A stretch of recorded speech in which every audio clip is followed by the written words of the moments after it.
GameStop employees of Reddit, what are some of your horror stories?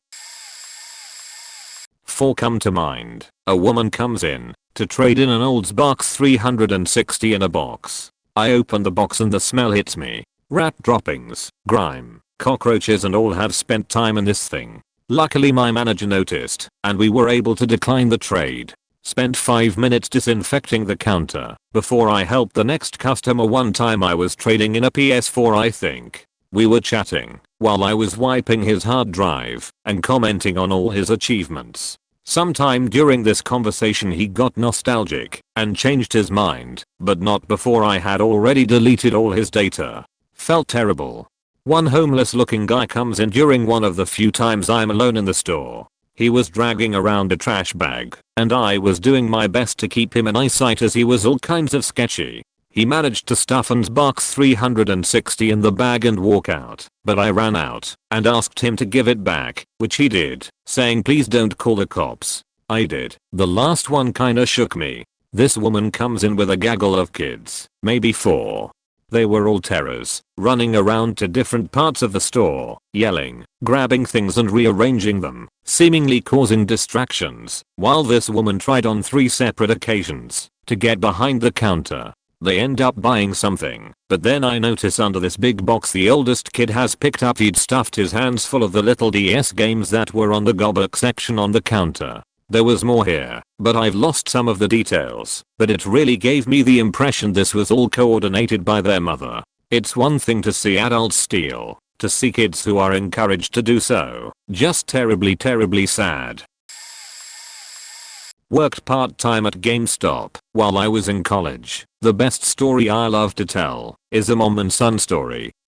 40-ish mom and 10-ish boy come into the store in a large strip mall with lots of stores. Don't even look at merchandise. Come up to the counter and ask to let the kid use the bathroom. Clarified she's not there to buy anything but has spent thousands of dollars in our store previously. We politely tell her we can't let customers use our bathroom because it's in the back of the store with lots of high-priced merchandise.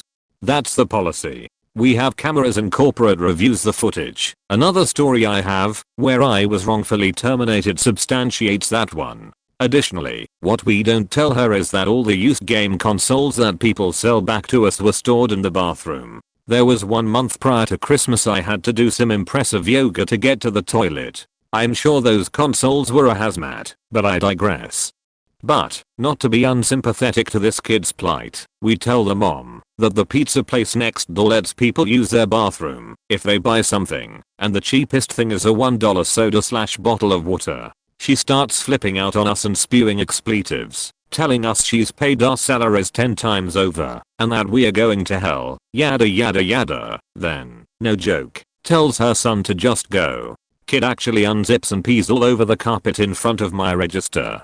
Then they left. I've never been so grossed out and dumbfounded. Had to close up for the day and half the next day, while GameStop paid to have our carpets sanitized. Resulted in a loss of pay for the weekend.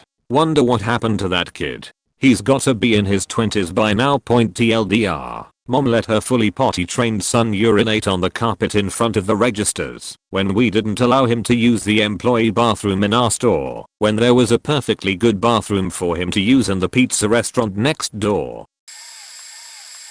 A gentleman comes in to buy one of our old 360 bundles, used, the old system that required the HD. He brings it back a few days later and complains that it doesn't work. We start our normal troubleshooting methods in store. We couldn't figure anything out. So I do a swap, take his old system in as defective, then sell him a replacement bundle. I go through and try to wipe the system so we can ship it back to the warehouse. Cockroaches start crawling out of the system instead. I freak out. Throw the system in one of our giant shopping bags, throw that in a box, tape it shut, and throw that in another bag. My manager tells me to just shrink it out, meaning we take the loss and destroy it in the back. I take it out to the parking lot and have to throw it around to destroy it. These cockroaches freaking scatter like marbles on a floor. I'm dancing around the parking lot on my tiptoes to avoid the flood. It was awful. Second story. One of my regulars was a skunk farmer. I will say no more. Eater. Okay, skunk farmer. I worked at a store that bordered to states. In state A, where the store was located, we were in a nicer area. We were extremely close to state B's rural community. State B had its own store an hour away from ours, but we were only 15 minutes from the state line. It was easier for state B residents to come to us rather than go to their own store. Mr. Skunk Farmer raised skunks. I don't know why or how, but every time I'd see him, about twice a month, he'd show me some photos of the babies, or of their new pens, or of whatever shenanigans he was trying out on the farm. I remember he wore overalls that he had his wife embroider a skunk onto the front pocket or something. I worked at Gamestop for 3.5 years. We all have seen some strange things, I promise you that.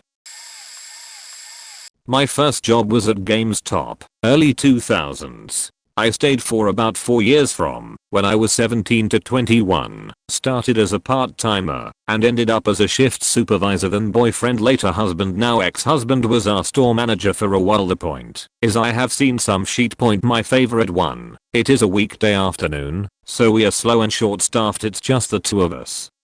My boyfriend and I, and maybe a customer or two. Someone is playing the Guitar Hero demo, someone is browsing the wall. The door jingles, and in walks a guy with a huge backpack. I give the customary greeting, "Hey, welcome in, let us know if you need anything," and he doesn't acknowledge or respond.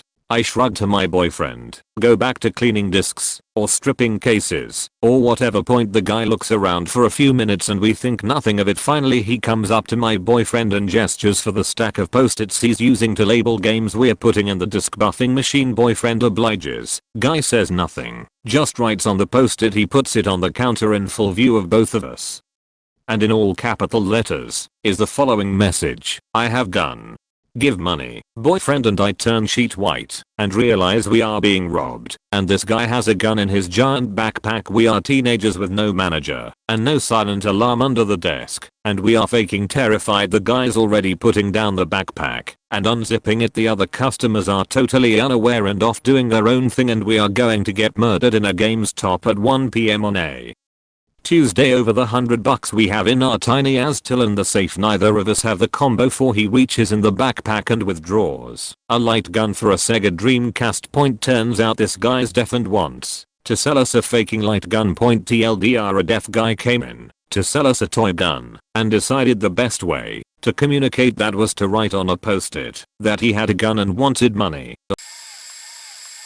I once had a lady and her teenage son come in to trade in several DVDs and games they had just stolen from the Walmart behind the strip mall where our store was. Walmart employee calls me to ask if they are in my store and says the cops are on the way, so stall or do what you can to keep them there. I said sure. I told them the cash versus store credit value of their items without mentioning that I can't even take them because they are still wrapped in the cellophane. I walk them around the store and talk about which games are the best value for the money, etc. The cops show up and ask them to step outside, and I just smile and go back behind the counter. They followed the police out, and one officer comes back a minute later to get the merchandise. Last I heard about it, not a horror story, but definitely weird. Then there was this wealthy couple who had 3 kids, and each kid had a Wii, a PS3, and an Xbox 360. They would pre-order every major game that came out for each system, always the deluxe edition. They spent a ton of money in our store, and they were crazy. So abusive to every employee. They cussed at us and called us stupid. They would ask for things they knew they couldn't have and then throw a fit. They would scour their receipts for anything that could be a mistake and make you explain it to them over and over. I went to work at a different company and they came into my store there and got in line for my favorite cashier.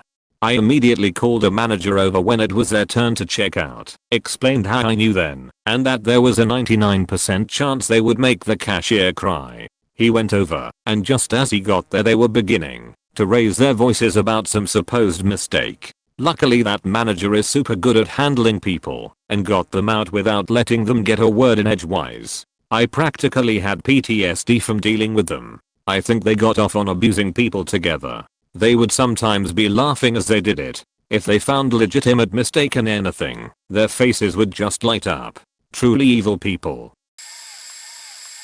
Years ago, 2007, 2008-ish, I trained a kid that turned around and robbed the store at gunpoint a month after we fired him for stealing. He and his buddies left without shooting anyone. My coworker was on the phone with the cops after he left while I was getting his old employee file out, reading off his 2 addresses he had down, parents and grandparents, phone number, etc. Point, he's still serving time as the gun they used was apparently used in another homicide. Edit. Holy shit. Long time lurker. Only started posting a few weeks ago.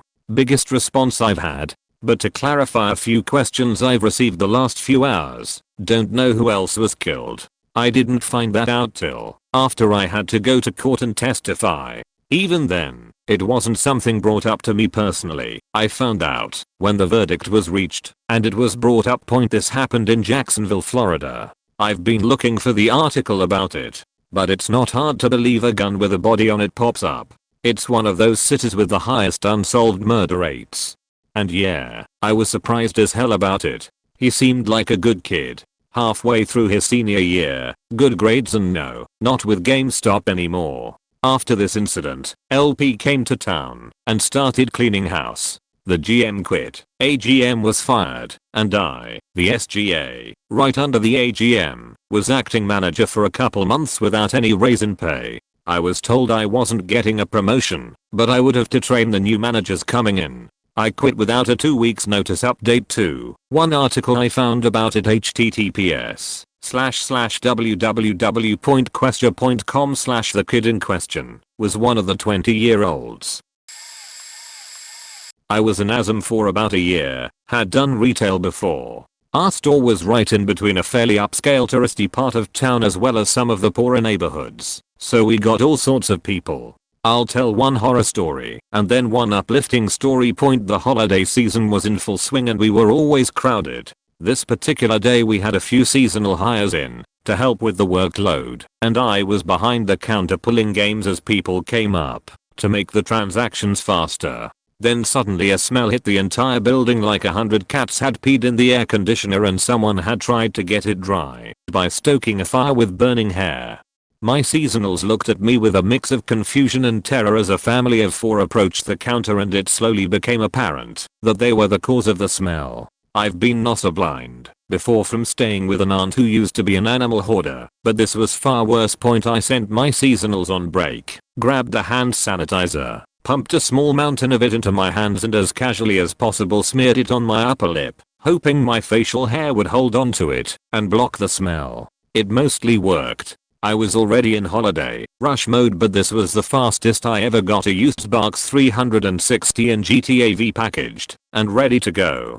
When they left, we noticed that the store had actually cleared out of all other customers who also couldn't deal with the odor. My SM came out of the back, gave me props for not embarrassing them, and promptly proceeded to fill our store with Febreze. Okay, one uplifting story. I know it's not what you asked for, but you're not the one making this post, so near. We had our regular customers, and over time we would get to recognize a few people and have a general sense of what their interests were, beyond just being salespeople and trying to pitch whatever was hot and new. Frequently we would also get people who knew they had 7 days or however long to trade a game back in for the full amount they paid for, and would use us as a general rental service that way. We were supposed to flag their account somehow to stop this from happening, but it wasn't common enough at a location to really care. We weren't losing money, and it was better than them stealing from us. One sort of grungy guy missing a couple of teeth would come in regularly, and he had a few different criteria. He owned a regular DS, he didn't have much money, and he wanted the games to be very long so they could occupy his time. Usually RPGs, but they had to have a good story. He'd bring it back if it wasn't engaging and ask for something else.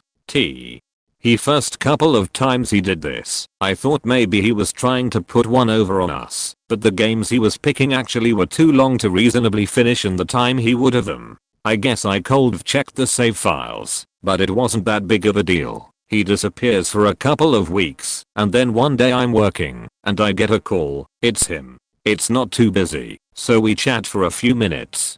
He basically wants to pick my brain about what we've got that's less than $10, that will last for a month, and if it's worth his time to come get it, because his money is so tight that just driving to our store and not finding something will be sort of a significant loss. This happens to be during a week where Dragon Quest IX is on sale for less than $10, and we have one copy left, so I set it aside and tell him to try it out. My wife isn't a big JRPG fan, but she tried it, and it held her interest for quite a while, so maybe this guy will like it too. He comes by, gets it, thanks me and leaves. I don't see him for months. He's one of those regulars who you get to thinking about whether or not you would really say you were acquainted, but just that general I hope they're okay sort of thing. Then one day he comes back, in wearing a full suit, grinning ear to ear.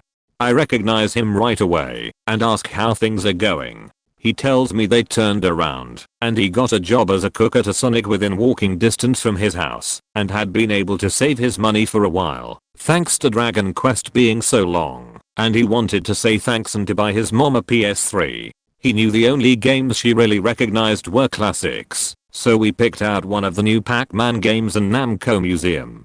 He was looking at the price tags of a couple of other ones, and I could tell he was doing some quick mental math, so I told him pick the ones you're looking at, and we'll see what we can make work. He gets one more game for his mom, and brings them up to the front. Point, it's been a few years since, so I honestly don't remember what, if any, promotions we had going on at the time, but wouldn't you know it, he got enough of a discount for some mysterious reason, that he was able to afford everything.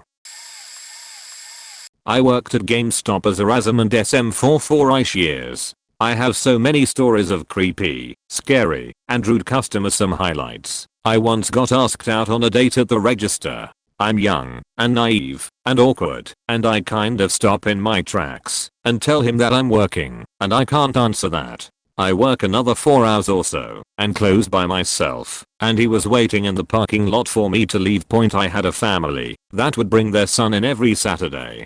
They explained to me that he had severe autism and he was nonverbal. No problem, except they would stand in a corner and text or whatever while he'd knock over stands, rip things from walls, and even run behind the counter and try to bite you. I had to get permission to ban them from the store, but I was tired of trying to not get bit. Point, edit. For some clarification, just because a customer was awkward does not mean to me that they were creepy. This guy was a special case, hence why I wrote about it. I met friends I will always love when they were customers. I met people I worked with in the gaming industry in other capacities. I met my ex, etc.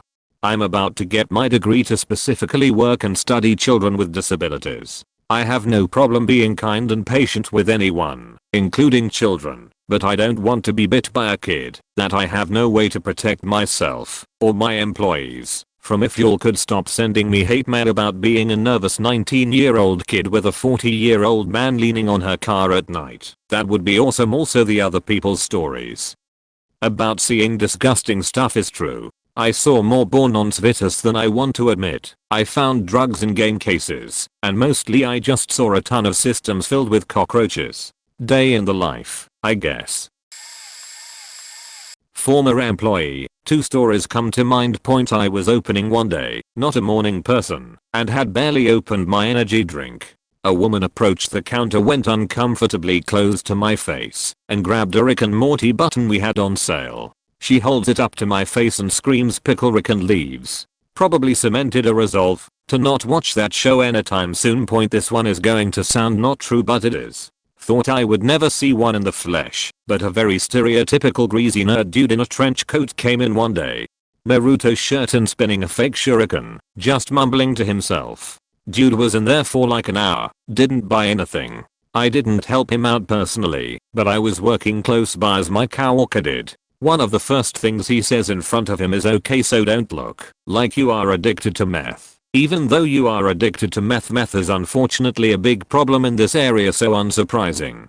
He then proceeds to have my coworker look up some fairly obscure GBA games, sadly I don't remember exact title names, and making really weird statements about them like that one actually predicted what's going on in our world right now.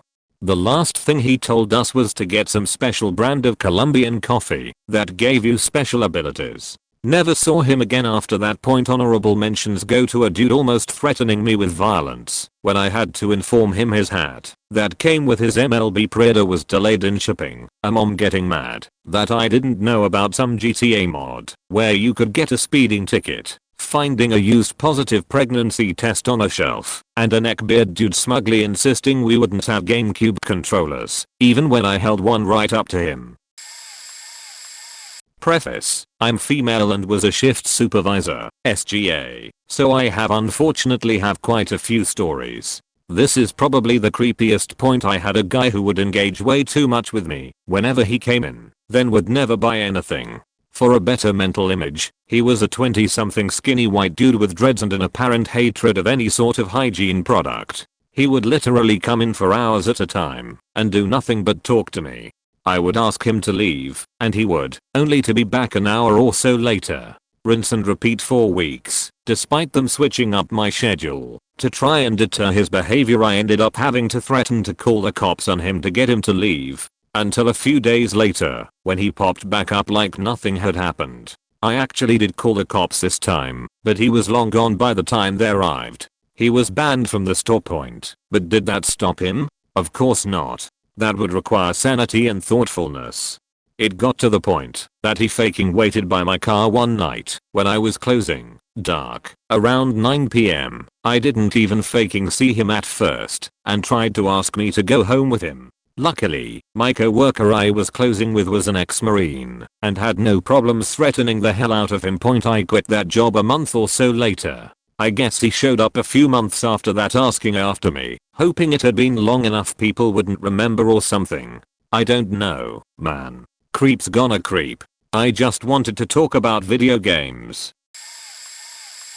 Not a GameStop employee, but was a customer in line for the midnight release of some game probably 3 to 4 years ago now. I can't recall the game, but I think it was whatever ridiculous iteration of Call of Duty that was coming out that year. That specific release, the store decided to have 2 lines. Line 1, which had priority, was for people that has come in earlier that day to verify that payment for the game had been finalized. I imagined so they could just quickly hand the game to people and get them out ASAP. Line 2 was for people that hadn't fully paid for the game or finalized payment, and they would be given the chance to get their game after everyone in line 1.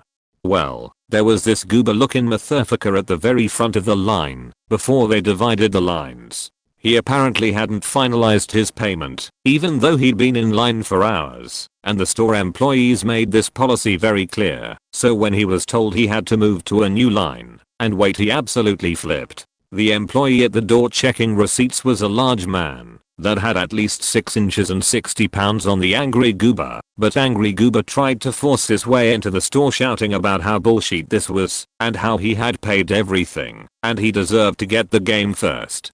Well, after the GameStop bouncer got tired of this man yelling in his face and trying to force his way past him, the bouncer pushed Goober back a couple feet and said, "So you can either wait in the other line or you can leave." Goober, having just been pushed back from the store, started shouting, "You just assaulted me. I know my rights, you faker." And then he pulled a faking gun. No joke, pulled a handgun from his waistband and shoved it in this GameStop employee's face for assaulting him. The collective line of people, rather than panic, started yelling at the guy, calling him a bussy and an idiot, which is an absolutely bananas way to respond to an unstable person pulling a gun, but whatever.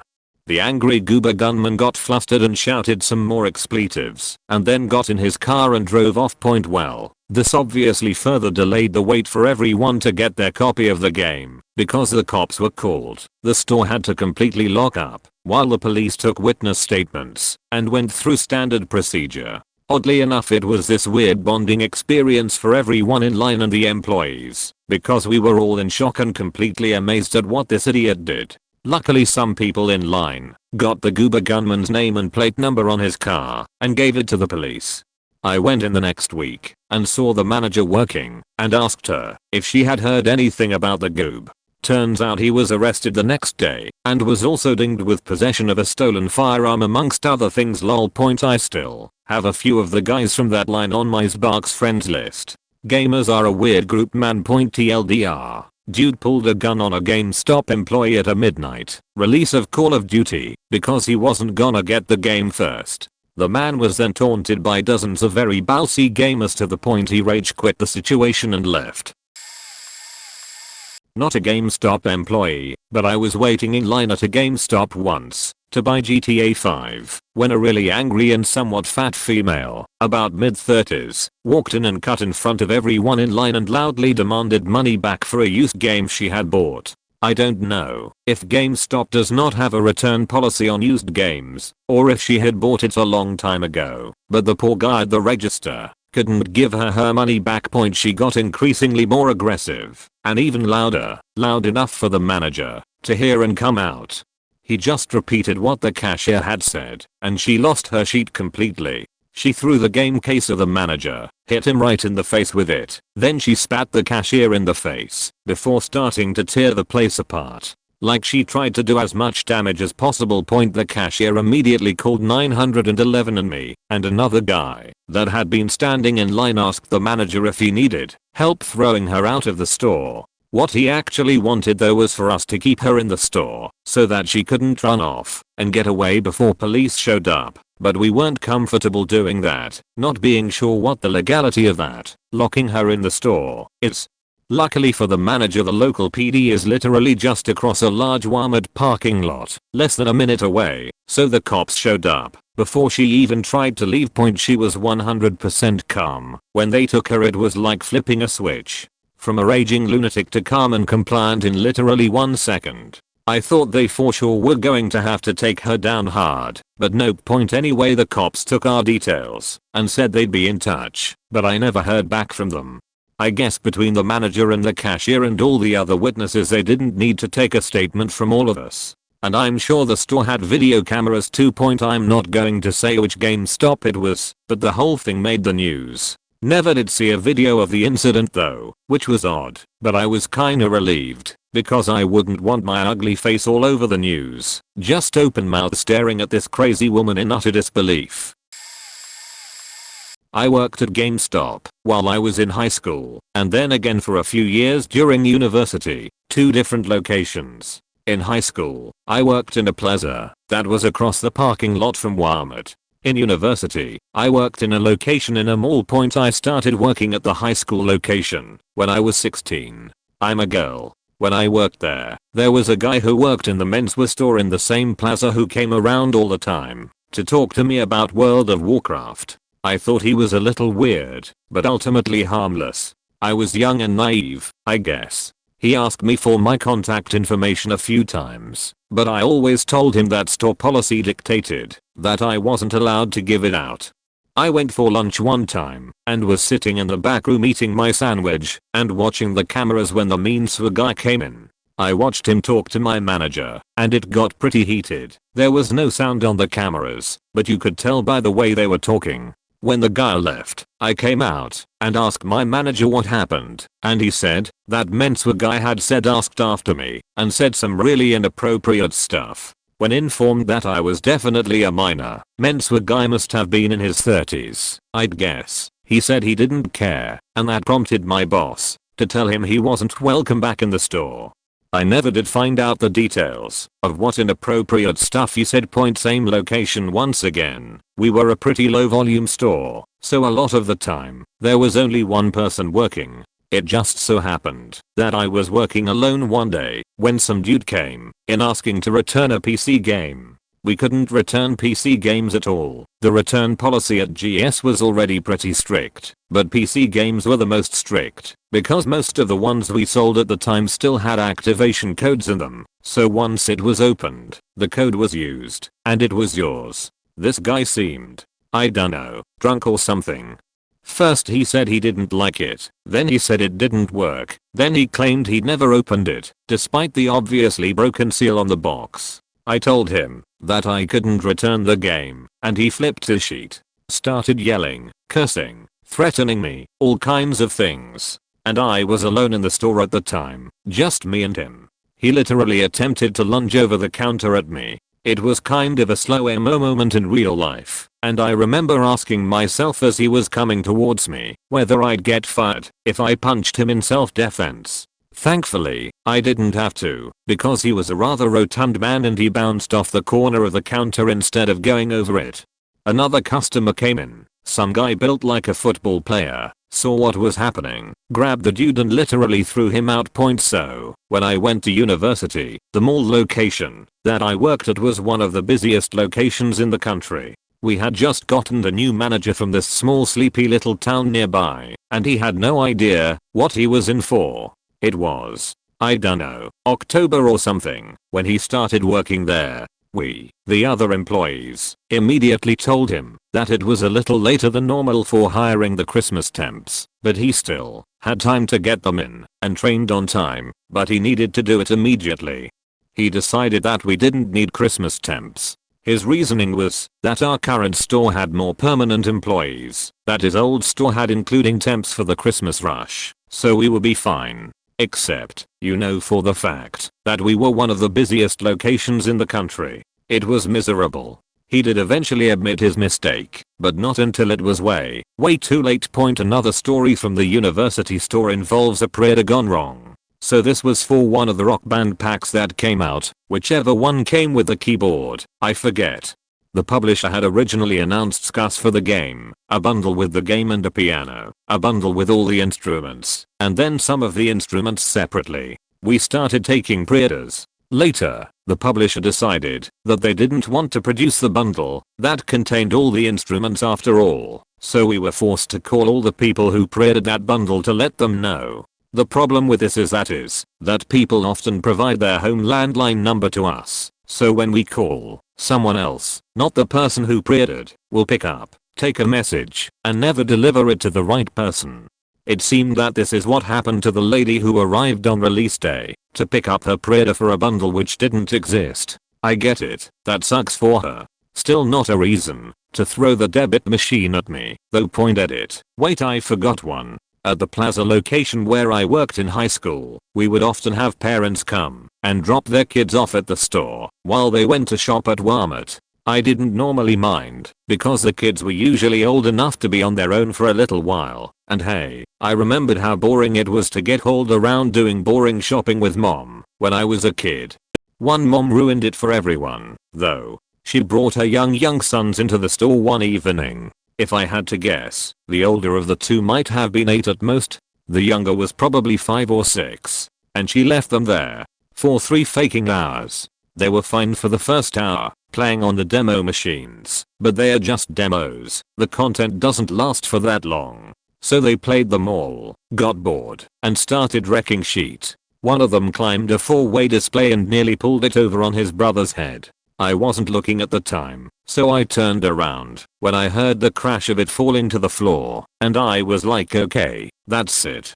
You can't stay here anymore. I'm not a babysitter. Go to Walmart. There will be someone at the door. Tell them that your mom needs to come get you. They'll find her. They said they'd get into trouble if they left the store, and I told them they would get into trouble if they stayed, so off they went. Mom came back like a half hour later, kids in tow, in a fury, yelling at me for being so irresponsible as to send her children out into the dark parking lot alone. I threatened to call CPS on her for abandoning her children in my store, so she left. We no longer allowed children to stay in the store alone anymore. Former employee here. One time a guy brings in a handful of plastic bags full of the least interesting PS2 titles. Like over 100. Do you know how deep the library goes for PS2? The largest collection of any console, by a considerable margin if I remember. The thing is, when you're trading them in for cash in the days of the 360/PS3, they're worth fuck all. So we cut the guy a deal right up front, something like $20 for the lot. Usually they each get scanned, then you get the total. But processing this mountain would have taken far too long, so it had to be put off for a bit. When we finally get to it, roaches. Roaches everywhere. We were unwise enough to dump a bag on the counter, and easily a dozen roaches spilled out with the games. Obviously, we threw the entire lot out and intended to burn the dumpster, but fire codes and whatnot. Another guy was a regular who would constantly pull the old buy a bunch of terrible used games then return them the next week trick. Essentially, you can play all the games for free if you just return them within a week, provided they're used. He used to do the same thing with systems too. He very obviously had a drug problem and would buy a PS2 on the weeks he had money, then return it all / trade it in for cash a few days later. Rinse and repeat like clockwork. Eventually we had to cut him off and tell him he couldn't shop with us anymore. I'm sure he started going to another one on the other side of town. He was really off-putting to the other customers, no hygiene, super high, in a crack sort of way. Gotta feel a little bad for him, but that's not even close to an uncommon thing. We had a whole roster of people like this. Another time, we look out in the hallway and see a kid, maybe 10 or 11 years old, on heelers flying through the mall, headed straight our direction. Time slowed to a crawl as we stood frozen and watched this kid slam face first into the wooden glass GBA/DS display case. Glass, cartridges, splinters, it was carnage. Then he gets up, turns around, and wheels back out into the mall. Dumbfounded, we were so many of these, I could go on for a long while. Right before Christmas back in 2003, this kid of about 10 years came into the store with his mom, grandmother, and aunt. Each of these ladies had an envelope with a bunch of cash, and each had a list of the things he wanted. He walked around the store like a spoiled prince, and was showing them all these things he wanted. After a few minutes the grandmother came over and handed me the list asking for help finding these items. As I look at the list I noticed that it had 3 different colors of highlighter on it, green for the stuff he had to have, orange for the next in line if the item was not in, and yellow for the last ditch item. I knew this because he had written a key to the list, and he also wrote the total amount of money that he had to work with, $500. Now me being silly and thinking all of these ladies working with the same list started helping the grandmother. We managed to have everything he wanted. While ringing her up the aunt came over and asked if I could help her. When I was done with her list, I said I already found all of the items for the first lady. She said that was one list and hers was different. I know my jaw was hanging open. I then got the list from the aunt and sure as shit these were all different games and accessories. Also with a total of $500. So this list we only had about half of the things. Some games hadn't even been released yet. The aunt looked very scared. She came back with the boy and his mother and told him he would have to pre-order some of the games since they aren't out yet and had me back her up on it. The kid proceeded to tell the aunt that she needed to pre-order all the games, paid in full, and buy him more stuff since he wouldn't have anything to open on Christmas. She told him that wasn't possible because she already paid a lot of money. He then calmly told her not to speak to him until after Christmas and that he doesn't love her anymore. Little faker. Also the mother had a list as well. She fared a bit better than the aunt though. Not Gamestop, but the equivalent in Australia, and the reason I quit. It was a family run, pretty quiet store in a small town. The only people who came through were regulars so everything was pretty tight knit. I worked with my boss often, and whenever I worked with him, one of his friends / his girlfriend would come and sit behind the counter and just hang out. I thought that was super weird and unprofessional, but whatever. There was this one guy, looked almost double my age, 5 inches nothing, who smelled like cheese and feet, who was apparently my boss's friend. Every time he came into the store, which was almost every day, he would never stop talking to me. Even when I was serving customers and my boss never bat an eye. This in itself was annoying, but things started getting super weird when he started touching me inappropriately, putting his hand on my back, telling us to compare hand sizes, all point time. I felt so uncomfortable, but felt I couldn't say anything because he was my boss's friend. I was awkward, shy and like 18, so I just did my best to tolerate it. It wasn't until I had just started my shift and the guy came in right as we opened, started talking to me despite my obvious gestures to get him to realize I wasn't interested, and my boss standing on the opposite side of the counter on his phone. His guy calls me over and grabbed my arm with both hands, telling me how cold my body was, and then told me to hold his arm because he was so warm. He gestured me to do it twice more that day. By this point I was about ready to have a massive anxiety attack. I looked up at my boss as a "Oh my god, please faking help me," and he looked at me, then just looked away and kept texting. I ended up leaving early to get away from him. I was having huge chest pains and genuinely thought my heart was gonna fall out of my throat. So my boyfriend drove me to the hospital. They did an ECG and everything was fine, and basically told me I was having a really long anxiety attack. I quit the next day. I worked at Gamestop years ago, and I had a pretty sweet manager who gave me quite a bit of freedom in the sense of what you could tell a customer anyway. I get a customer and his wife come into the store one night, and he asks about buying a PS3. We've got plenty in stock, both new and used. One problem, he mentions he wants to be able to play his old PS2 games on the new PS3. Most PS3s were not backward compatible. The ones that are rare and expensive, at least at the time. I try to tell this guy that the PS3s we have in stock were not backward compatible, and no store in our region would ship us one if they had one themselves, because they would just as easily sell it to one of their more regular customers who walked in. I try my best to be nice about it and tell the customer that I had no problem selling him a PS3, but the ones I have aren't what he wants. If he wanted a regular PS3, I'd be happy to sell him one, but if he truly wanted one that was backward compatible, he'd have to look at Craigslist or eBay. My manager had a pretty open policy about delivering the best results to potential customers, even if the sales do not happen at our store.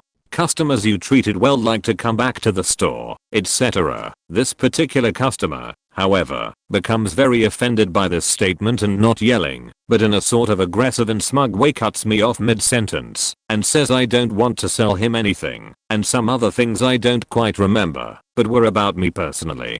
I tell him, if he was unhappy how he was treated, my assistant manager was just 3 steps away from me, and he could speak with him if he pleased. He gets one of those sheepish grins and just walks away. Later that shift, maybe an hour or so after the incident, the same customer comes into the store and this time directly speaks to my assistant manager, clearly within my line of sight. In both instances we were sitting at adjacent cash registers and starts whispering and pointing towards me. My assumption was he was trying to get me fired. The assistant manager tells him the exact same spiel I gave him about what he wanted and what we had in stock, and the customer ultimately leaves unhappy. The stupid kicker to this entire story is that I knew that Craigslist had a listing for a backward compatible PS3 made that day he walked in, and if this dude didn't take it so personally, I could have got to the point in my sentence where I tell him exactly that point. Oh well. GameStop sucks. I worked at a high-volume GameStop, what would now be called a prestige store, near a university back in 2007. For some background, I've loved games all my life, and took the position as a second job, to get some extra cash for my upcoming wedding. Husband was finishing his masters, and didn't have time to work. I graduated in 2005, and worked with all 19 to 20-year-old dudes. I'm female. 2 stories come to mind. Once this mother comes into the store absolutely livid, with what looked to be a 10 to 12-year-old boy in tow. She demanded to exchange a used game that he purchased just a few hours before. Apparently it was demonic and had wizards and witchcraft in it. I so wish I could remember what the game actually was. She tells the kid to go pick a different used game, and he comes back with Grand Theft Auto 3. I want this one, he says to mom, who looks at it and decides that this is an okay purchase for a kid who's 12, but that a mage in a game is not. I tried to explain to her what the ESRB ratings meant, and that I wouldn't be able to even sell the game to him without an adult, but she said that, as long as it didn't promote Satan, that she was okay with him getting this game instead. Yes, this story does indeed take place in the Bible Belt. The other was with a coworker. This young college kid was always insinuating that I was somehow not really into games by testing my knowledge to see if I was a real gamer, which I now know to be r/gatter keeping. I was in my late 20s and well past the point where things like this bothered me, but it was still incredibly annoying to work with him. One day he quoted a line from Scrubs, probably my favorite show of all time, and I finished the quote along with him. He replies, "Wow, I'm surprised you like Scrubs. Every line of that show is written by a man." The implication being that the lowly female brain could never hope to comprehend the intellectually charged and male-written humor of Scrubs. Good times, good times. I think I was unintentionally the horror story point. I pre-ordered Pokemon Ultra Sun, put in my $5 deposit, and called the night before the release asking, can I pick it up at midnight, 12 AM? And told yeah. Call again the day of release, can I pick up my game at 12 AM? Again got told, yes, no problem point, except when I got to the store, joining a crowd of other people outside, we waited nearly half an hour. There was an employee in the store, all lights were on. We call point, we see the guy pick up. He tells us, oh, we released it at 11 PM. Store's closed, go home.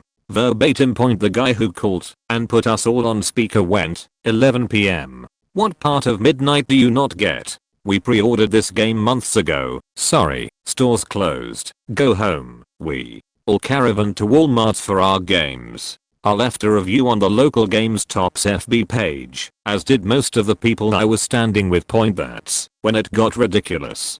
A few Gamestop employees started yelling at us in the comments, insulting our intelligence, calling us stupid, that we don't know what we are talking about etc. I took screenshots, checked who was insulting us. They were both assistant managers at Gamestops in other states. I kept asking them, why are you on my hometown Gamestop you're from, state? And they kept going as a Gamestop employee. Welp, I had seen enough. Especially when they kept targeting me. Point. So I called corporate, emailed them the screenshots. They were both fired, and I was given a gift card. They told us to call them if when picking up the gift card we were given any lip. Point, the guy was rude to us and actually racially profiled us. We're Hispanic. He demanded we take out our IDs from our wallets. While he didn't do that to the white customer, we pulled out the phone and called corporate right there. Point, we don't go to that GameStop anymore, but I know for a fact he probably lost his job over that. Point, I don't feel bad about it either, because the people running corporate were very pissed off that they cost them money on a big game release night. Grandpa comes in with his 11-year-old grandson in tow. He's holding one of the dirtiest Xbox 360s I've ever seen with one hand, and the tray is loosely popping out whenever he angles the console to point towards the ground. Point, he goes up to the counter and he's like, I wanna sell this, how much will you take for it? My assistant manager goes to start hooking it up to check and see if it works. The guy goes, what, you can't take my word for it? The thing is brand new. My assistant manager told him that it was store policy to check it, and still the guy persisted. Now, this thing was the original Xbox 360. Even if the pounds of dirt and the loose disc tray hadn't given it away, the console itself would have. Nobody is going to pay $200 for a 360 in 2018. So my assistant manager rings it up and is basically like, since it's defective I can give you $16 for it. This set him off. He was like, $16? Are you kidding me? I bought this for $200. After yelling at my assistant manager, who was finding this exchange hilarious and was trying not to laugh, he turns to the other customers in the store. $50! Exclamation point. Anyone wanna buy this off me for $50? I don't think I've ever seen customers look that intently at the things on our wall than I did in that moment. They were trying so hard to look invested in what they were looking at, so that the crazy man didn't approach them. Point, afterwards he threw another little fit. He took his grandson and left. Poor kid looked so scared and embarrassed.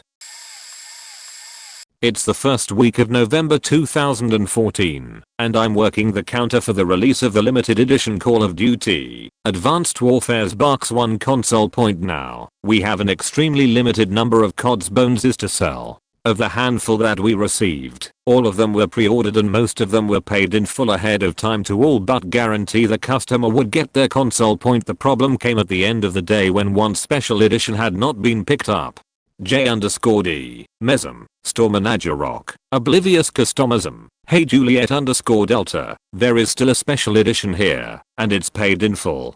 Give them a call and tell them their console is ready to be picked up. Point, I call the number on the account and it goes to voicemail. Point, J_D, hey, Oblivious. It's Juliet_Delta from Big Box Video Game Retailer.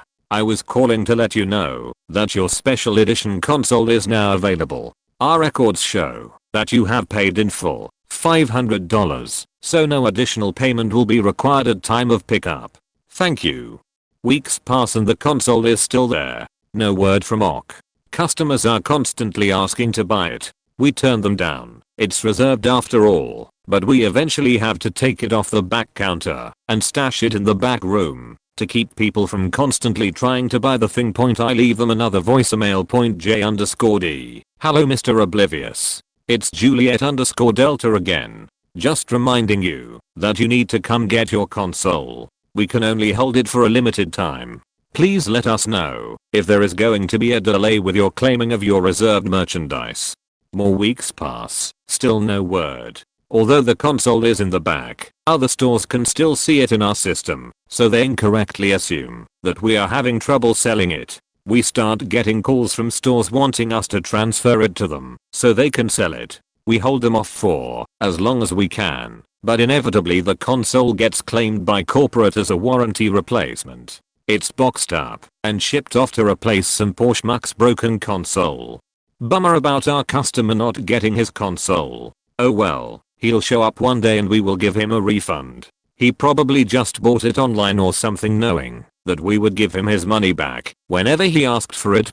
Fast forward to the week before Christmas, our busiest time of the year. Lines are out the door, and a short stocky bald man wearing a white Affliction t-shirt is next at my register. J_D. Hello, welcome to Big Box Video Game Retailer. Can I help you? Ok, yeah, I reserved a CODS box. I've come to pick it up. My heart sank. I knew who this was. J_D. Oh, I'm sorry sir, your reservation was never picked up. We left multiple messages reminding you that it was available. Ok, well, I'm here now. I'm ready to pick it up. J_D. I don't think you understand, sir. We don't have it. Ok, what do you mean you don't have it? I reserved it and paid for it. Now I want to pick it up. Go get it. This is not good. I went and got the manager, who repeated the same thing I had said. The customer had a wide-eyed look of disbelief. Ok, I can't believe you gave away my pre-order. If you don't have one in the store then order B1.SM. I'm sorry sir, there are none available in the warehouse or any other stores for me to order. Ok, there is not one that you could order me. The manager turned the post screen around to show the customer the bad news. SM. We have been sold out of that console for weeks. Our policy is to hold reserved merchandise for 7 days. We held your console for over a month and it was never picked up. Ok, you should have called me. SM. We did, multiple times. You never responded, so the console went to someone else. He put his hands up in frustration, then points at us with his stubby finger. Ok, this is some BS. Get me your district manager. I want to tell him that you gave away my reservation and that you are going to replace it. We called the DM, district manager, and explained the situation, that the customer wanted us to find a replacement. DM, on the phone, scoffs. You mean he didn't come pick it up for over a month? SM. Did you call him? SM. Yup. DM. Then you don't owe him a damn thing.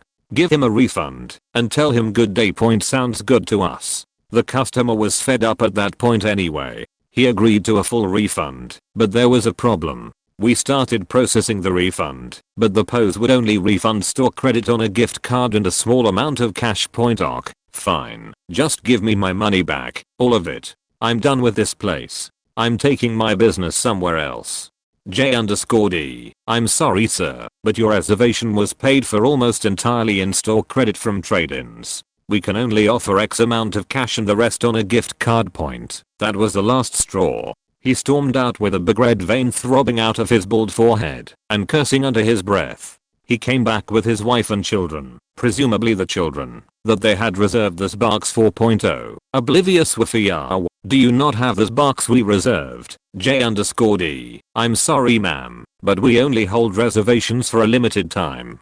Ow, but I thought you would hold it for us until Christmas, so that I wouldn't have to hide it from the kids. I found this amusing as the kids were standing right there. J_D. That's just not the case. We do not offer layaway service. Your reserve was not picked up, and the phone number you put on your pre-order was contacted multiple times. There was nothing more that we could do. You are ruining my children's Christmas. Yes, she actually said that in front of them. As if I had the power to make their console appear out of thin air, but simply wouldn't. So now we are stuck. They don't want to shop here, but have nearly $500 in non-refundable store credit. They need an Xbox for Christmas, but we gave theirs away, so I come up with a plan. In the time since they made the reservation, the Xbox One had dropped in price $50. Our store was also running a promo buy an Xbox One, get all 4 Assassin's Creed games free. So I sat an Xbox One on the counter, all 4 Assassin's Creed games, Call of Duty, Advanced Warfare, an extra controller, a gift card for the balance, and the bit of cash I could refund. J_D, how about this? You can get all of this, 4 more games than you were expecting, plus an extra controller, so the kids can play together, for less than you were expecting to pay. You will miss out on the big hard drive and custom paint job, but that is the best I can do for you.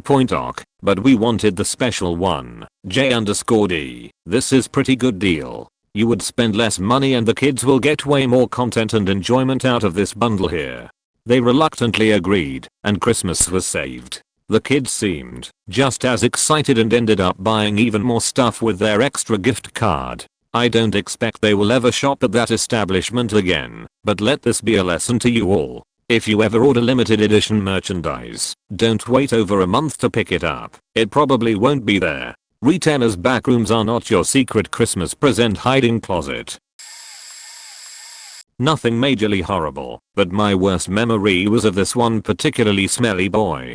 There were an abundance of abusive smelling customers that frequented our store, but this particular kid, about 15 years old, was the worst thing I have ever smelled in my 23 years of life. This kid smelled like he never learned to wipe properly, or wash his balls for that matter. It was overpowering, like a mixture of diarrhea, smegma, cheese, compost, vomit and a soiled diaper on a hot day, had been mixed up in a cauldron by a dirty witch. He came in one day with 3 Xbox 360 consoles to trade in. As you may know, thoroughly checking through a console to see if it's eligible for trading takes a while. I told him it may take some time and suggested he leave it with me and come back later. Nope. This kid insisted he stayed through the whole trade process. So I had to use his grubby, disturbingly off-white 360 controllers to go through the checking and resetting process 3 times, while the live-action stink spirit from Spirited Away stood across the counter from me. It ended up taking like an hour, because one of them ended up being ineligible, as it had been obviously tampered with, and his equally grubby dad came in to see if he could change my mind. Seeing his dad made it obvious that this kid had never been taught how to take a bath. Which is kinda sad. Point. Speaking of grubby people, we've had to ask people to clean their crusty disc cases before trading them in. How people not embarrassed by that sort of thing is beyond me. I worked at a Gamestop in New York City for the holiday season during the Xbox 360 launch. Point here is what comes to mind. Story 1. Gamestop started taking reservations for the Xbox 360 in June of 2005. Come late October/early November, Microsoft let GameStop Corporate know that their allotment of systems was going to be cut drastically.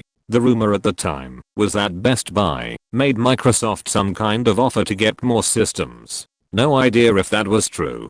This meant that we needed to call people who reserved in July/August and later that they were not getting a system on launch day like we promised. I received at least 1 death threat per day from pissed off customers. The store did take the threats seriously, and we had armed security for the midnight launch. We were warning people to not take the subway. Make sure they had a ride ready to pick them up. Don't walk. Don't show the box etc. No incidents, thank God, but I was on edge the entire time.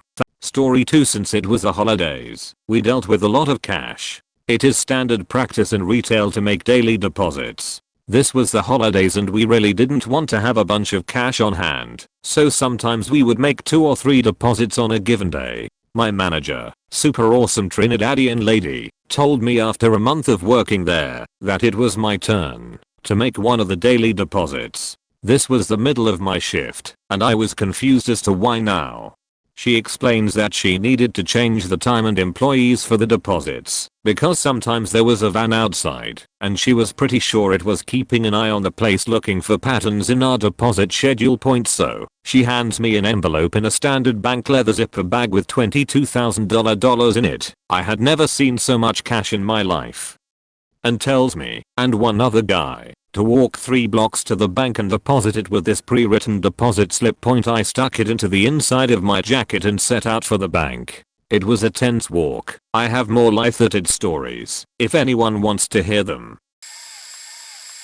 I was employed for 2 weeks before I said fuck these people and no-showed on Black Friday. I won't call this a horror story, but more of a are these guys serious kinda story. The managers were exactly what you would expect from men who actually can't manage. Quick to temper, quick to assign blame to anyone but themselves, and absolutely no plan day to day.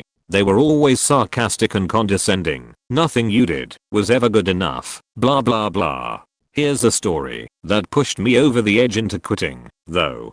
I was organizing pre-owned games behind the counter with the manager standing next to me when a new customer walked through the door. I asked the manager if he could keep an eye on the counter while I spoke to the customer, and he agreed.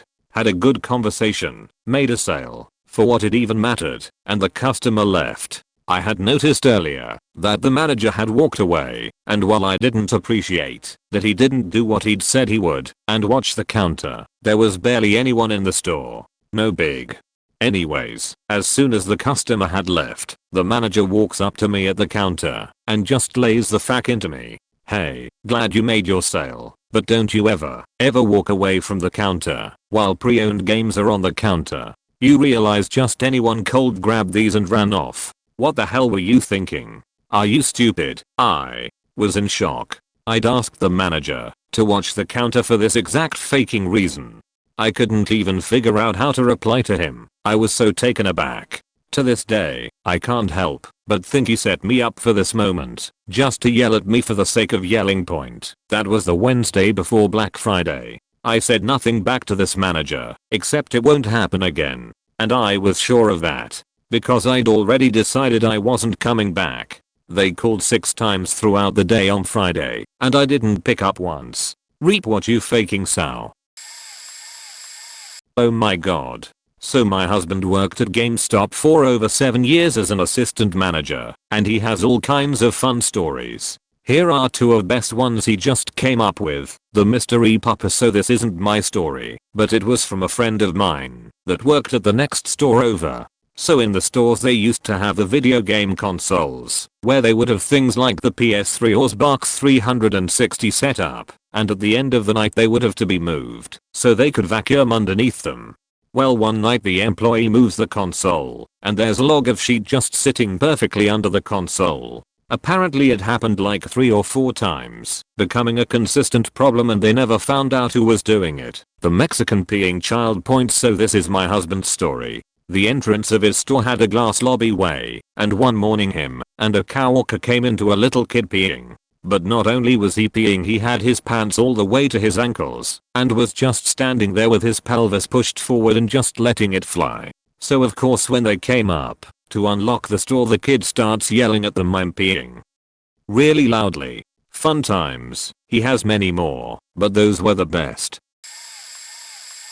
I was senior sales associate in Gamestop/Babbage's in North Shore Square Mall in Little LA from 1999 to 2001. It makes me almost a manager, but not quite. GameStop had a generous 7-day return policy. A customer purchased a unique controller for the first PlayStation and came back with it 14 days later trying to get his money back. I explained that it was outside the refund range, but if he came back in 2 hours, when the manager arrived for the day, he might be able to explain his situation and get a full refund.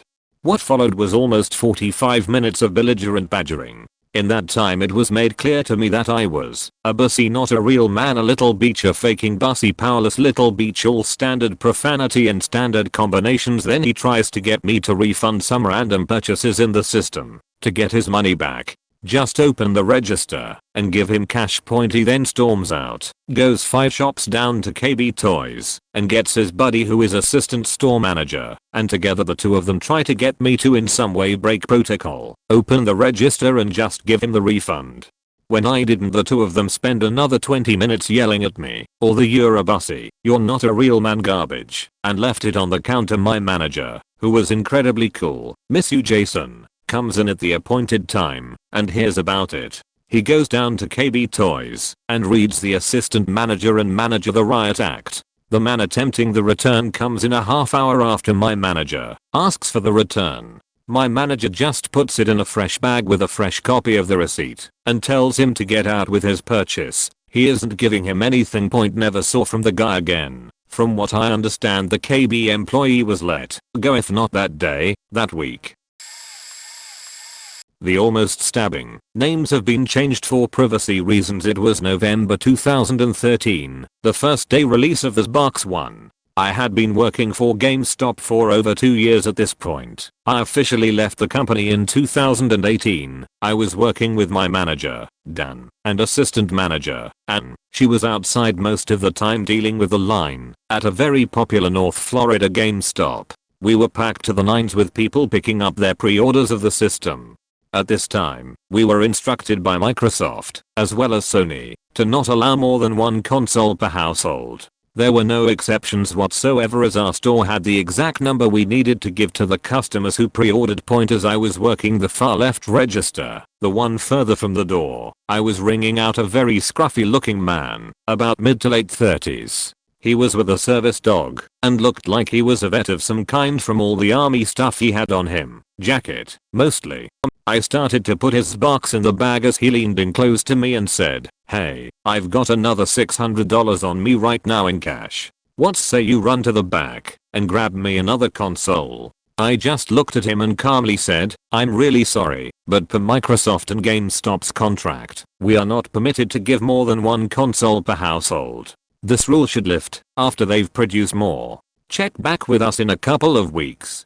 He slightly glares at me and takes his hand out of his pocket, which had been there nearly the entire time, the dog's leash around his right, full on brandishing a large knife, pointing the blade in my direction. "How about you grab it, or I'll stab you right here and now. I swear to you." I stopped, stared, then laughed at him. I didn't think it was funny by any means, but my thought was, oh my god, I'm 19 and about to be stabbed over in box 1. Luckily, this dude wasn't exactly super smooth about it, and my manager Dan saw this. Now keep in mind, Dan is a big dude.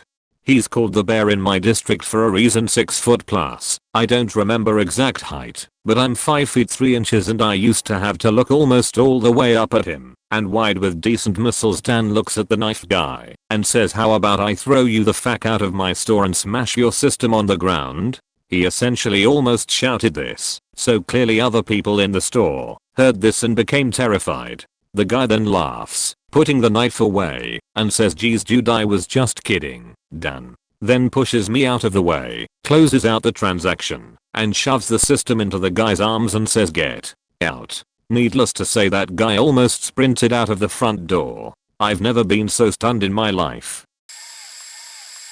Probably too late, but I was in SGA a while back. Guy came in with a box of trades and they smelled terrible, so I didn't want anything to do with them right off the bat. Store manager was in overlapping shifts, so I couldn't turn him away based off of that alone. Opened one game up and out spewed a horde of baby roaches. They went everywhere. I tossed that game so fast into the box and noped right out of the trade. It was so disgusting. The customer even had the audacity to get irritated at us because we wouldn't take his trades. We asked him to leave and had to call mall management to exterminate the place. How disgusting of a place do you have to live in for your video games to get infested? This was years ago, and I still shudder over this. Since I worked in a mall store, I witnessed a bit of mall drama too. Attempted, and miserably failed, robbery from a jewelry store. Saw some dude get maced by rent-a-cop. No clue what he did, but he was trying to run from something. Point other than that, the occasional bag of weed or random drugs found tucked away in games. Trades that were obviously stolen, that you couldn't do anything about. Sometimes there was a Borno disc in a game box that someone would try and trade in. My favorite surprise was a wad of cash that we found in a booklet for an Xbox game that we didn't catch while processing the trade. The customer traded in the games for cash too. I did my due diligence with that one and tried to call the guy since it was a decent bit of money. Too bad for him though, since he gave us a phone number that wasn't even in service, so we had no way to let him know. Edit, words and stuff. I've been waiting for the day that someone would ask this question. I will label my stories with headers so that readers can pick their poison. I have plenty of stories, but these are my favorites. Cringy flirting. I started working at Gamestop when I was 16, right before the minimum age to work there was raised to 18. I was about 17 when the new rule was implemented, so I was grandfathered in. I'm female, so I had my fair share of male teenagers and occasionally some men in their mid-20s hitting on me, which was discomforting at times. Fortunately, all of my coworkers had my back and would distract these creeps so that I could slip into the back room for a while.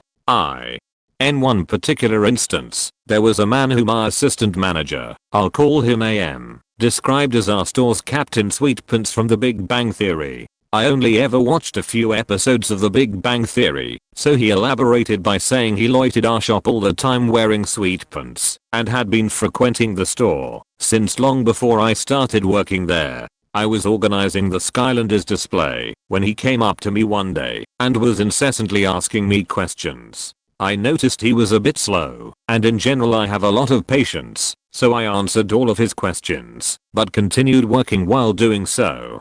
AM was standing behind the counter and noticed that Captain Sweetpants was moving closer and had started asking some personal questions that were making me uncomfortable. He yelled out to me, "Hey Minir_Xylian, I need you in the back." I calmly walked back and he winked. That man saved me from a really uncomfortable situation. He is still a friend of mine to this day. Another, much shorter story is about a guy, late teens to early 20s, that came in with his family and saw me behind the counter. He asked me a few video game questions, nothing bad, but then proceeded to ask me if I really play video games, to which I said yes. He then proceeded to say, "You would make the perfect wife. I mean, thanks, but not for you." I just smiled though and kept working. There were more instances of this, but those two are some of the most memorable. Women don't know technology. This is the only true 100% blatant sexist encounter I have ever had in my entire life, and I'm lucky for that. A customer called the store to ask us some questions, as if GameStop is Radio Shack or tech support. Me, insert the typical GameStop greeting. Customer, hello, is it possible for me to connect both my Xbox One and PlayStation 4 to my TV using some sort of special device? Me, do you mean using an HDMI cable? Customer, yes, but I want to hook both up and there is only one port. Me, oh, yes. You can use an HDMI splitter. Customer, I don't think you understand what I'm saying. Me, I believe I do, sir. You just need a splitter to be able to hook up to consoles to one TV. Customer, yeah, I think I would like to speak with them. I mean someone who is more technically inclined. Me, boiling on the inside, but maintaining my perky tone. Certainly. I begrudgingly hand the phone to my male coworker. What is it that you need, sir? Coworker, yes, you will need an HDMI splitter. Coworker, you're welcome. Fortunately, my coworker also thought the situation was ridiculous. Grammy managers. The manager that I was hired under was fantastic. He would never push anyone to buy things that they did not want to, and because of that people would drive 30+ minutes, passing several other GameStops just to shop at our store. Since GameStop now trashes everything that does not eventually sell, employees can get in trouble for taking anything that is supposed to be thrown away. The higher-ups were looking for a stupid reason to fire the manager because they wanted a slimeball to take his place, so they caught him on film one night taking a game guide that was headed for the dumpster. In a lot of backroom deals that I did not witness, I believe he ultimately was forced to resign. In comes the new manager, who was a complete and utter asshole and would tell lies about me and other employees to everyone. For someone in his late 20s, he was acting like a teenage girl, and this is from the perspective of a teenage girl. /s little did he know how tight everyone there was, and we all shared his lies with one another. For example, he would claim that I never spoke to customers, which is just utterly not true. When I found out about this, I remembered that just the previous day I approached a confused customer and was explaining Amy Ibis to him for quite some time. I would answer the phone, help people for as long as they needed, etc. I was also the fastest trade-in processor in the store, and my old manager would even call me in on the infamous traded Sundays when it seemed that everyone traded in their games. I also loved keeping the store neat and would alphabetize everything constantly, including the infamous Wi-Fi rack that children loved to tear apart.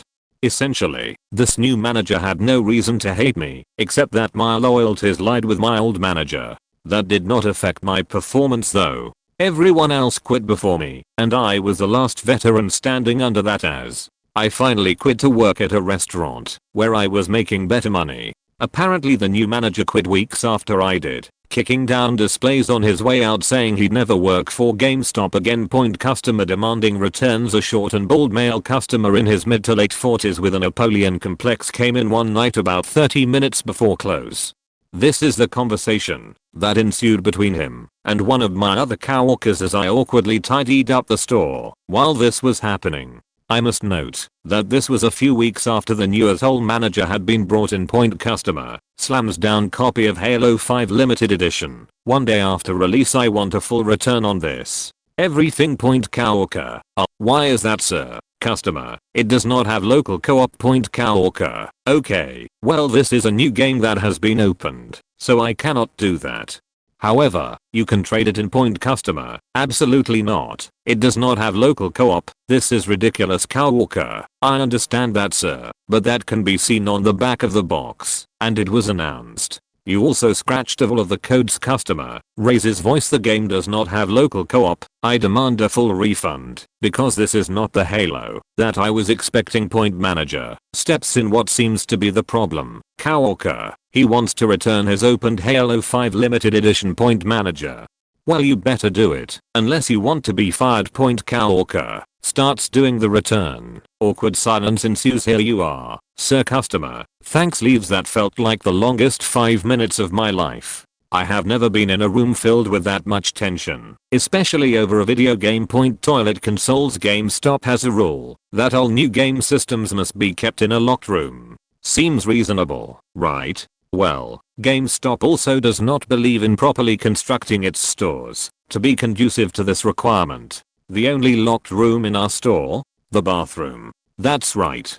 PS4 Essence Box 1 stacked up right next to the toilet. And I mean right there. If a male employee was taking a piss and starting split streaming, he'd send some golden showers towards a brand new consoles box. Not sure if that ever happened though. According to some of my older coworkers, the Nintendo 3DS's and lights that were kept in a locked cabinet right outside the bathroom in the back used to be on a rickety shelf above our toilet. And yes, some had fallen in the toilet. They were apparently wiped off and put right back on the shelf. Power to the players. Or thread I can contribute on.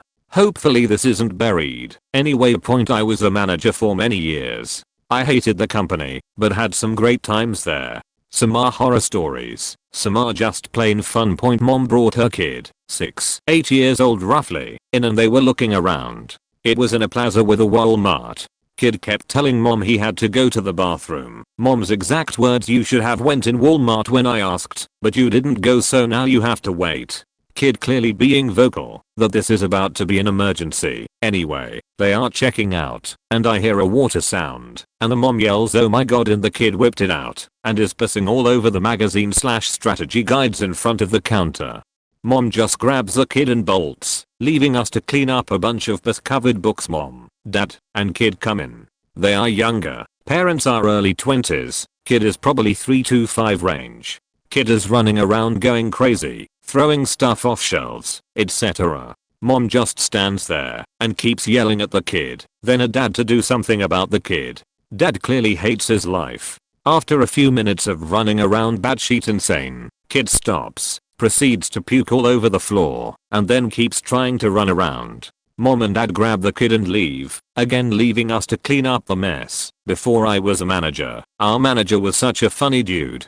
One time we were about to close, and he's walking to the front door to lock it.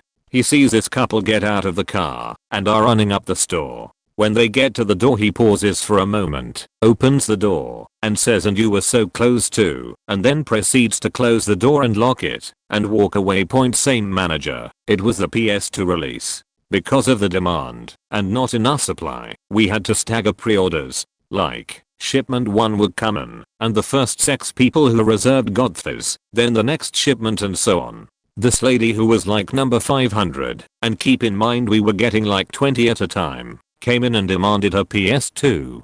We clearly explained to everyone who pre-ordered, before they did, how this was going to work, because we were told ahead of time. Other co-worker is dealing with this woman as she's flipping out in store, and being a total Karen. Demands to speak to the manager. He was out back nursing a hangover. Co-worker is like, "Ma'am, there's nothing we can do. When it's here we will let you know. Please, the manager isn't feeling well, he can't help here." Finally he gives in to her demands and starts to walk to the back room, but didn't know she followed him. He cracks open the door and explains to manager.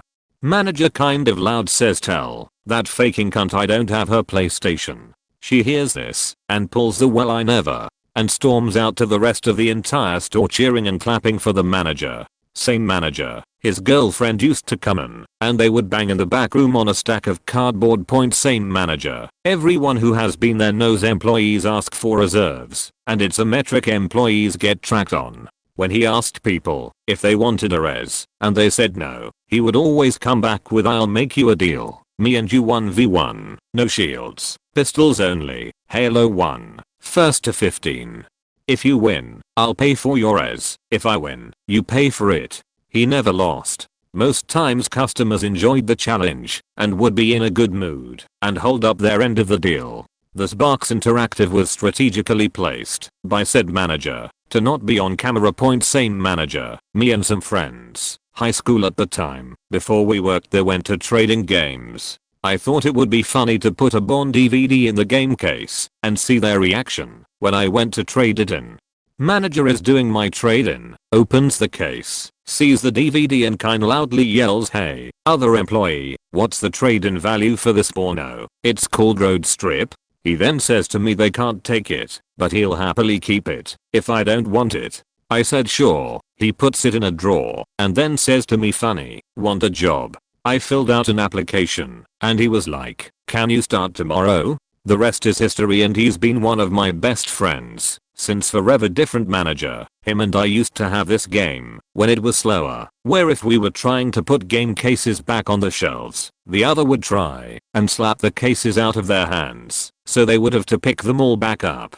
Dick move, but it was fun. Anyway, one time I knew it was coming, and he knew I knew. In my head, I set up to like dodge his slap, and then kind like slap/tap him on the head with a case. For whatever reason, my reflexes took over, and instead of a slap/tap with a case, it turned into a full-on right hook to the grill, and it was caught on the security cameras. We laughed about it, and when the district manager came for his quarterly visit, we went out back and played the tape over and over for him, all of us dying laughing. Slept at the store in my car sometimes after a midnight release, and was scheduled for the next day. Other small things. Endless amount of times people would trade in consoles that reeked of cigarette smoke, or were filled with dead, sometimes alive, cockroaches. A few times game cases had weed in them. If anyone traded in a rare game, it would always go through each employee to see if they wanted first dibs before going on the shelf. That's all I can remember for now, but there's millions more stories. If people want more, I'll try and think of some. Worked at a Gamestop back when it was an IB Games. First job. Part-time 16-year-old nerdy me thought it was the coolest thing ever. It was around 8:30 to 8:45 or so, just before closing. Was working with an older guy when I went to the back where all the consoles are kept and where the bathroom is to take a sheet. Sitting in bathroom playing Gamma Boy for probably 10 minutes when I hear what sounds like the door being shook, but no sound of it being opened or any voices.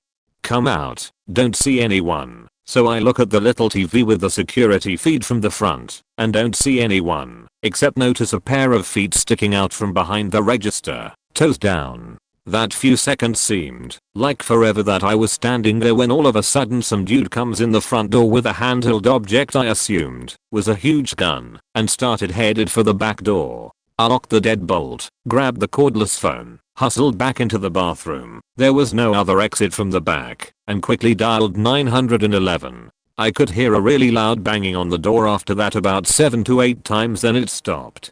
I told the operator what was happening and I stayed in the back till the cops showed up. Turns out, while I was in the bathroom this dude had come in, put a gun down on the counter, and told my coworker he was getting robbed. The guy also had some kind of police baton thing that he pulled out and told him to lay down behind the register, which he did. He then went back and zip-tied his hands behind his back in prone position and proceeded to try to find the button to unlock the door. He couldn't find it, so he went back outside to get the thing I thought was a gun. Turns out it was one of those handheld battering ram things that SWAT teams use to break down doors. That's when I saw and locked the door. Plus those doors are pretty heavy duty and it's not that easy, even if you have that thing. Turns out the guy and his girlfriend had been hitting electronics places for the last few weeks, and after us, they actually got caught the following day trying to rob somewhere else close by. They only got away with what was in the register, not in the safe, and no new consoles. The real irony here is that for all their attempts at robbery, Gamestop puts them to shame with the 0.30 cents they offer for COD 4. TLDR, got robbed at gunpoint while I took a sheet John Travolta Pulp Fiction style. Ex-General Associate, let me tell you, you hate to see your heroes fall from grace, because Gamestop is a horror story. Between the money-hungry company and the rude entitled feeling customers, every day was a new headache. There are honestly a few ways I'll still defend Gamestop, but more so the individual employees that get treated like it was their fault that the new Kodi servers were down on day one. Working at Gamestop, I worked under two different store leaders. We'll call them Optimus Prime and Megatron. Optimus was one of the best you could have asked to work for. He was a man of the people and a gamer before some corporate shill. He always treated the staff like people instead of some money collecting robots. He treated our customers in a way that made you always feel welcome to come into our Gamestop, and he was so good at making the rude customers understand that they were in the wrong, not this whole customers always right BS. His main concern was always the customer, because he told us, if you make the store someplace the people want to come shop at, the numbers will happen on their own. Which they did, and in surplus too. I loved coming to work because it just felt like an environment where I was both welcome to be myself and do a job that I loved. I used to take the bus to work, and whenever the bus was late I'd call ahead, and Optimus always said, no worries man, life happens sometimes, you can't control it. Just stay later the time you miss. He even shared his personal Christmas bonus with the staff because he wouldn't have earned it without or help. I was happily working 45+ hour weeks and asking for more.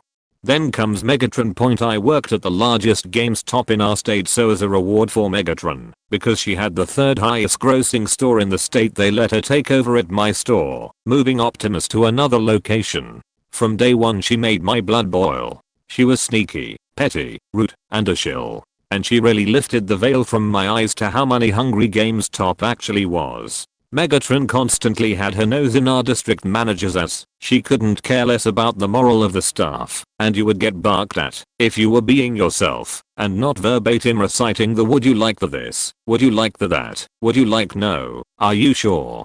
But do you want the this blah blah blah, you know, the things that irritate the customer the most. One time I made a $1,200 sale with a very pleased customer. Whole new PS4 Pro, about 11 games, extra controller, new Astro A40 headset, and a year of PlayStation Plus.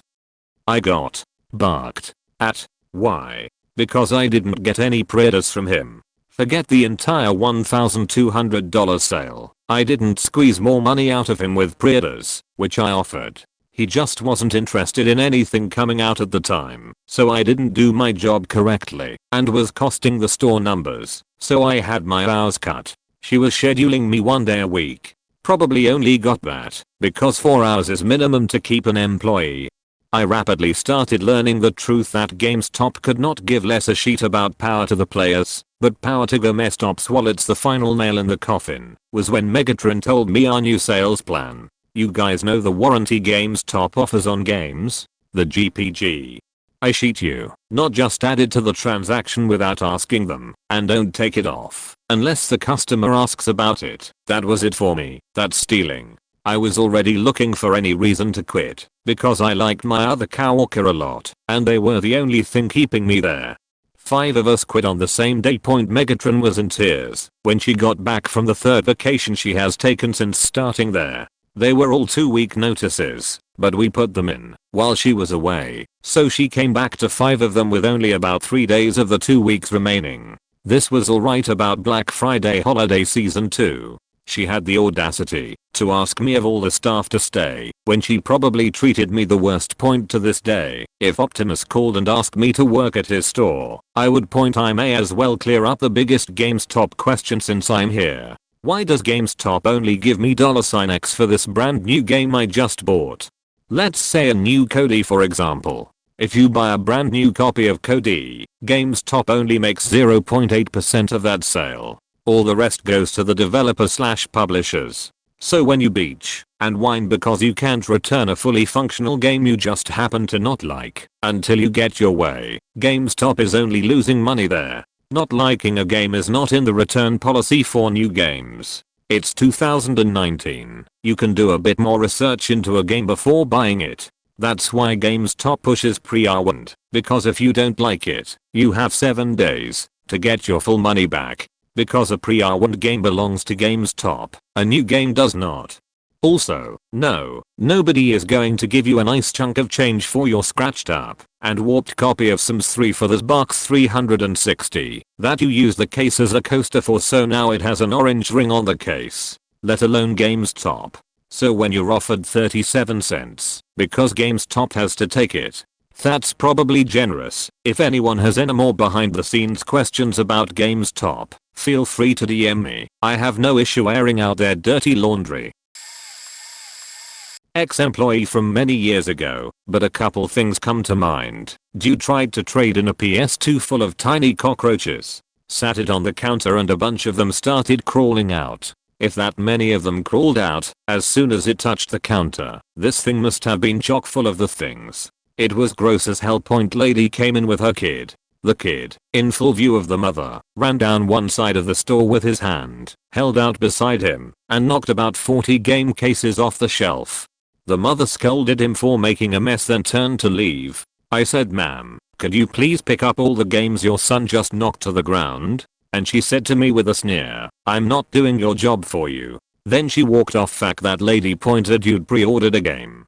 We made it very clear when he pre-ordered that if he didn't collect it within 3 days of arrival and we ran out of all other stock, we would sell the copy held for him and he'd have to wait for the next order to come in." The game arrived. We left several voicemails telling him to come and collect it. 3 days pass and we run out of stock. Someone asks for the game. We sell his held copy.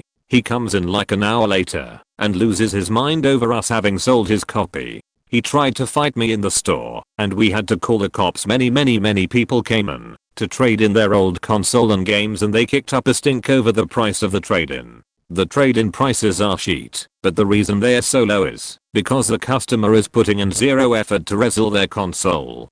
You can get a better price if you resell on eBay or whatever, but you need to actually put in effort to do that. The prices were also heavily reduced if the games you traded in were damaged to shit, which they often were. Various people insisted they could get a better price elsewhere, insisted they speak to a manager, threatened us, made their kids cry by telling them I was the one responsible for them not getting a new console, or otherwise wasted as much time as possible, while acting as childish and annoying as possible. Ada. Seriously, everything from botched interviews, scary trade-in, catching stealing customers, calling the cops, and of course getting hit on. However, the worst is filing for harassment against an employee. We hired this middle-aged man in, who was your typical Brinny fedora, above normal BMI, and an opinion on everything. He was only a gap hacker, a normal part-time minimum wage employee. He wouldn't do work on my shifts, but rather follow me around the store talking about unrelated topics such as religion, politics, etc. He progressively gotten creepier because he brought up topics in my life that require some serious social media stalking, my family, boyfriend, house, hobbies etc. He would also talk about how sad his life was, which made me uncomfortable despite me telling him to stop. This happened every shift. Until one day he was standing right behind me not even 1 inch away, with the same unwarranted creepy conversations. He then drops his conversation mid-sentence and decided to tell me how cute he thinks my hair looks when it's curled, and he proceeded to play with it and curl it in his finger. I legit turned pale, turned around and told him he needed to work or can go home. After my shift I called my boss and she helped me file my report. This was last year. I left a month later to go back to college. This employee got sent to the other store in our town and promoted a few months later and has had a growing case of complaints from other female employees and customers. He still works there. Hoo boy, time to rummage through the memory bean. The one that usually comes to mind first is from this couple that would come in probably weekly or every other week, either buying or trading in. They were obviously not quite well off, and I'm pretty sure the dude was, like, 20 something and the girl couldn't be older than 15. But they were definitely a couple, and not brother and sister. Anyway, one day they trade in a PS3 that I remember them buying about a month earlier. Sucks, but okay, I get it. So I plug it in to power it on, and it's starting up and running while I talk to them about the usual spiel. Cash or credit, have a rewards card. Okay, I just need to test it. I turn back to it to put a testing disk in, and tiny cockroaches are just pouring out of it. My customer service level is through the roof, so I somehow managed to not scream out, but I know my eyes were huge. I immediately unplugged it, tossed it back into the bag they brought it in, and pretty much shoved it into their faces. I told them that it was too dirty to take and apologized, but they were very understanding, if not a little sad. I told my boss about it afterward and was like, should we get an exterminator? He shrugged it off though, and it never seemed to be an issue, except every now and then I'd see a bigger bug or two scuttling around the back room. Also, in terms of customer service, I became very good at surreptitiously breathing through my mouth and choosing my breaths wisely, because goddamn we had some gross customers. One my boss referred to as bad as Bigfoot's ballsack, and he wasn't too wrong. My other story is not necessarily a horror story, but a pretty funny one. I tended to be the one to handle the customer service calls we got because I was apparently very patient. I think it's more that I was the only woman working there for a while, so I had a placating voice. So one day my ASM hands me the phone and vaguely tells me that this guy needs help with his game. This wasn't too unusual, because apparently trying the actual game's customer support is too much to ask, and we know everything about all games, right? Well, I begin to talk to the gentleman on the phone, and he is irate and demands to return his game, because it is in Portuguese. I ask if he changed the language settings, and he said no. Okay, I ask him to check the region on the game case for me. There's a chance we may have taken a PAL game by mistake, but no, it's NTSC. And he tells me he bought it brand new that day, so no to a trade-in error either. I tell him again to check the language settings and he says he can't because he doesn't speak Portuguese, but he starts reading stuff to me in a very bad accent, like I'm going to know it any more than he does. Hint, I don't. At this point I really don't know what to do, as it's a new game, so we are not going to take it back, and that's not something to exchange a disc over. Suddenly, he screams aha into the phone, like he's Parrot, and finally found the killer, and tells me it says, made in Mexico on the disc. I need an American one for English. You know, Mexico, the country they speak Portuguese in. I'm honestly dumbfounded for a second, taking a deep breath and rethinking my life choices up at that point, before telling him that, instead of the more obvious language difference, nearly all game discs are manufactured in Mexico, so it won't be that, and when he's suspicious of that I tell him to check other discs of his for the same print. Finally, after about 45 minutes of this, I give up and direct him to contact the game's customer support. I've done all I can. Angrily he hangs up and does so, saying he's going to leave a very nasty customer complaint about this. Okay, whatever. Go ahead. About 2 hours later my Asm comes to me laughing and tells me that the guy sheepishly called back and said that his son in fact changed the language settings before he got to it. 06. Temp store manager for a store in a strip mall that I had complained multiple times needed video surveillance and had an 8:59 p.m. I tell the employee I have with me to close the gates and door, and before he can get there, a dude busts in and sticks a gun in my face. I completely disconnect and act like a total dick to the guy while he is robbing the store. A story for another day. Anyway, the second phone call I made after 911 was to the district manager, who I had helped train for our retail stores and who had come over from a shoe store and was admittedly not much of a video game fan, who rushed over from his home and gets there before the cops do.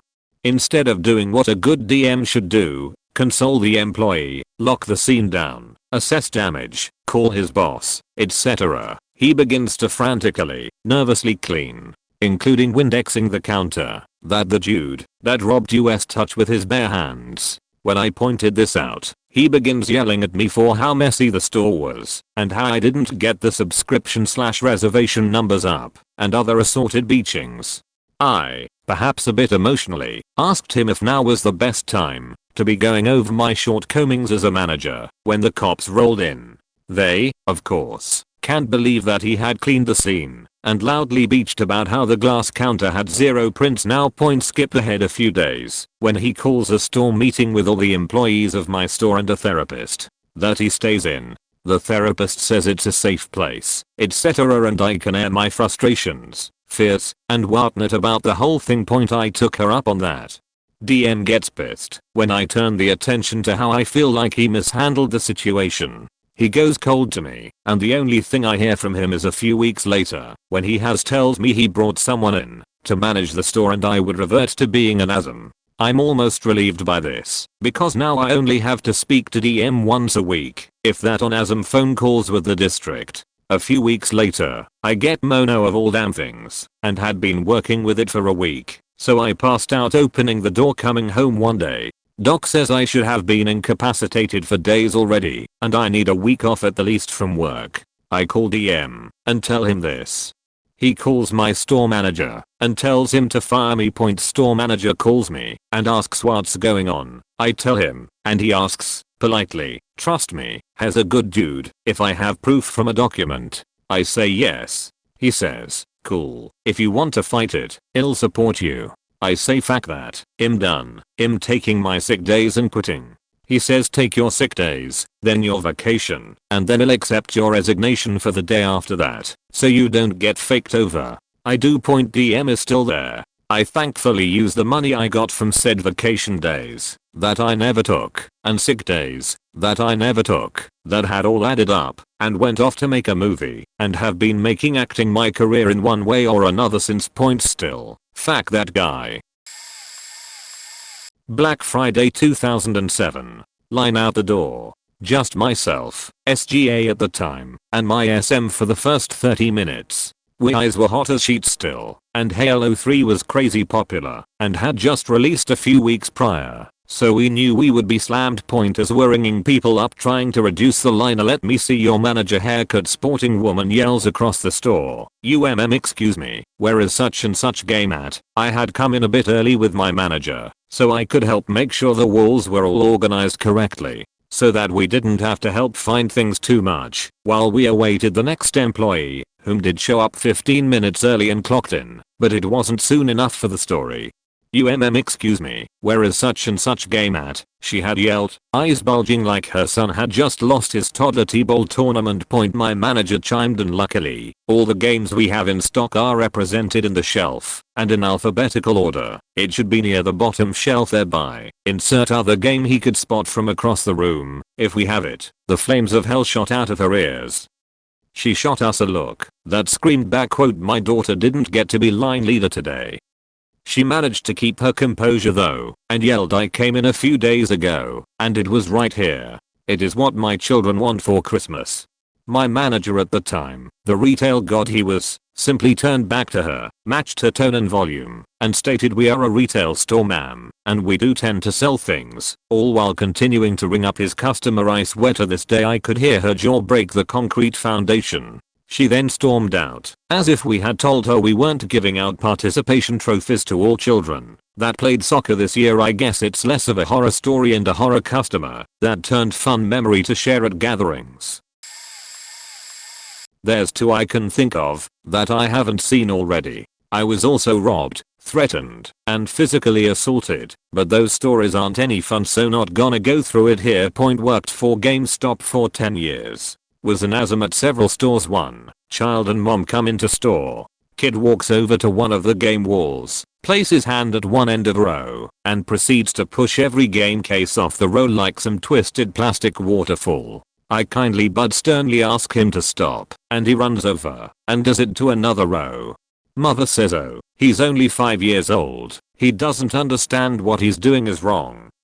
Several demolished displays later, I not so politely ask them to leave. She tells me she's gonna leave her devil spawn at the store while she goes to get her nails done next door at the little salon. I tell her I will absolutely call the police on her if she leaves her 5-year-old unattended. She yells at me, scoops up her brat, then I spend the next hour fixing the store. 2. The Wi launch year, Christmas.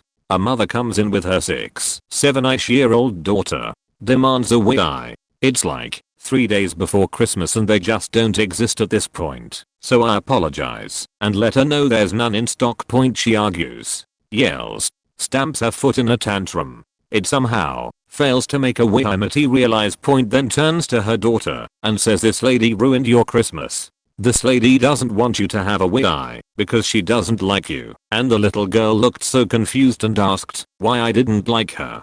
Part of me wanted to hug the kid because you know that mom is a manipulative piece of shit. My time has come. I want to make it clear that I still work there and I honestly really like my job, but I do have a couple of relatively recent horror stories to share.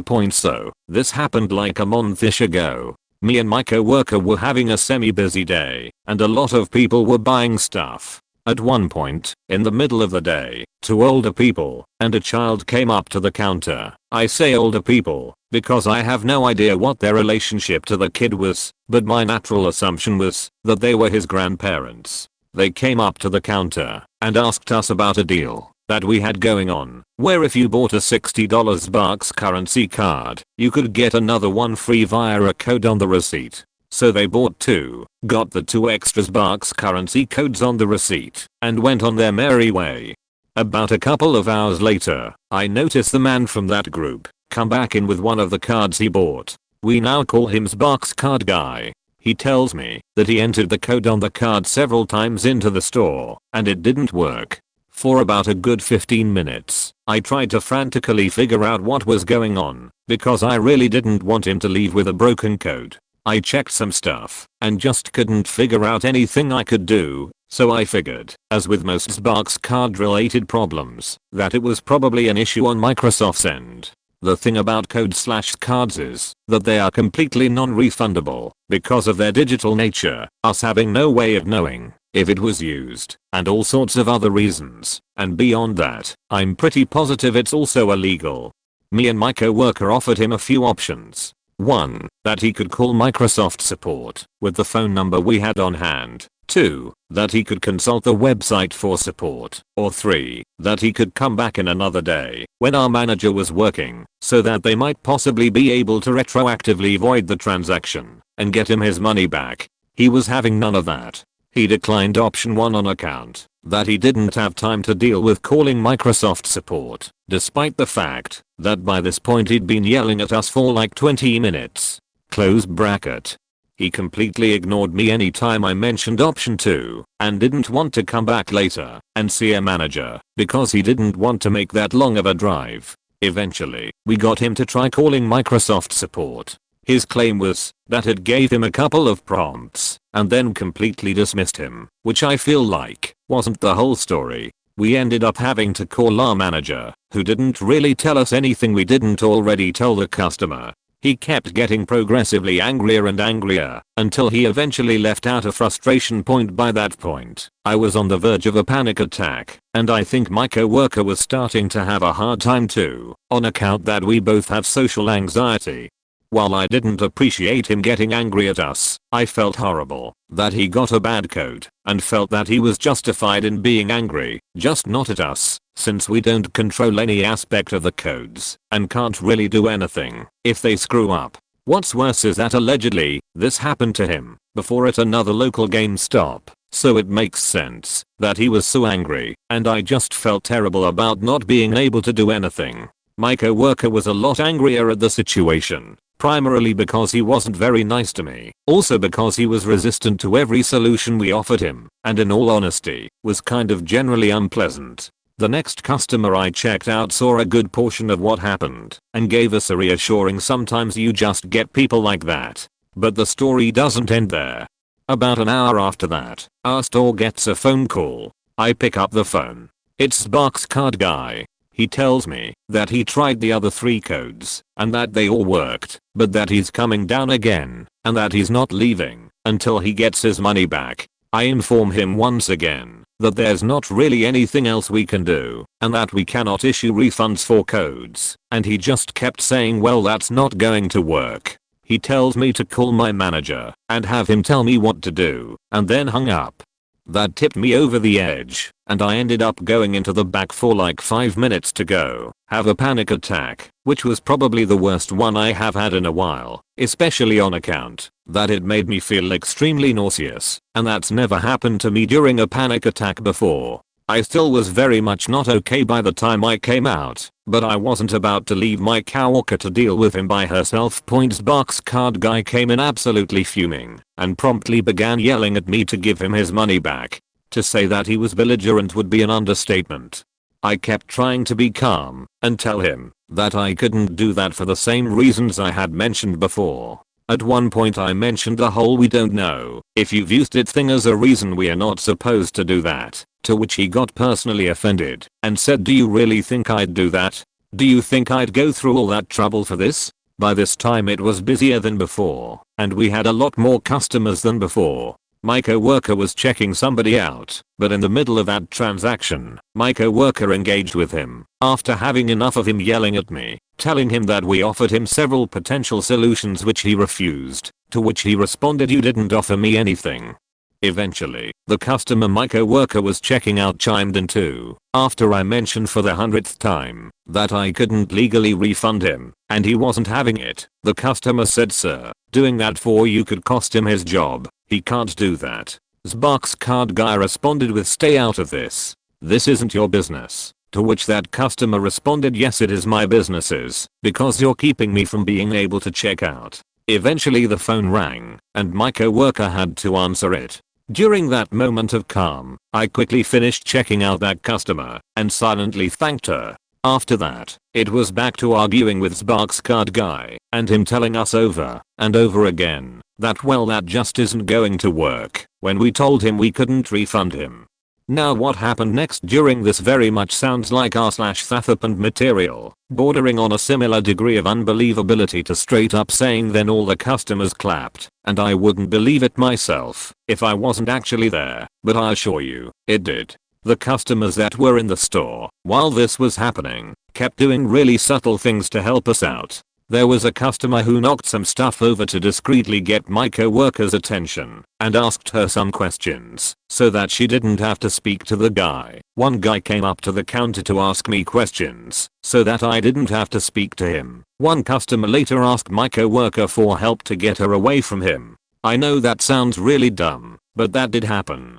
Most of the other customers helped us out in some discreet way, and as far as me and my coworker could tell, they were completely unrelated parties. I have faith in humanity, but if I didn't, the fact that people were nice enough to do that would have restored it. Eventually, it got to the point where we had to call our manager again. Sparks Card Guy was not listening to a word we said, and despite the other customers helping us out, we were both panicking.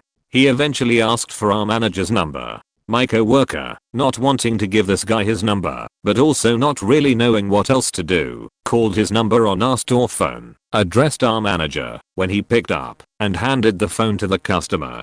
For any other GameStop or retail employees out there, yes, retroactively we know it was a terrible idea to give a belligerent customer our store phone, but I didn't know that was against policy, and I don't think my coworker knew of anything else to do, since neither of us had ever dealt with a customer this horrible before. I heard glimpses of things Box Card Guy responded to my manager with, like, well, I don't like how you run your business, and things like that. I don't know what my manager said to him, but it seemed to be enough to make him leave. After that, it was over. He finally left, and my coworker eventually went into the back to go have her panic attack. I was still shaking and felt pretty sick, but I was well enough to handle the other customers in the store. After that, we got a phone call from our boss, who yelled at us for giving the phone to a belligerent guest, which in all honesty, that was a stupid choice on our part, so we probably deserved that much. He ended up chewing out my coworker, since she was the higher ranking of us too, but then he apologized to both of us later. He knew the situation was stressful, and I think he just got scared for us. I didn't take it personally, at least, especially since he kept apologizing to me about it over and over again. Apparently, Box Card Guy came in the next day and encountered my manager. I don't know what went down, but apparently he was issued a new code, after which point, my manager banned him from the store. After that happened, Box Card Guy left us a customer review. Apparently he actually gave us high scores on the multiple choice sections, and only went on about how horrible we apparently were in the comment portion of the survey. Unfortunately, GameStop higher ups saw it and reimbursed him or something like that, and it of course reflected badly on us, with them not knowing the full story. So that's the story of who is probably the worst customer I've ever had. Aka's Box Card Guy. My coworker and I still talk about it. That was an experience, for lack of a better word. As I'm here, I have a bunch of stories of crazy stuff, but there's one that probably sticks out the most. So I'm sitting at my house, probably 5 minutes away from the store, because it's my off day. All of a sudden, I get a call from my store and pick up. The guy who was working told me to get up at the store as soon as possible, and that he thought this guy who was there was gonna murder him. So I rush to my car, get in, and speed up to the store. My coworker is so scared that he doesn't let me off the line and sets the phone down while I drive up so I can hear if this crazy dude murders him.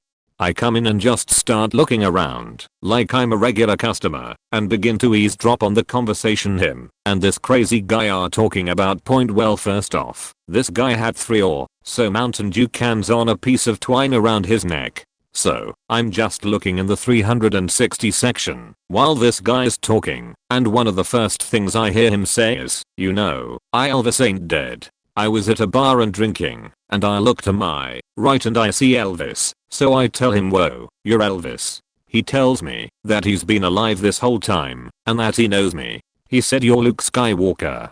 And I thought about it for a second, and I looked down, and I had a real lightsaber in my hand, and I was like, "You're right, I'm Luke Skywalker." It basically goes on like this for a while of him claiming to be Luke and having an honest to god lightsaber, not one of the toys or models, like legit laser able to cut through anything, until he eventually leaves the store. I go up to my coworker and ask him, "What the fuck?"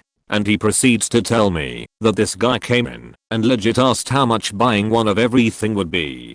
He claimed he was about to have a bunch of money come through and he was gonna want every console and every game. He apparently was also super sketchy about everything. After he left, my coworker calmed down a good bit and I went home. One time I did actually see the guy walking down the street when I pulled up to the store after getting off for lunch. I made a beeline for the door. TLDR, crazy dude claimed Elvis wasn't alive. He was Luke Skywalker and wanted one of everything in the store. I was an SGA for 3 months at my local Gamestop. I had recently been hired, and the district manager came by to see how I treated customers. Came with a clipboard of things I needed to complete and everything. Okay, I thought, I can definitely handle this. I noticed that a man in a motorized wheelchair probably around 30, is coming up to the door. Wanting to impress the DM, I go over and open the door for this guy. That was my first mistake. As he wheels into the store, he is very obviously staring at my chest. I pretend not to notice, welcome him to the store, and hurry back to my safe space behind the counter. The DM frowns at me. Go and ask that customer if he needs help, she says. I hesitate a little, but go do as I'm told. I approach the man again and ask him if I could help him find a game. He asks me to recommend to him good zombie games, so I go ahead and rattle off some oldies, but goodies as well as new titles. The whole time, this creep is staring at my chest like it's Avengers Endgame on opening weekend. Doesn't even blink the whole time I'm in front of him. I try to gesture to some of the games on the wall, but he never moves his eyes away. Again, I ask him if he is interested in any game, and he finally turns his attention to the racks, not mine, thank God. When he's done getting his games, I go back to the counter and watch him wheel up to make his purchase. Great. Maybe my DM can see how much of a creep this dude is being, and will let me be distant, right? Wrong. As I get his games and ring up his transaction, he looks up at me and tells me he can't see very well, and can I please help him with a pimpad. I turn to my DM who motions for me to help him, so I go around and help him navigate the pimpad, all while painfully aware that he had leaned back go stare at my ass. As quickly as I could, I asked him to put his pin in and rushed back around the counter. I gave him his games and he moved toward the entrance. I let out a sigh of relief. Finally, he's gone. Well, aren't you going to go help him with the door? My DM apparently didn't care that this guy was being overly creepy. She wanted me to go and open the door, which I'm usually not against, but I can assure you no girl wants to just be visually undressed by a complete stranger. Not wanting to lose my job or start off on a bad fall with the DM, I go over and open the door. Same thing. He's staring at me, except he stops in the middle of the doorway and tells me I'm beautiful, and then asks me for a hug. I start to stutter a no, thank you when I hear my DM call out my name and shake her head in disapproval. I found myself trapped in a corner. I didn't want to be rude to this customer, but at the same time, I didn't feel comfortable around him. In the end, I gave the dude his hug. He tried everything to plant his face right into my boobs, but I managed to duck, so he could only faceplant my shoulder. It was quick, probably 3 seconds, but after he left, I rushed to the back room, where my manager was taking inventory, and broke down into tears. He'd seen the whole thing go down on the security cameras, and was there to comfort me, thankfully, but I felt so disgusted in my own skin afterwards. It sounds dramatic, but I couldn't feel clean for a few days after that, and I was scared to come to my next shift even point I didn't last very long there. I'm way late to this party. I was a GameStop employee in a not so great area for a couple of years during my late teens. Right around 06 to 10. First day on the job, and learning the ropes. Organizing and placing PS2 cases on the wall. I go to kneel down to place stuff on a low shelf and my right pant leg must have caught on my heel, because it pulled and ripped my pant leg from crotch to ankle. I had to have one of my parents bring me a pair of pants, while I hid in embarrassment in the back. Cockroaches, and in one case a lizard, in systems being traded in all the time. Once I was screamed at for a good 10 minutes by a man who insisted that Halo 2 existed on WinXP. The box said Vista exclusive, and I tried to politely tell him that I cannot guarantee that it'll work and I don't believe that it is supported yet. On that point we had people break into our store during the night by cutting through the roof over our stockroom and stealing a ton of merchandise. Eventually the people were caught because one of them cut their arm on a metal bit of the ceiling and the police were actually able to do something with that. PSPs were everyone's portable Bourne machines. Why do people need Bourne as their game system wallpaper? I got pretty good at wiping PSP memory without needing to see the screen. 1 week after handing in my 2 weeks notice I was robbed at gunpoint while trying to close the store. Guy was really reckless with his weapon, waving it all over with his finger on the trigger the whole time. I was way less worried that he was planning to shoot one of us on purpose. I was as him with one guy there at the time, but more worried he'd shoot someone on accident. He guided me behind the counter where we emptied out the cash drawers. There was only $100 combined because we'd been slow and I'd already done the drop to the safe under the counter. He tells me to open the safe and I comply, telling him that the safe will take minimum 10 minutes before it'll let me open it. Just how it works, and there's nothing I can do. He tells me not to bother and then tells me we need to go to the back room.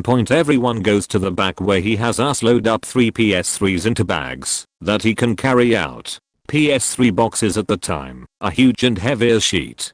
He wants to leave now. He produces a really short length of crappy red rope and tells me to tie up Gap and then to tie myself up before he leaves. I comply by telling him I can do that, but if I'm not at the back door to unlock and then relock the door, that the alarm will sound. This is true. Alarm would have gone off. Guy tells me never mind, and I don't have to tie anyone up.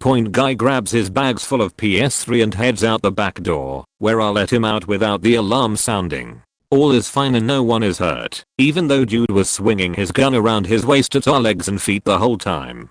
We both share a sigh of relief and an audible holy shit between the two of us, and go back to the front to call police. They show up and take reports and get a description of the guy. After that, it was maybe midnight. I hurried out and met some friends at Steak and Shake. I told the story and let everything sink in over fries and cheeseburgers. The next day I didn't come into work at all. Manager was actually pretty cool about that and came in assuming he'd have to cover for me. That was my craziest GameStop story. Bonus, maybe 30% of the consoles we were traded had Bond DVDs in the disc tray that had to be handed back to the customer.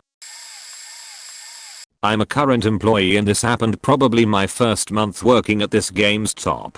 One night an old Hispanic man comes in and starts speaking to me. Now I'm a little white girl, so naturally I turn to my manager with a small nervous chuckle and look at him like help, and he does just that. Asks him basic customer service questions and the man begins talking quite quickly but with a lot of confidence, so there was no indication that anything was out of the ordinary. He looks at me every so often and says things in broken English like elf and author and words like that, as well as asking if I'm over 18. I am. He tells me how much I look like an elf and that he's an author writing a fantasy story, again, in very broken English, so that's the gist of it, and my manager begins looking very on edge and pissed, but keeps his cool. I'm just standing there smiling and nodding, not knowing what the hell is going on. He then asks if I'd still be working there in December, to which I replied I hope so, not thinking anything of it. That is until he leaves, wishes us a good night, and my manager explains what was happening. He's supposedly an author, as said before, and believes I'd make a good model for his photo shoot regarding the book coming out in December. He told my manager that he'd like my phone number so I could go meet up with him and model the clothes provided for me. Long story short, it was born. Dude had to be a sex trafficker, and me being a 5'3" and very petite girl who doesn't speak a lick of Spanish was very grateful that my big manager was there, or who knows how, that world vended. TLDR. First month working there, and I was approached by a sex trafficker posing as an author who thought I was a perfect elf model for his book. Here's something I posted to r/GameStop a while back. I used to work at a store that stayed open relatively late, and that's when the most interesting guests would come in. One night, I was working the greeter position when a woman came in. She was heavy-set, and it was quite clear that she wasn't wearing anything under her thin, skin-tight tank top. Only after she walked past me did I notice the horrid stench of stale beer, and sickly sweet perfume. Needless to say, she was a little rough around the edges. She was also carrying a large cloth shopping bag, and being that we were a very high shrink location, I knew that I unfortunately needed to keep an eye on her. After a couple of minutes, my SL called me over to ask me something. He also mentioned to keep an eye on the woman from earlier. I turned around to check on her, just as she bended over to look at the bottom shelf. She was also wearing a very short skirt, and no amount of time on r/eye bleach will scrub what I saw from my memory. I went back to my post and continued greeting. She eventually made her way to the clearance table and picked up an item. She looked at it for a while, then started looking around at the ceiling for cameras. She noticed me watching her and immediately walked over to me. "Could you put this on hold, Mimi?" I'm going to buy it next week. She puts a pack of Suicide Squad panties in my hands. Sure, no problem, I say, fully intending to burn it or just return it to the clearance table after she left. Then the gates of crazy opened up. I was gonna buy those to impress my boyfriend, but he won't get to enjoy them now. He's been in jail for about a week now cause he beat the shit of me. I was a little worried at first because I was gonna be his baby mama, but it's alright cause I'm gonna get an abortion anyway. At this point, she lifted up her shirt to reveal her very pregnant and very bruised stomach. I'm pretty sure my brain short-circuited at this point, and before I could get a word in, she said, "I'm not worried about anything though cause I'ma get me a new boyfriend to pay for everything, and he'll be way cuter, too." She then grabbed my hand with her damp, clammy mitts and caressed it. "I'm Michelle, by the way. See you next week." As she left, she batted her eyes and flipped her hair. I promptly left to boil my hands and brain in sanitizer. The entire exchange lasted only a few moments, but it seared into my memory forever. My coworkers didn't believe me until we checked the DVR point. In case you were wondering, she never came back. Woman sends in her kid to return a game. Where I live, we required photo ID, receipt, and original card used for purchase, I believe to deter fraudulent returns. My coworker was handling it, told the kid sorry, but your mom, or whoever is going to have to come, do the return for these reasons. He leaves 15-20 minutes later. This woman comes stomping in, cuts to the front of my line and immediately starts staring into me. First I ask her to go to the back of the line and wait her turn. My regular customers at that store were always amazing, and they just kind of motioned to me to handle it so she can leave. I calmly ask to see her receipt and tell her I'll need photo ID and the card that was used to pay for it in order to do the return. She hands over the receipt and starts making a fuss about the ID and card. While she's yelling at me, I look over the receipt and notice that this game was purchased 8 months ago. It was still wrapped, and I definitely could have returned it as my manager was good about stuff like that. But the minute someone is rude for no reason and expects me to violate policy to help them out, no. I interrupt her tangent and point at the date on the receipt. I tell her our company policy is to only accept returns for 30 days after date of purchase. She refuses to listen. I point to the spot on the receipt that states we only take returns 30 days after purchase. She gets increasingly more angry and aggressive. She threatens to report me to Consumer Brands and keeps repeating that she wants me to write down on paper why I won't do the return. I tell her she is welcome to snap a picture of our company returns policy, which was displayed on the countertop. This goes on back and forth for about another 3 minutes of her just repeating she wants me to write in my own words why I won't do the return. Eventually I ask her to please leave because I have other customers in line waiting to be helped, and suggest she try returning the game at our other location and see what they say. My city has only 2 locations. She eventually leaves, spitting threats of reporting me and getting me fired. As soon as I took care of the rest of my customers, I called over to the other store to tell them what happened and warn them she might be coming to try to do the return there. Not sure if she ever did, but they assured me they would not do the return if she came in while they were there and showed any signs of rudeness. There's a lesson here, people. Customer service people will bend over backwards to help out a polite customer. The minute you are rude to them, they could give a fuck about actually helping you.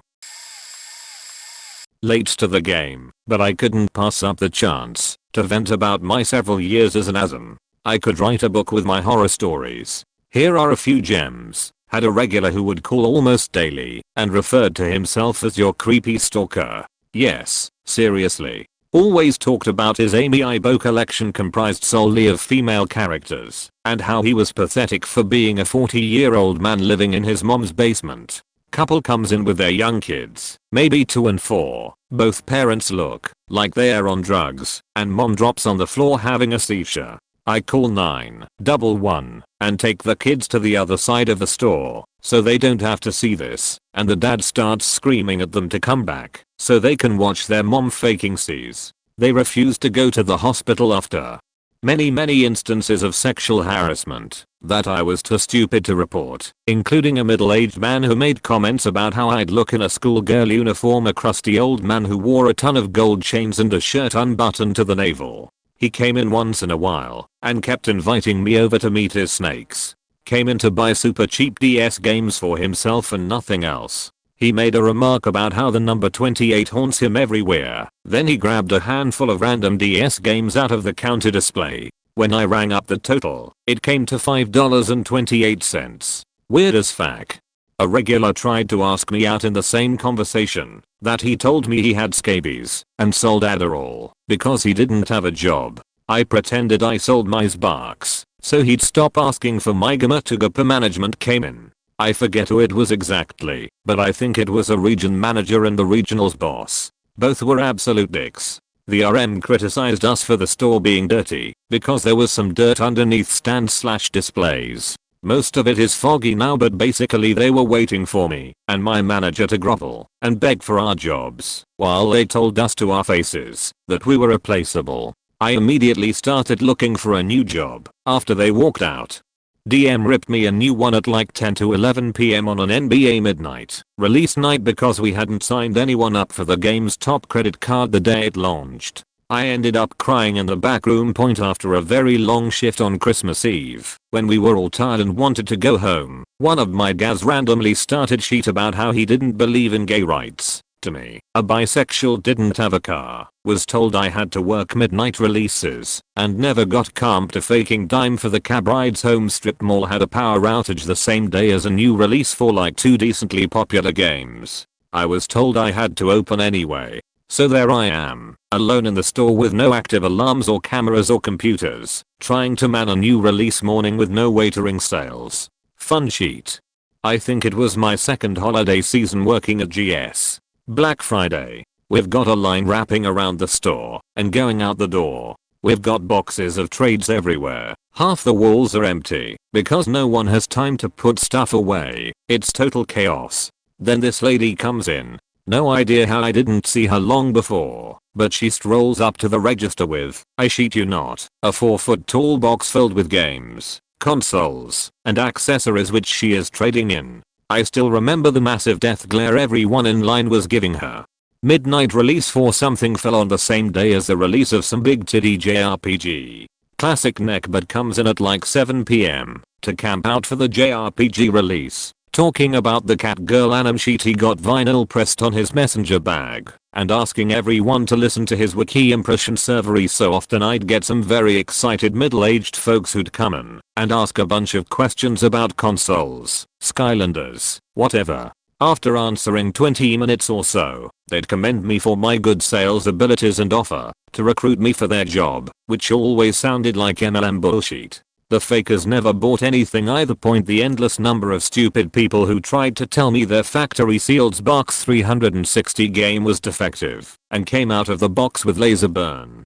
A regular who came in at least once a week to return a copy of Madden just to buy another copy of Madden for his PS2, eventually PS3, never returned them with the box, just the discs. Refused to buy it without the original cover art. He would literally ask to look at every single copy of every goddamn Madden 08 we had in the store to make sure he was getting the best one. Sports games always go out of fashion. As soon as the next year rolls in, they devalue fast and sit bricked on the stockroom shelves forever because no sane person wants them. We learned to do the classic retail move of pretend to check out back for more, ignore the 100 plus copies of Madden 08 on the shelf, and tell that dude we only had 2 copies in stock.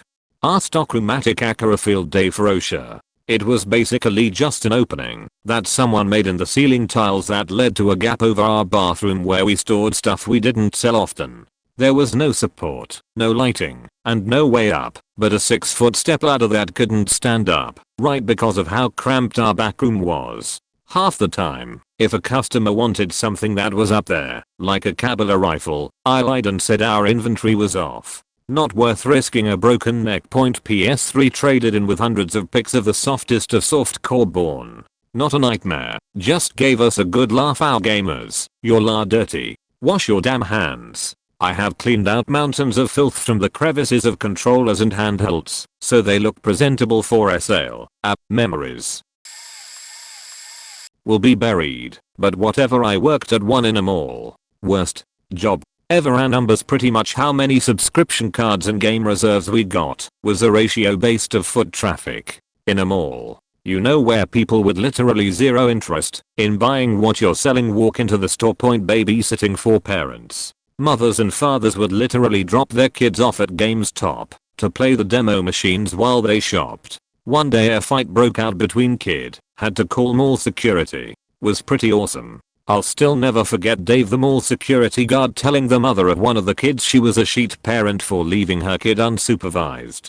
She turned to the store, was right next to the security desk, pointed at me who was standing in the doorway watching the scene. Said, "What about him?" He said, "Ma'am, it's not even remotely his job." Superhero. Point. I had an ongoing battle with the small wandering packs of inner city kids that had one kid in the center of their pack playing a shitty recording of a live rap show off an old 90s cell phone. Seriously, this happened at least once every shift. Point. Had a manager that was being investigated for long-term theft. Like, pretty much they transferred him to our store. The idea was, if sheet started going missing from our store, suddenly they would con him. Problem is, they let all the other managers and assistant managers know, who proceeded to tell the whole store about it. Lead to a awkward few weeks. Then they fired him. Point. Unrelated to Gamestop, but while working there saw a security guard body slam a 200-pound woman into the glass window in front of our store. Dave again. Dude was a legend. Point. Near the end of my time there I was really bitter about the walls. It was like my main job to keep the walls in alphabetical order. I would literally follow around kids I knew were not buying anything. Wait for them to put something in the wrong place, instantly pick it up and put it where it goes. Oh, this leads me to another story. So one day I'm doing what I mentioned above, following this lady around waiting for her to fuck my walls up. I see her legit hide a game case behind another one. I didn't instantly grab it, waited for her to wall away, then moved it. She sees me and starts yelling at me about how she wants that game and is hiding it, so we do sell out. I tried to explain to her that the case was empty. We have all the games behind the counter and a digital stock of the games. If someone asks me, "Do you have X game?" I'll look it up on the computer. If we have it, I try and locate the case for it. If I can't find the case, I'll sell the game anyway, assuming they are okay with it. She wigged out, trying to tell me that's not how you do business. Point. I could think of more, but yeah. Only good thing about that job was taking games home for free. This goes back to the 90s, before Gamestop, when they were fun. Land. I was an assistant manager closing up one night, and about 5 minutes before close we got a phone call asking us if we sold the Sega Genesis consoles. I told them we did, and the guy cheerily said thanks and hung up. About 40 minutes later we were wrapping up closing procedures and were getting ready to walk out when a dude and his two kids tried to open the door, rattled it after finding it locked, and immediately started to bang on the glass. I walked up and apologized through the glass and told him we are closed. He started screaming at me through the glass about how I said we had the Sega and I should have told him they were closed. He was red in the face, ranting about how I ruined his kid's birthday. I apologized again and told him we had plenty in stock and they'd be here tomorrow if he came back, but we were closed and the tills were shut down. There was no way to sell him one, even if I wanted to be nice and let him in. Point. He went back to his truck in the mostly empty parking lot of the plaza, giving me the finger the whole way. And then he sat there. He finally left after about 10 minutes or so, we thought. I walked out with the two employees closing with me, and when I got about halfway to my car he came barreling through the parking lot from the far side of the plaza straight at me. He swerved as he got close, and I froze in the middle of the parking lot. There was little more than a foot between me and his truck as he drove past me. I seriously thought he was gonna try to kill me over a Sega. Point. I was 18 at the time and that was my first psychotic customer, but definitely not my last. Former manager here. I've got a couple to share. Point. You get used to a lot of things after a while. We had a regular that would come and buy every game for every system. She was old, alone, and obviously wasn't taking care of herself. Even other customers would complain about the smell when she was in. Last time I saw her, she had a skid mark down the outside of her sweatpants. I didn't have the heart to tell her. I would send a lackey out to get an air freshener after she left. We dubbed a particular customer troll lady because, well, picture a taller, drunken, female, Danny DeVito, with some kind of mental handicap, where she didn't have any concept of the world happening around her.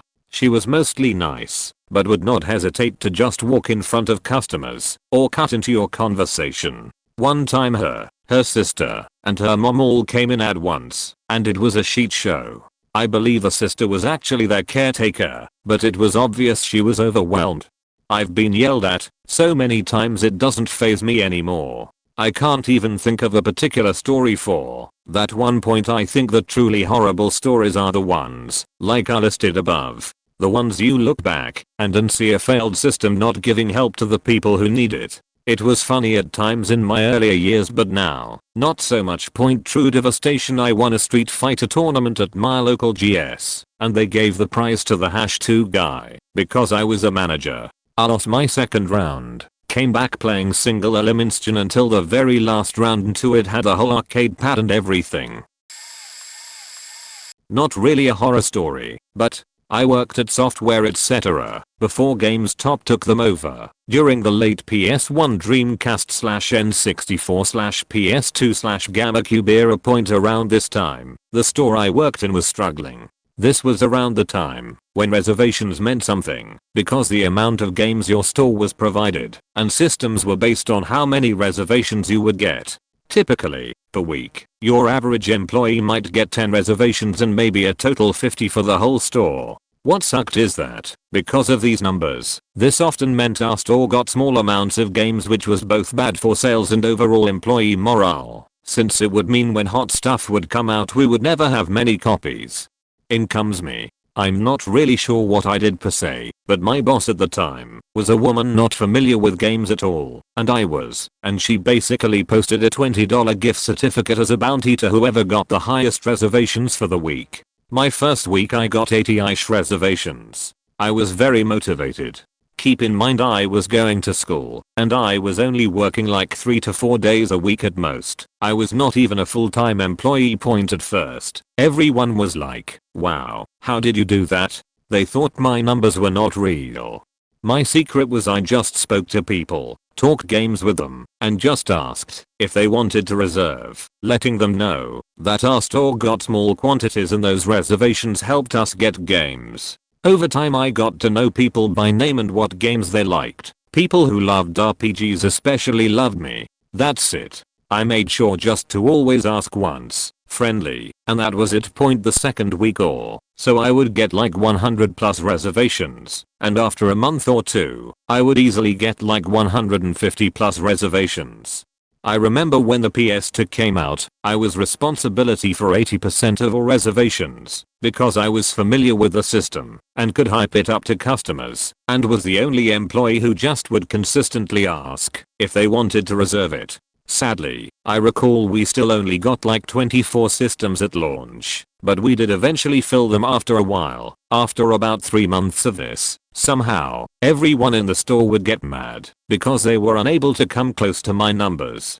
Anytime my boss would post some sort of bounty or award, I would easily win it. So she started allowing the other employees to pool their reservations and split the prizes, which, even then, I would still win. Point around this time, upper management would take notice and visit our store, and I noticed almost every single time they came, my boss would not credit me, and instead would credit the idea that she was giving our bounties to motivate us. She would remove the high scoreboard we would have when they would come, so not to see my name with so many tallies compared to the rest of the staff.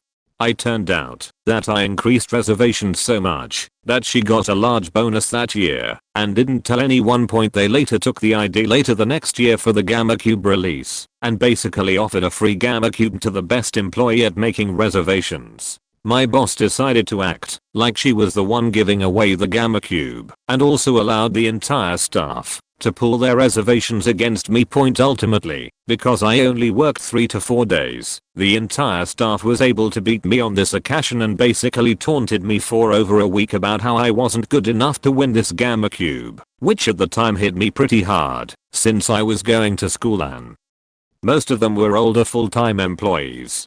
When I complained to my boss about it, she just basically said tough luck, better luck next time. I ended up contacting corporate about the whole thing, which is where I learned that they were the ones giving away the Gamma Cube and some other things. I ended up asking to be transferred to a Funko Land that sold used retro games, and eventually quit. I found out from a few employees later that their reservation numbers tanked right after leaving, and the woman got fired a year later. About 2 years later, they closed that particular store. That shit pisses me off to this day though. Bit late to the party and I've told this story on Reddit before, but I once had a lady throw a minor fit because I wouldn't spot her kid a quarter to buy his Game Point. Nice enough kid, about 10 years old or so. I'm bad at ages, but he was definitely still kid. He'd been in and out a few times picking one and running to her to get price approval. We were in a mall and she was not in the store with him at any point through this process, and he eventually decides on a used game that's like $20, but he's a Power Up member, so it winds up coming to like $20.18 or something. I don't remember exactly, but it was bigger than a dime and less than a quarter over $20.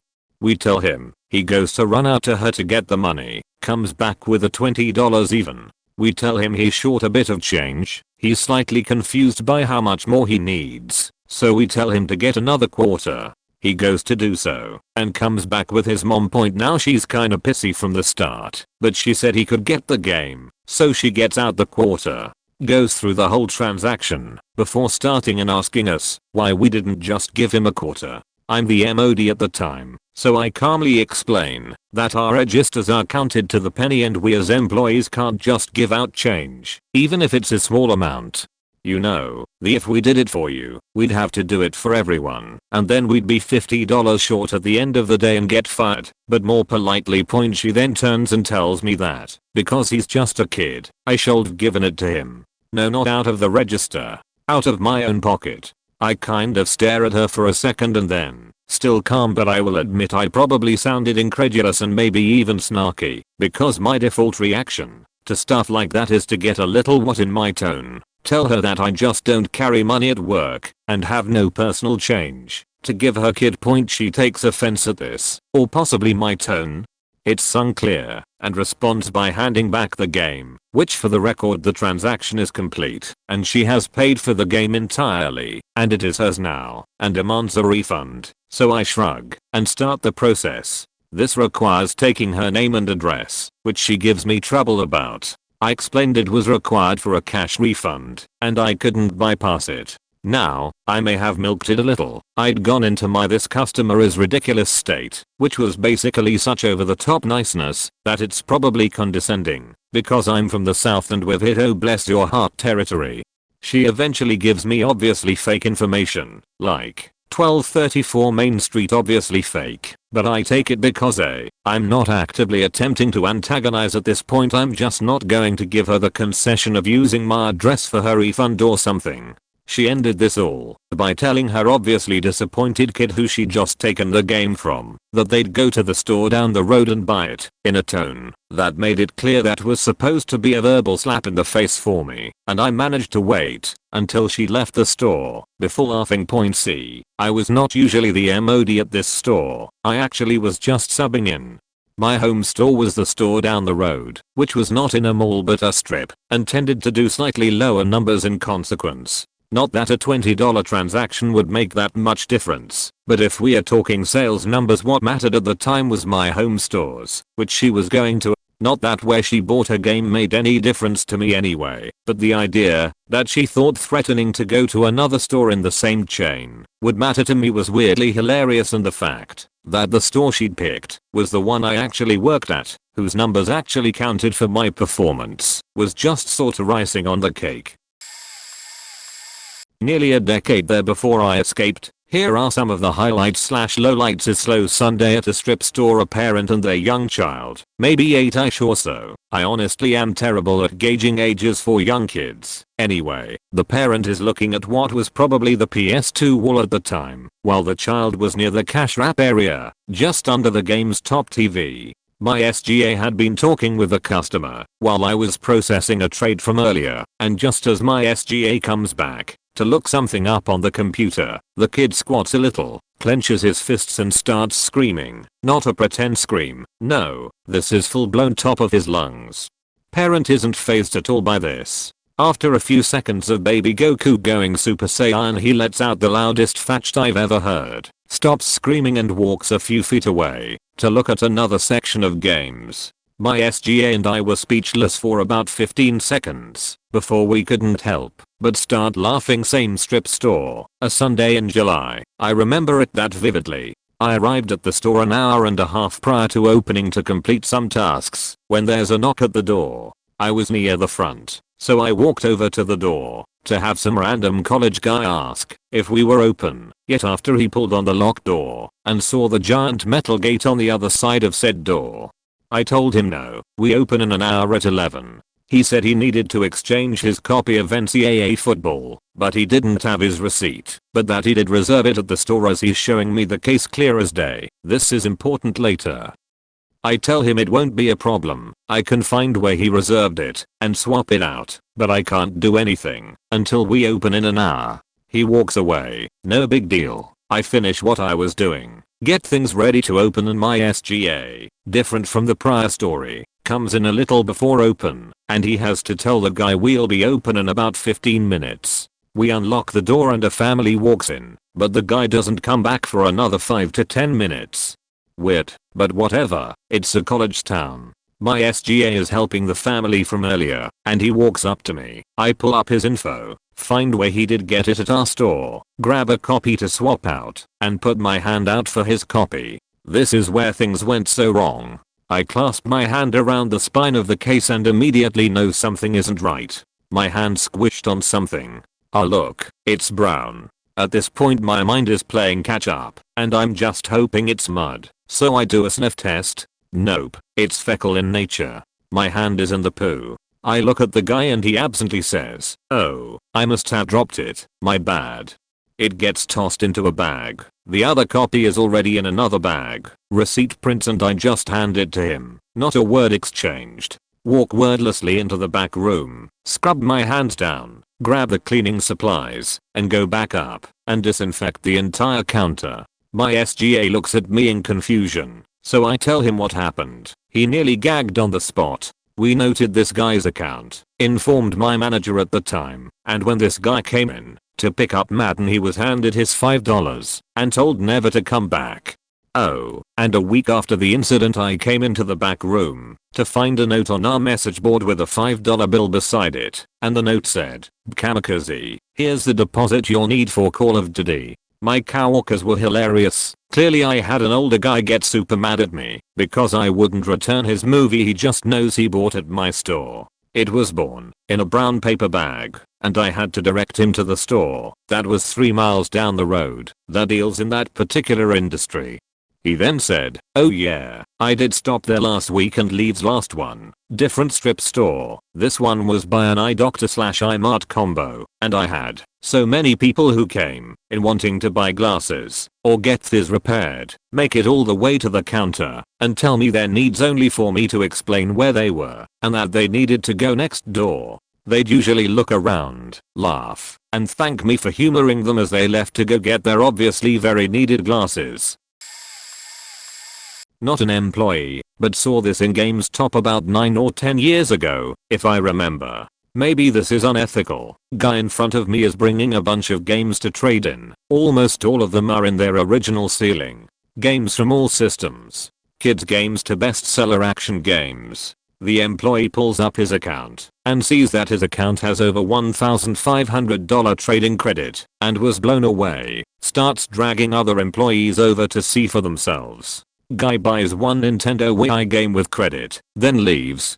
Anyway, I hear the guy say his name when confirming his identity, or whatever, and it sort of sounded familiar, so I couldn't put my finger on it. Well, I asked him as he was turning to go why he seemed familiar to me, and apparently he was the local newspaper's film critic and video game critic as well. Our paper is a town of 1.2 million people, so decent size audience still buying. He does online reviews on the paper's website as well. He told me video game companies send him tons of video games to review as they are a major paper. He only reviews the hyped games. He gets them in the mail almost daily. He reviews maybe 3 or 4 games a month, but he mainly is a movie critic. He takes all the other games they send to him for free and sells them to Gamestop for trading credit lol. He never solicits for games, they just auto send them to his paper. He told me he doesn't even like video games, but the paper requires him to review them, so he does for his job. He bought Wii games for his kids and everyone in his home had a DS lol. The Gamestop employees were mesmerized by it. I thought it was a bit unethical, but kind of hilarious. I honestly have no idea if he does that anymore. It was a long time ago. Oh, and he told me he only brings in the games on their release date or after, so there is that.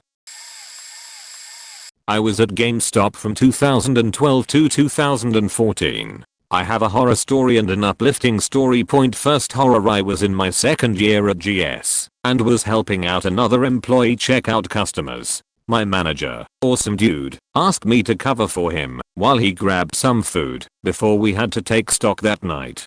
Side note, taking stock/inventory was an overpass thing. We'd usually have other managers come in from around the district to help because it was so time consuming. So anyway, he steps out and my coworker starts explaining the program to this lady and how if she trades the games in that she brought in, the $15 membership would basically be free because of the promo we were running. She agrees and checks out. Not 5 minutes later, this lady comes in like a bat out of hell screaming at my coworker that she lied and screwed her out of money, even though my coworker clearly stated everything and showed her on the receipt. So I come over and ask what's happening and she starts cussing at us. I'm about 2 seconds from probably losing my job with a not so PC reaction when my manager walks in and is able to smooth things over with the lady and sends her on her way. Rude. Now an uplifting story. This young boy, maybe 8 to 9, and his dad come up to the register and hand me a game. The boy is very excited and tells me he's buying his first game with money he earned. So I smile and then he pulls out a baggie full of change. The dad looks horrified and goes, "I thought mommy gave you dollars for your coins." The little boy just frowned and went, "No, then I wouldn't be using my money." I can't help but chuckle at this point, so I look at the dad and give him a little smile and nod. I ask the boy if I can take his coins and count them. So I take a few minutes to count the coins and he ends up being a few dollars short. I tell him he needs a few more dollars and he says, "I only have 3/4 left," and puts them on the counter. Dad looks at me, still horrified that he's taken this much of my time and still doesn't have enough money. So I told him he's doing a great job and to keep working, throw a discount on the game so he has enough, and send them on their way. The dad came back in and gave me his card. He was a luxury car driver and told me to give him a call if I ever needed a lift somewhere. TLDR, lady didn't understand program and was rude to everyone. Kids who work hard should get rewarded. I've been an employee for almost a year and I don't have anything too crazy, but this one that happened recently tops my previous experiences with customers. Guy comes in, buys a $20 Nintendo eShop gift card and a 12-month Nintendo online subscription. I check him out. He leaves with a smile on his face. About 45 minutes later, he comes back saying that the back of the Nintendo Online card was already scratched off and that his son tried to scratch it off more and now they couldn't read the numbers. Because I have to turn the cards over to the back to scan the barcode for purchasing, I'm very certain that it had not been previously scratched off. I tell him to grab another one. He does, brings it to me. I ring him up and tell him the total. At this point, he pushes the receipt at me across the counter and I tell him he has to pay for the new one and that we don't do exchanges on poster cards. What I believe happened is that he let his kid scratch it off and the kid scratched too hard and scratched the numbers off. He gets frustrated that I essentially won't break company policy for him and asks for a number to call. He gets on the phone and steps outside, then comes back in and says he wants to leave a message for the general manager. I tell him that I'll relay the message to her and he insists again that he wants to leave a message. Again, I say that I'll make sure she hears it and he says to me, "No, I want to write it down." I hand him some blank receipt paper, because that's all my frantic mind could grab onto at this point, and about halfway through his message he asks for an envelope. I hand him one of those orange DLC envelopes, and then he asks for tape. He really must not want me to see this. He finishes, thoroughly tapes up his envelope and leaves. After explaining everything to my boss, I get the okay to open it, and of course it starts with "I have shopped here countless times." Like that entitles you to get an employee to risk their job, because your dumb kid was too rough on the card, and scratched the numbers off point anyway. That's my story. I was nervous and frustrated while it was happening, and afterwards it made me laugh, because of how ridiculous this guy was being. Not an employee, but I was in the store when that happened. I was looking over some games, and didn't quite get the start of the conversation, but I looked up, a voice got raised. I remember hearing something like, "Don't they like brief you on this sheet?" When I went to look what the drama was, I saw this dude, and boy did he check all the stereotypes of sweaty gamer dude. He even got the beard and all, and his face was like lobster red. He was so done worked up and just screamed at the girl at the counter. Like, how dare she work here if she doesn't know anything about the games, and she is clearly only here to be a fake gamer girl and trap the poor guys coming here, and it's hurting real gamers that she poses as an expert if she can't even answer some simple basic questions. He ranted some more, but I can't remember most of it at this point. It was all wild and weird, to be honest. Points to the girl. She stayed pretty cool and just told the guy to either buy something or leave, and he just left the shop with the words that he will return to test her again, and she better have her facts straight by that, because he won't buy anything in a shop with incompetent personnel. There were maybe 3 other people besides me in the shop, and everybody just looked kinda bewildered. Because I'm a noisy human being and always loved me some drama, I actually asked her when I bought my stuff what this was all about. She told me the guy comes here every week or so and tries to talk to the personnel about some obscure games and gaming issues, and gets super offended when people either don't show interest in talking to him or don't know what he is talking about. She had that kinda dead-eyed look that spoke of multiple run-ins with the guy. I really pitied her. The story does have a happy ending. When I came back to the store like a month later, they had a picture of that dude up on one of their wall. Apparently he got banned from the store. I sadly didn't got the story how that happened. The girl that talked about him to me in the first place apparently quit her job, but it still feels nice knowing that a bit of karma came back to bite him. Oh man, this is so much fun to read. I used to work GameStation in the UK up until they closed down and merged with GamePoint. A few standout moments for me: drugs hidden in a used fat PS2 in the network slot. Customer bought it for his young son. Unit had been tested, but opening the network expansion slot wasn't mandatory until that point. Customer came back in, asked for the manager, who promptly swapped it for a brand new one and some extra games. We had Bond DVDs hidden in a copy of GTA 4, like behind the paper insert of the cover. So open the box and you don't see anything. That was a fun day. And other customer wanted to return an AV cable with no proof of purchase, nor did any staff remember serving him. He got incredibly irate and tried to jump over the counter to hit the deputy manager, ruining a kid's Christmas because the parents bought a used DS for their kid for Christmas and it developed a fault after they left the store. They spoke as if the staff personally smashed the DS. Damage on hinge evident, wasn't there at sale. Towards the end we had used PS2 games live on the shop floor as we just had nowhere to store 15,000 copies of FIFA 2003. Someone casually walked in with a duffel bag and cleared an entire shelf of PS2 and ran out. It worked out to be about £10 worth of stock at cost. Not paying for XBL for over a year because of the 1-month trials in GTA 4 being traded back in. However, I also met some lifelong friends in that place from both sides of the counter. To this day I would still love to work another day in that shop, just not giving a toss, being hungover as most of us were at some point. It was great. Not Gamestop, but managed a retro video game store that dealt with consoles of all gens. Had a dude trade in his Gen 1 PS3, since we offered more than Gamestop would. We have a TV with every console hookup imaginable to test out the systems. The system worked perfectly, and the exterior of the unit was in excellent condition. These were sought after since they had backwards compatibility that allowed them to play older gen games. It was the last transaction of the night, so me and my coworker left it formatting overnight to deal with it the next day. The next day me and my friend opened up shop. He sees the PS3 from the night before and takes it to the back room to confirm the warranty sticker is still intact and to replace it with our own. It's been 2 minutes since he took it to the back and I heard one of the loudest screams I have ever heard. I go to the back and my friend has a bottle of chemical cleaner and is dousing the PS3 with it, but it was too late. The partially opened console looked like it was melting.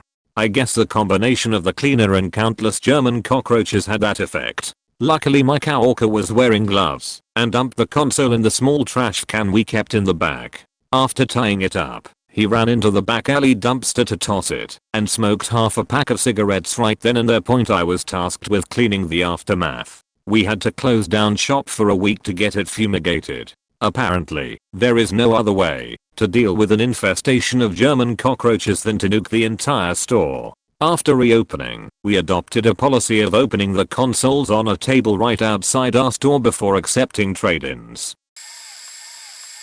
Oh come on. I'm late to the party, but here we go. I worked at Gamestop when the Ebb Games merger happened. We opened a brand new store and they hired 20 of us. Our first day of work after training, all of us were scheduled. A trailer was dropped off in front of the building full of all the stuff that was going into the store. We had 1 week to set it up. All but maybe 6 people quit after day 1 of unloading this truck and getting product into the store, so the 6 of us had to bust our ass to get it done.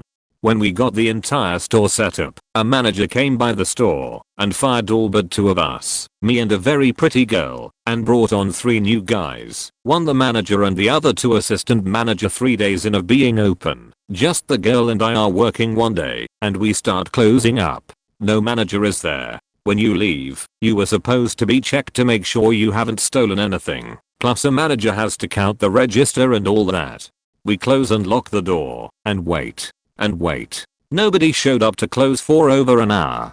I tell her that, if she's okay with it, we can do the pat down in clear view of the cameras, then head out, leave a note, call it a night. She agrees. We do a very cautious check, and we leave. 2 days later, she was fired for stealing, and the manager that did it said she stole something that night. I found out later she'd turned him down for such point at the time. They paid us using this check card thing. That was a giant pain in the ass.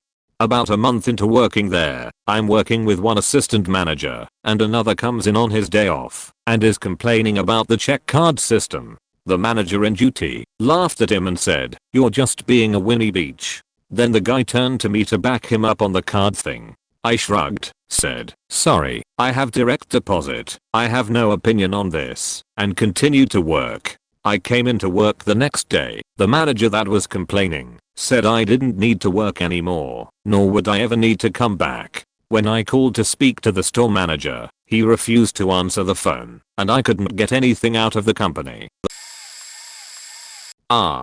Finally something I can contribute to. This is more so on the management side. Lol.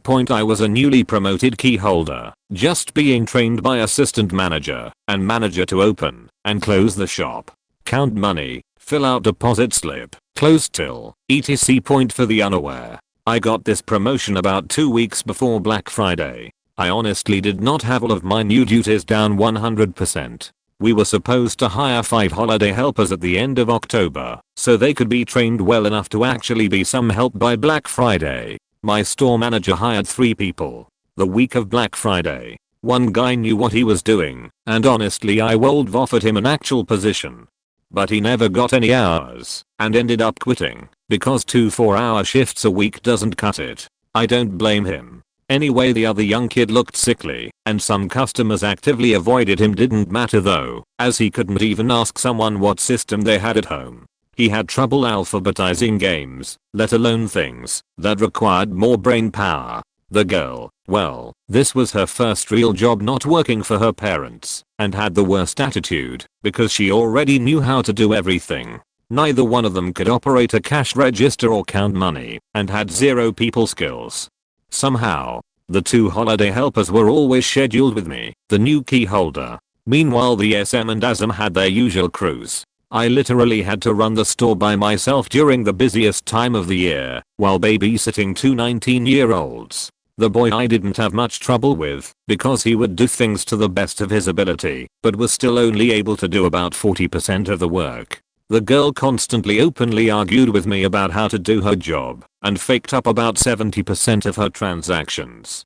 Most of the time my dialogue with her was him literally showing you how to do your job the right way, or, after my patience finally wore thin after a few weeks, okay, let's see you do it without help, and she would break down crying after her first mistake or I don't know what I'm doing, please help. To which my response was nope. You disrespected me, and yelled at me, when I tried to help you, and told me you knew what you were doing, so show me. It literally took me 2 hours to close a store when scheduled with these two because they didn't do sheet point. I was confronted by my SM, who asked why it took so long to close up, and I told my manager my concerns about being thorough with the deposits and fulfilling my new duties, while also having to constantly tell the holiday help how to do their close up duties, and asked him to please give me someone who is competent enough to do the job, to which he shrugged and was like, he'll look into it, which never happened. Thankfully our regular customers were awesome. They were extra patient with us because they knew I just got promoted and still learning things myself, and saw how much of a help the new employees were not. Around mid-December, a few of them saw how hard I was working to train the new people and run everything by myself due to the holiday help being incapable of actually doing their jobs. Unbeknownst to me, and for better or for worse, a couple of regulars went out of their way to come into the store when the manager was there and told him about how disrespectful the girl was on multiple occasions, not just to me, but other customers as well, and that the young boy just stood there like a deer in the headlights whenever someone asked him a question or if he had to perform a task. They also pointed out my professionalism and how I was doing my best to provide great customer service despite our new help anyway. One of our other employees got scheduled with me to close once out of 5 times a week, and on those days it would take only 30 minutes to close up. I ended up quitting on New Year's Eve, which is another story for another time.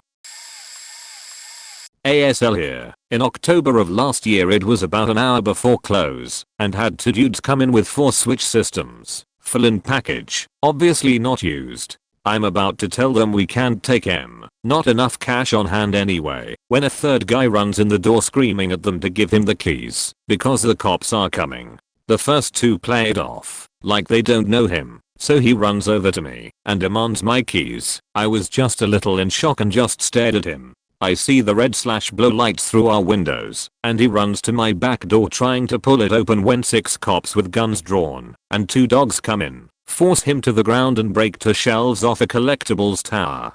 One of the cops recognized the 2 with the switch systems and mumbles, "Why are you guys getting caught up in this again?" Cops apologized about the shelves and asked if we were okay. I still don't know if the other 2 got arrested too, but the 3rd guy got dragged out of the store on his knees because he refused to get up and walk himself. That was a fun conversation with my DM. Also, not even a week ago, one of my regulars who comes in every few months came in buying another WoW time card. We always talk if he has time, but this time he just stopped talking mid-sentence, fetched super loud and cheats himself. He apologizes and makes his way for the door. Thankfully no mess to clean.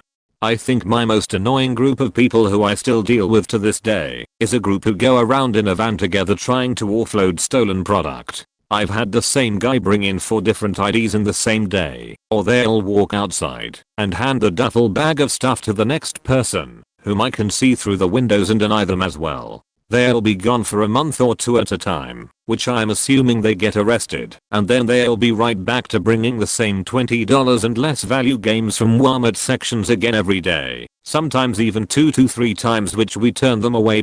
I have fun working at Gamestop, but people think we are stupid as hell. I had a man and his brother threaten to kick my teeth in for not taking his trades. 1, they were gross. 2, he wanted cash and had hit the limit of how much cash he can get for trades in a certain time frame. The number is really high. We had to call the cops and get a trespassing order. They call the store all the time when I'm working and never say anything. They are banned from all Gamestops now as well. Those same two guys would call other stores pretending to be my manager and ask to have stuff sent to them from those stores to ours. Then they would not tell our store that something was coming for them, show up a week later, and scream at us for not having the thing they impersonated my manager to have sent there. If they had just asked us to find one, we could have had a store send us one and hold it for them. Those same guys had their mom come and scream at me for being racist against them. Those same guys told my gas was racist, gal is also a POC, and that they needed to help them get back in the store. He told them guys I was there when you threatened him. Please leave. There is a lady that comes in at least once a week to buy stuff for her kid and always refuses to touch the keypad to pay because your store is so fucking dirty. My manager takes pride is cleaning the store constantly. There is a guy and his kid who is constantly sick with a cold or something. Once a week or so they come in. The girl had a tantrum. Like full on the ground, snot coming out of her nose tantrum. Then she gets snot all over everything. Also the man will pick a game from the shelf with the cover art we made, ask for the game, then scream when we don't have cover art for the game. There is a guy that will trade the same sheet in every few weeks and get mad when we tell him he isn't allowed to buy back what he traded a month later. He usually fusses at the manager until the manager gives him new copies of the crap he traded in for the trade price. There are always the people who scream and fuss about trade prices and act like I can give them more if they beach enough. There is a guy that has came in for 4 months now demanding a discount never time he shops because we didn't have an item he wanted the first time he came in. We found that item at another store and got it for him, and he said it wasn't in good enough condition. So I called every store within several hundred miles that had one and found a second one for him. Keep in mind this was a rare item. All of that effort, and he still acts like we did him a disservice by not having it the first time he had asked, which was months after the item had come out. By the way, there are also the abundance of drug addicts that donate plasma to a bank near us and spend the money on crap at our store. They are my least favorite customers. There are more, but I have written a lot. Let me know if you want more. Not an employee, but when I was a kid my parents took my brother, about 8, and I, about 11, to Gamestop to obviously look at games. It was the 4 of us, and the store we were in was at our local mall, and it was tiny, and I remember that day being pretty busy in the store. I can't remember if a game had just come out, or if it was after the holidays, or if it was just a busy Saturday, but it was hard to get around with all of the people in it. My mom was standing next to me while I was looking at games and talking to me, and my brother was close by with my dad. This guy, who I remember looking like a dollar store version of Eminem, walks up to my mom with his group, and he's standing there annoyed because he wants to get by to look at a game near us, but neither of us realize that we are blocking the way. Instead of saying excuse me or asking us politely to move over, he says to my mom, you shouldn't stand in the middle of the faking aisle if you're just going to talk. My mom goes, excuse me, and starts arguing with him about how she's there with her kids and that he cold just asked her to move over. My dad comes over because he wants to know what the problem is, and the guy starts insulting my mom and arguing with my dad about how they couldn't get to the game. Somehow things calmed down enough for us to get in line ahead of them, but not enough to stop the guy from loudly muttering things, which turns into my dad muttering things back, which turns into them arguing again, and the guy insulting my mom and our family again. The store is pretty quiet at this point and everyone is watching, and suddenly my dad is up in the guy's face and they are yelling at each other. The 2 employees that were working were just standing there doing nothing, and my mom was trying to get someone to help. Finally, one of them calls security because my dad is trying to stop, but the guy won't give up, and my mom is shaken up and crying, and my dad is about to deck the guy. Security finally shows up and removed the guy. They had to get a statement from my dad and my mom, and the guy and his group ended up getting kicked out of the mall. They never got their games, and when we finally got to pay for ours, my mom said that the guy that was our cashier was totally disinterested and acting like a jerk. But after reading these horror stories and thinking back on my own experience, shit like that must be so common that I don't blame the employees. Retail is faking tough, especially when it comes to people and their video games. TLDR, my dad almost punched a guy in GameStop because he insulted and harassed my mom for being in the way of the video games and for being there as a family when the store was crowded, even though he was with a group. I have multiple, but one story I still tell jumps to the front. We had demo units / kiosks at the front where you could play new games. The PS2 was out, but we still had a PS1 kiosk. Well, that one was 3 pieces. You had a wood stand, a metal case on top that held the PlayStation, and a small tube TV that sat on top of the case, and underneath the light up PlayStation sign. The sign was attached to the metal case. I believe the locked case was supposed to be bolted to the wooden stand, but if so, my manager never bolted them together. I was a sales associate at the time and had no clue about this.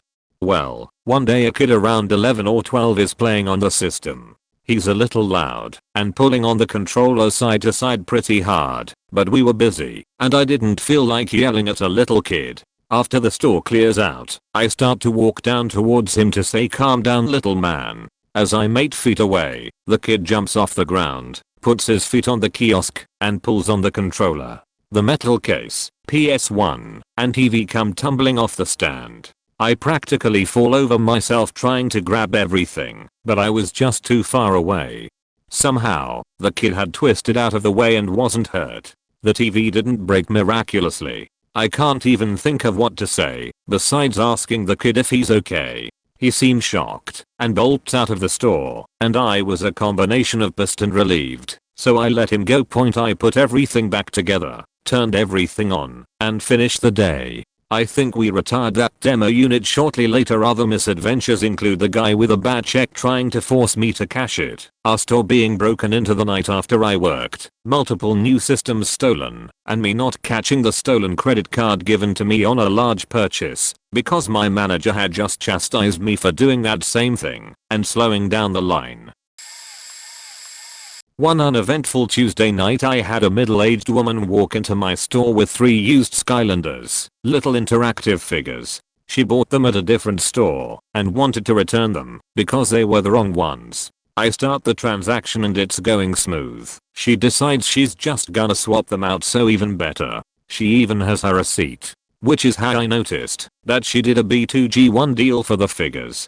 So I stroll over to the Skylanders section to inform her that I can return the 2 for full sticker price, but the other one I cannot as she didn't actually pay for it. Holy shit, this lady freaked the fuck out. She screamed at me saying that the other Gamestop said she could, and it doesn't make any sense. I explained to her that unfortunately that employee who told her that was wrong, and I cannot just give her money. I tried to explain it would be like her walking in and me just handing her $10 out the register. She continues arguing with me, and I eventually put my foot down, either take what I'm offering, or go back to the other store and ask them to do it. That kinda got her to calm down strangely, and I offered to trade in the last figure, so she would get something for. She agrees, so I continue with the transaction. I kid you not, 3 seconds before I'm about to tell her I'm all set, whenever she's ready she starts whining to me like child. But the other Gamestop said so. I just don't understand. Why would they say that if it's not right? Honestly, it was one of the most annoying instances at GameStop I've ever experienced. She just wouldn't let it go. The kicker? The Skylander was faking $8. She threw a fit and then whines like a baby all over $8. We couldn't reach a conclusion that either of us agreed on, so I explained to her firm, but politely, that I cannot just give her free money like that. I offered to call the store she bought the figures at and see if they would do what she asked. She declined, grabbed her Skylanders, and left. It was so bizarre how she came out so hot and then apparently simmered down, just freak out again over a little figurine, no less. GameStop was one of the worst customer service jobs I've ever had. Never work for them unless you do it as a hobby. Not GameStop, but it was at a mobile provider store next door to one, so maybe this will count. Anywho, after Katrina, my company was giving out prepaid cell phones, aka FEMA phones, to anyone who could provide documentation that they were reviewing FEMA assistance sheet. Was crazy where I lived because it was hit direct by the eye. No, not New Orleans, but across the lake, so people were stressed the fuck out, to say the least. so 1 out of 3 customers would lose their sheet on you daily. Guess I should mention that my company was the only provider that maintained service throughout the storm in the aftermath. So we had everyone's customers come in. A lot of people were ignorant about cellular service, so they assumed one company was all companies. One day a lady came in, chewed my eyes out, because she dropped her FEMA phone in the water and she wanted more free minutes, and wanted a new one. After profusely explaining that's not how it works, this crazy woman sits down in the chair across from me, puts her head down, while acting like she was crying, stayed like that for 5 minutes. I kept asking her if she needed anything else, and she stands up, like she's going to leave, and then lays on the ground in front of my station. At this point my coworkers and I were all like what the fuck, so I ask her to get up. She does and moves to the middle of the sales floor and passes out again on the floor. People were stepping over her and we didn't know what to do, so we called 911 and the cops and an ambulance show up and take her away. I guess she was on a ton of downers, but she came back in a week later, no recollection of talking about her phone, with the same faking phone a week or so later demanding the same sheet. Luckily she wasn't messed up that time, but she still sucked. TLDR mom takes advantage of her son's disability to get returns on games when she shouldn't be able to get them. Okay, so I'm a guest advisor, and we have this mom that calls and occasionally visits the store. According to her, she has a son with cerebral palsy, however she has never brought him to the store despite always saying she will when she visits. I have a brother with CP. I know how hard it can be to bring them around, since they can't really carry any of their own weight. Anyway, my first time dealing with her I was still a fairly new employee. She calls the store and gives me a list of games to see if we have and to put on hold for her son. They were all these obscure racing games and the new Spider-Man. We only had one of the games, while the rest were a no-go. She wanted Spider-Man used, but since it was still pretty new at the time we had none used, and she didn't want to pay $60 for a new game, even though it's only like $5 cheaper used.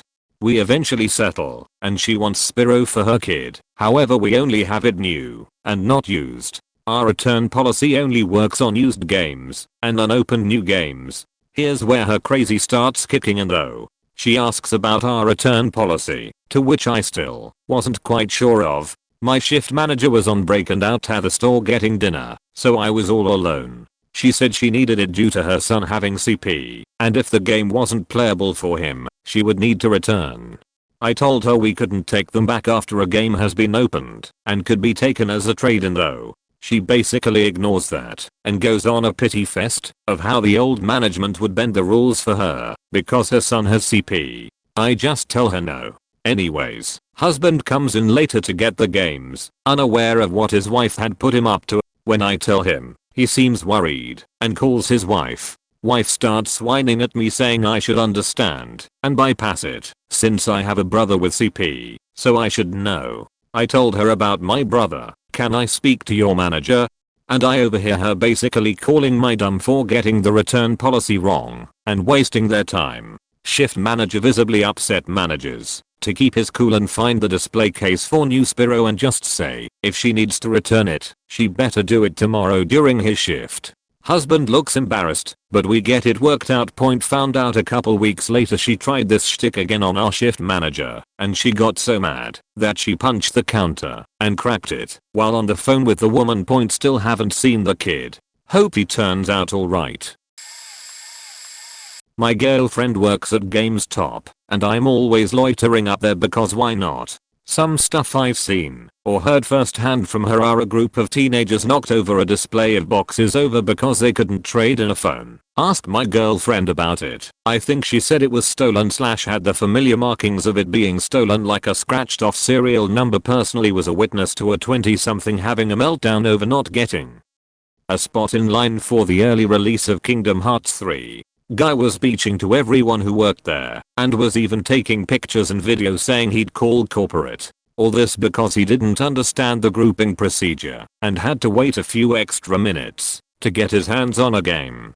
Guy was yelling and berating my girlfriend due to him having pre-ordered a game, pre-ordered in one state, was in town, so he picked it up here, then got pissed when he couldn't get it, or that he'd have to pay our prices/taxes on the game, or something like that. When she left she was crying. He demanded she give him money out of the register, and to get him out of her face she did. That really faked with me cause I showed up right as the guy was leaving, and had I been there I would've tried to defuse the situation. There's a stalker that comes in every now and then. Last time he did was a few months ago. He always hangs out and lurks around her, tries to flirt and get her to go out with him. The last time he got kicked out was trying to get into the back, and he hasn't been back since, but still creeps me out cause stalkers don't just stop cause you tell them to.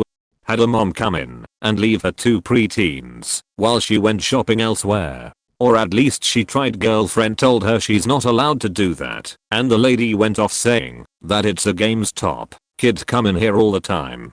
Lady, it's a faking store, not a park or grandma's house. Edit #1 girlfriend reminded me of these woman calls and says she got a PSVR. She wants to return it. She got it for her 8-year-old and it's too heavy for his head. Girlfriend asks if it was new or used. She says it was new. So my girlfriend says she can't return it because in Gamestop's system it's registered as a system, so she wouldn't be able to return it.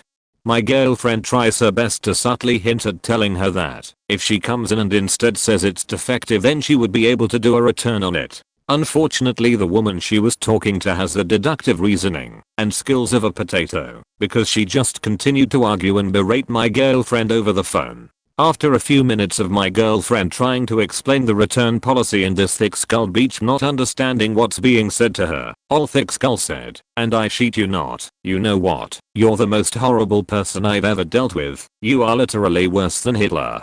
And my girlfriend was just like, okay. Apparently that string of words shocked my girlfriend so much that she was speechless for a few seconds. The beach hung up the phone, and then guess what? A week later she calls back, gets a different manager. They tell her the exact same thing and she does the same sheet, minus the Hitler comment. Girlfriend told her manager about that after the first time she called, and it was that same manager who got to talk to her the second time, not about a customer, but one of the employees. Guy would show up to work stoned off his ass every day, and the manager wanted to talk to dude.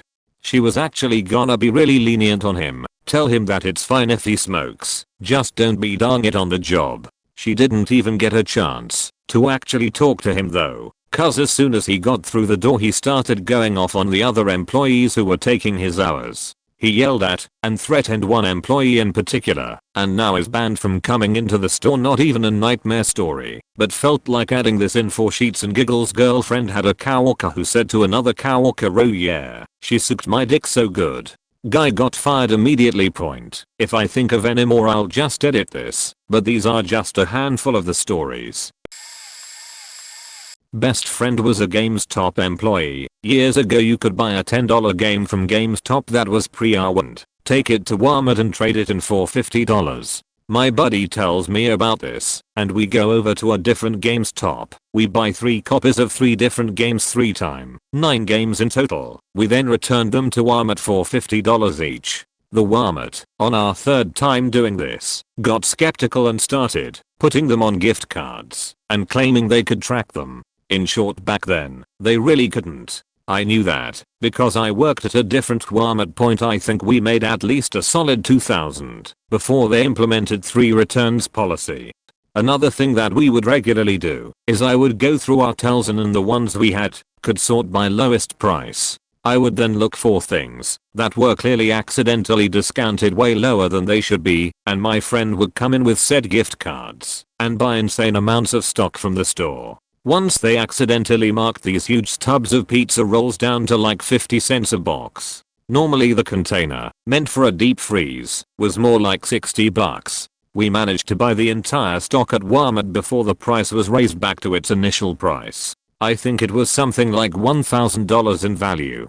We then sold those products to friends after filling up our friends and family's freezers with them for like 10 bucks a pop. The cops actually got called on him, but he just busted the receipts out, and the cops said, oh, they made a pricing error. They can still sue. He then looked at the cops who were still talking about arresting him and said, okay, well, if you guys are going to arrest me for goods I didn't steal, I'll have you note you are on camera and I just texted my attorney. Strange how the cops didn't say another word and just left. Although we did manage to get other products for that cheap, it was never anything you would want more than one or two of, like gloves, or shirts, or whatever. I'm not dishonest, or thief, or a liar. I'm, however, lawful evil. I abide strictly by the rules of any contract or agreement. Part of the contract I signed with Walmart, which I read over 3 times before committing, was that I was not allowed to buy products that were marked underprice. It didn't say anything about informing someone else and having them buy the products and gift a few of them to me, and then I gift them the money it would have cost. Same thing with the first example. I wouldn't say I'm here to return a product I purchased from Walmart. I would just say I'm here to trade this in. If they had actually ever inquired, I would have told the direct truth. They didn't. Their loss. Former employee, but I have several, haha. Some happened to me, some to my coworkers. One. I wasn't there, but one night a woman came in with PS4 controllers looking to trade them in for cash. She placed them down on the counter and my coworkers noticed they were covered in blood. She stole them from the Target across the street, cut her hands on the plastic and security devices, and bled all over our store's floor, counter, and herself. The cops caught her a day later from my coworker's testimony and security camera footage from Target too. This other woman came into my first store 1 week before I started working there and was browsing the walls for the latest new releases on each console. She did one lap around the store and left rather suddenly. When my assistant manager left to go on break, he noticed that she had shit her pants and proceeded to walk around the store, leaving sheet nuggets scattered around the perimeter of the side and back walls. 3. My worst story came from someone driving their car into our building. I was working with my manager one night and we were just chatting when I noticed headlights pulling into our parking lot. I was facing the door and he had his back to the door. Little did we know, whoever was driving the car stepped on the gas rather than the brakes. They proceeded to jump the curb and drive into the door of the adjoining business next door to us. It sounded like a bomb went off. They drove off, stopped in the next parking lot over, and called the cops to explain what had happened. Between the perps, us, and the other businesses calling the police, a total of 5 calls were placed within 2 minutes of it happening. Not an employee, don't even have Gamestop here, but we do have game. I was in there once, and the girl behind the desk and I shared mutual interest in a game, so we got to discussing it. There was no one else in the store for a good 10 minutes, but the first guy who came in immediately rocked up to the desk and demanded I stop trying to flirt with her because she was way out of my league. I agree. She is, but that's not the point. I wasn't trying to score a date. It was just a really good conversation. We both tried to explain that I wasn't doing anything to make her uncomfortable, and he then insisted on her calling in her manager, who was also a woman. He insisted that I was being inappropriate, and we were both escorted out of the shop immediately. Moments after the guy walked off, the manager came out to apologize to me, having been told I hadn't caused any trouble by the girl I was talking to, and invited me back inside. The girl told me it was her lunch break, and invited me to join her on the explicit understanding that it wasn't a date and she just wanted to finish our conversation, which I accepted and agreed to. Within minutes of us both sitting down with our food, the same guy stumbled upon us, called her a hoe for actually agreeing to a date with me, and threw his drink at our table, ruining both our meals, and dousing her in her drink, before he was dragged away by mall security. I felt so bad for her that I accompanied her back to work to explain things to her manager, so she didn't get any grief for it. The manager was very understanding. But still, poor girl shouldn't have to put up with sheet bags like that, and I did nothing to deserve getting soaked in Coca-Cola either. I got chased by wasps on the way home. I faking hate wasps. 1A. Guy tries to sell an Xbox 360, and it looks like it was buried, absolutely covered in dirt. 1B. Family tries to sell a 360 that's infested with roaches, and is appalled we won't take it too.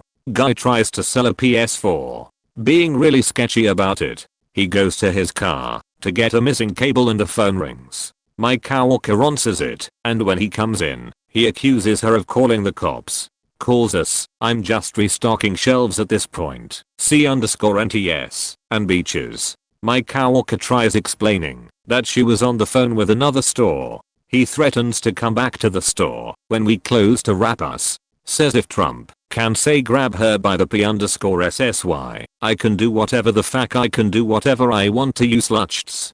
He didn't come back. We had our friend cop and a couple others stay while we closed Jig 3. Guy throws a stack of games we couldn't take at coworker. The ASL, former correctional officer, walked behind the counter and grabbed him by the arm and escorted him out of the building for. It was the day after Christmas. We had a huge line. Lady comes up to return a Wii U. She swears she bought it at GS, but hands me a receipt for Walmart. The receipt does say a Wii U, but definitely Walmart. My boss pulled her to the side as she started yelling at me saying that I was an idiot. He begins asking her what the problem was. Imagine this in the most gentle British voice. So let me get this straight. You bought a Wii U, opened it, now you just don't want it. Also, you bought it at Walmart, which is the receipt you gave me, and you want to return it at a place you didn't buy it, and insulted my employee. Is that everything? She just started crying. I think she was just embarrassed that she was wrong. Cake day, and I can finally vent my 5 years in the Gamestop family to a huge ass credit. Yes please point. When I was first hired I was trained on the register and told to do nothing but register for my first few shifts, since I had no register experience prior. On my second shift I was condescendingly called over by my manager at the time to the 3DS section. She proceeded to ask me why all of the cases were out of order, and before I could even tell her I had never even stepped foot in that section, she starts throwing the cases at my feet telling me to fix it. She was a marine that never even finished basic and projected a lot of crap onto everybody, but it was the first job I was really excited to have at 19 years old, so I put up with it, and 12-hour work weeks split into 4 3-hour shifts at minimum wage. Once I became a key holder or a senior game advisor, I really started to see the ridiculous consumer behavior people always talked about. Back when we used to take in IGFs, interactive game figures, like Skylanders and Amy Ibises, when I really started to grow a disdain for the job. People bringing in bags and bags of 62-300 Skylanders that had nothing on them to scan, so we had a book with barcodes under the pictures of the figures you had to reference, because who in the right mind knew who any of the Skylanders were? Near the tail end of that fad most figures were worth 3 or 5 cents, so at the end of a 25 to 45 minute effort some people would choose to keep the figures instead of letting them go for 3 or 5 bucks, and I couldn't blame them. Many people have talked about system/game/controllers with cat piss, bugs and all sorts of gunk, but the worst I ever had was our original white Sparks 360 with cigarette butts and bugs and joint paper/wet inside of various parts of the system. Depending on your manager you could refuse, but Moat wanted to clean them and take the trade. Awful. When I finally made it to assistant manager I left for teaching after months of conference calls that could have been emails, unrealistic and unscaled sales goals and projections that weren't fair to the wide variety of stores in the districts. The stores look more like a Spencer's or a Hot Topic nowadays, and I really do miss the magic of the store I had before I worked there. Such is life. Former employee, I got years of stories I could tell. Caretaker of a nursing home for unstable people came into the store with 5 people he's caring for, looking to buy a replacement WWE game that someone broke. One of the unwell was walking around the store acting a little strange, dancing around while I was ringing up the guest before the caretaker. She looked to the left, stated never mind, and walked out quickly. Now I'm unable to smell. I went to ring up the court. Got his game. He paid quickly, then left with the patients. I went to go put Case's games back on the wall, and oh my god, there is sheet. Literally sheet all on the floor. Everywhere where the guy was standing and dancing, and even outside. I called my district manager, closed the store, and was told to clean it up cause the longer I'm closed the less money we are making. called my manager. I was an assistant manager and she said it better be cleaned and she's not coming in anymore, and to send her pictures it was all cleaned. Point closing with one of my supervisors. He got stung in a sting operation to see if he would allow a stolen phone to be purchased while I was on my break, and the crapper came out to 8 cops with him on the ground and they tried to claim I knew about it. Thank goodness for DVR. Caught my manager stealing thousands. Gathered up the proof to present to the new DM and LP. I ended up getting fired and banned from GameStop and had to forfeit all my predators, about $400, cause it was twisted that I was the thief the whole time and the evidence I gathered was me trying to blame him. Yet I had plenty of DVR and transaction proof from many days that I wasn't even working on. Point I got more, but those are the best. One night after closing, I was straightening the youth 360 wall and a section of it fell down completely. In my heated rage, I picked a case up and frisbee slung it right into the screen of the Wii U demo unit, putting a huge crack right in the center. Being out of the view of the camera, I told my DM the next week that a kid slung the tablet at it when his mom told him it was time to go. One time these two dudes came into the store and they were high on something. One dude more than the other. Can't remember what they bought, but while wringing them out, the higher one passed out. Fell straight back, hitting his head on the very bottom shelf of the upcoming games display on the floor. I'm like oh shit and run around the counter, but by that time his friend had picked him up. I go back around the counter, and he falls out again. The SM started to call 911, but he came to again and they bolted. Cameras were pointed right at him, which provided a good after hours laugh. There was a couple that brought in a system for that was infested with German roaches. We didn't accept it, but we almost never got rid of those roaches. A grandmother came in to return her grandson's copy of GTA V after the Dark Knight premiere shooting in Aurora and told me we were the reason that the shootings happen. I've never been so angry at an old lady in my life, but I know she was probably watching some news source that told her so. Just went on with my day. I interviewed for an ASM position at the store across town and RDM kept wanting to know my ideal GameStop customer. Soon after I realized I need to move on from GS. Met a lot of cool people while working there. Customers and fellow employees. But with the cool come bad eggs, and the baddest was the SM over me my first few years. He was a fattest Nintendo nerd and nobody liked him. Customers nor employees. He wore the tight undersized GS polos that would show his gut/muffin top. He would go back to the back and play Angry Birds. Still employed with them, of course. I seem to be late to the party, but I can finally add something. I'm a former employee of about 3 years, and I saw a lot. Thankfully not completely horrible, but these were still memorable. My first week on the job, I ask a 5-year-old what kind of games he's interested in. You know, customer service things. The only thing he would say was, I want to fuck beaches and kill hoes. His mom was behind him, and her only response was to sigh and say he wanted this third copy of GTA. Apparently he'd worn out the others. Guy brings a 360 into the store to trade in, plops it on the counter, and about 5 roaches scurry out. I'm not ashamed to say I jumped in my coworker's arms while screaming like the girl that I am.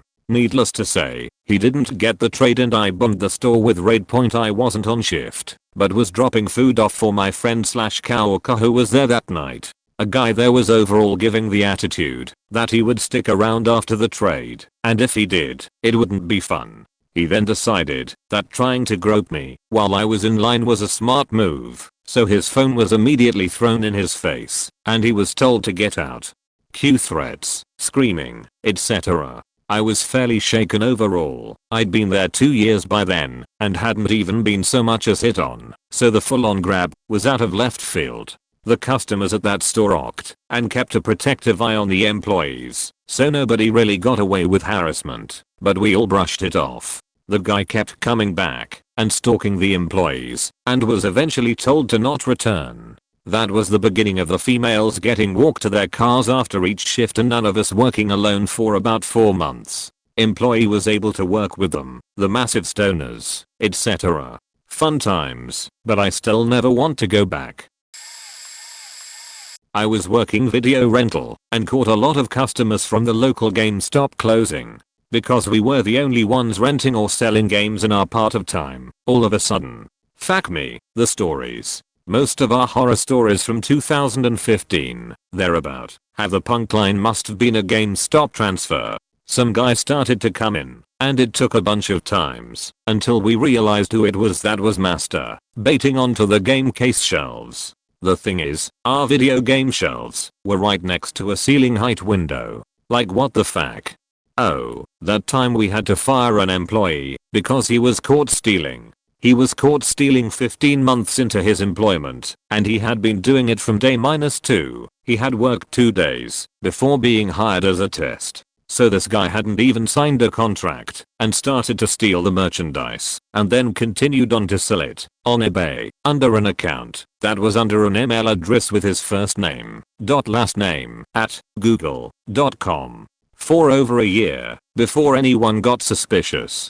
I've had this assistant to the owner of the shop, think regional manager, who would come in and chat with you, and he would not take any conversational hints that you wanted to change the subject or end the conversation. It was weird because once he had started waterboarding you with words, he wouldn't stop for anything. Like, customers show up, get served, and leave disturbed and creeped out because there is a guy who will not shut the fuck up for 5 seconds about sexual innuendos that day, even though the customers have a little kid with them. This guy would just think about a topic all day and then come into the store where he had a little bit of authority and just download all of his insecurities and thought onto a wage slave that couldn't leave. I also have a ton of stories about the time they tried to implement CD keys in console games. Man, that move had already killed the entire PC game rental thing, but we hung into a few games that you could still play offline. But they tried that for console games and nobody warned us. We got yelled at a lot because the first guy to rent the game would obviously register the key and then just use a burned or cracked version when he returned it. We had a guy who would come in, rent a game, and bring it back the same day. He'd do this so often, and with multiple games too, that we basically knew he was burning copies or ripping images of the discs. But we couldn't do nothing. Hell, that dude looked like one of our best customers on paper to my boss. I once had to stay open past our closing time of 10 PM because some guy from a hotel called me, frantic, that he needed to rent a copy of the new FIFA game right the fuck now, or he would be fired from his job. He actually showed up 45 minutes after he said he would, and long past the time my last train left, so I had to walk on home, circa 40 minutes. And then he confessed to me that he was told, on his way over, to get the FIFA, and also a laundry list of Bourne movies. And he pulls out a list and starts reading it to me. I almost couldn't keep my face straight when I told him that we were actually a family-friendly establishment, so no Bourne on any of our shelves, and that he could have saved us both some time if he had just told me that the FIFA was an alibi for Bourne. He rang the hotel guest and explained, and then ended up renting Austin Powers Gold Member, which is too hilarious a detail to forget. Almost makes it worth staying for 45 minutes of unpaid overtime, and then having to freeze your ass off for another 40 minutes of walking. Not an employee. I pre-ordered the Wii when it was announced in early backquote 06. Nobody gave a shit about it then. As it got closer to Christmas, like September to Octoberish, hype train left the station and all hell broke loose. I knew it was a hot Christmas toy, but when I walked down to my GameStop in South Philly on the day it was released in November, the line was literally 150 people deep. I mean, it wrapped almost down to the next block. So I went to the end of the line and was pretty pissed because I got down there at least an hour before the store opened.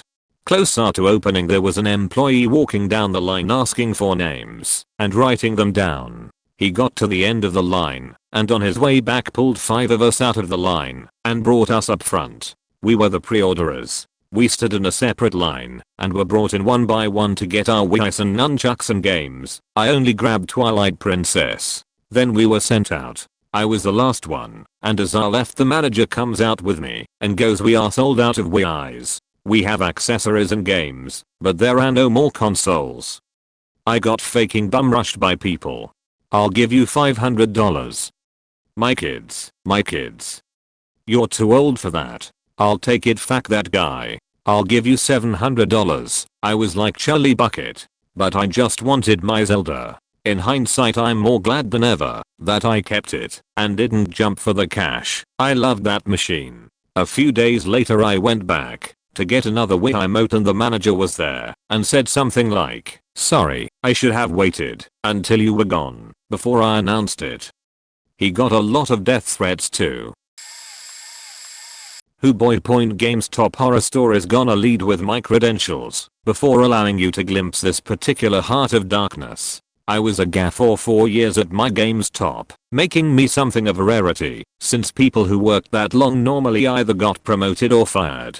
Since I didn't really have any aspirations to stay, and the job was mostly something I did on days I didn't have classes, I didn't pursue any higher position. But I was good friends with the guy who was the manager the bulk of the time, and he probably insulated me from more than a few of the cullings that frequently took place. It probably won't surprise you that Gamestop keeps its turnover high to ensure low wages for its employees.